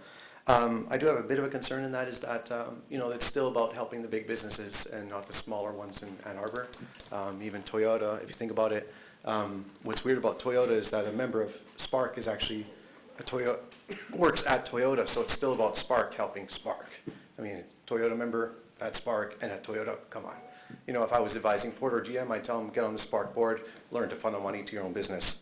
But another thing I wanted to point out about Spark was that, it's, if I look at the tax forms, I wish that when you guys voted that you would wait a month or two, because although they've given audited financial statements, the 990 tax forms haven't been posted on their website yet. And so the 2014 forms are not there yet, and I wish you guys had that to see that, just for disclosure. You guys can debate about whether or not the money is whatever, how they're spending it. One thing I'd point out to you is if I was playing a little drinking game with you, is I go out, I don't drink, but if I was, I go to the bar and I'd ask you that, how much do you think that Spark actually spends on economic development?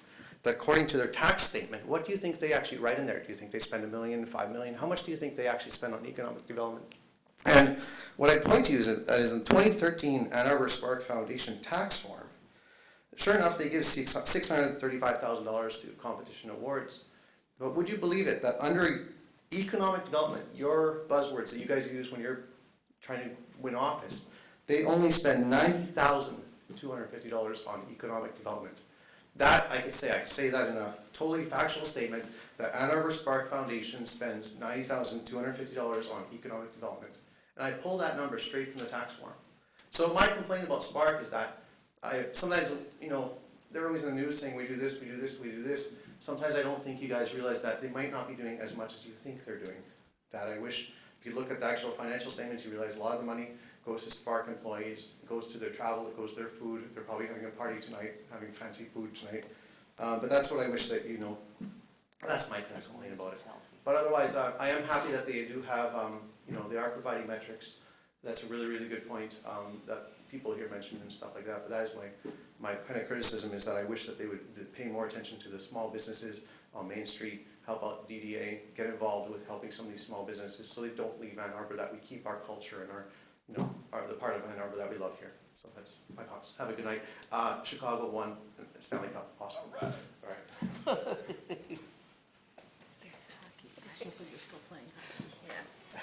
I mentioned the Pedestrian Safety and Access Task Force earlier, and some of you were probably on council when I was complaining about that task force. I was questioning whether it was simply being established to do nothing for more years after over a decade of underfunding pedestrian safety improvements. They are operating in a very, very difficult environment, not only where we are underfunding pedestrian improvements, but there are major operational issues. And I don't say that to blame any individual, but the process has existed in Ann Arbor where we are not addressing areas where sidewalks are impassable either because of overgrown vegetation or because of snow, and it's not really a matter of whether it's 0 snow or an inch of snow. In my neighborhood, there were many sidewalks that were not shoveled all winter for many winters until just the most recent winter. And so while there have been missteps with the task force has really set the standard for transparency using Google Drive and Google Groups. And I think that we need to be cognizant of the many, many hours that our volunteers have spent and a lot of education and extra effort that went into trying to address pedestrian safety and access in this community. So I just want to thank that group. And I spent much of yesterday and probably will again tonight trying to keep a large storm drain clear next to my house because the water came to within an inch of my walkout basement twice so far. My husband's home manning it right now, and I'll be doing that. And some of that is the unintended consequences of not having a leaf pickup program. I don't have an opinion on whether we should be doing it or not, but we should look at all of the factors. And what's happening is without the leaf pickup, neighbors are putting the leaves in the public right away. When we have a big storm, the leaves, the twigs, all of that covers up this big 3-foot drain opening, and if it clogs, all of the water goes straight towards my house. So I hope we'll consider that. A shout out to A2 Fix It. Right now we have 36 open tickets that have not been acknowledged. We are using it for flooding, and a lot of vegetation issues also need to be addressed. So I hope the public continues to use it. Thank you. Thank you. Is there anyone else who would like to speak at public comment? Do we have a closed session today? No. We have a motion to adjourn. Moved by Councilmember Wojciechowski, second by Councilmember Westfall. Discussion? All in favor? Aye. All opposed? We're adjourned.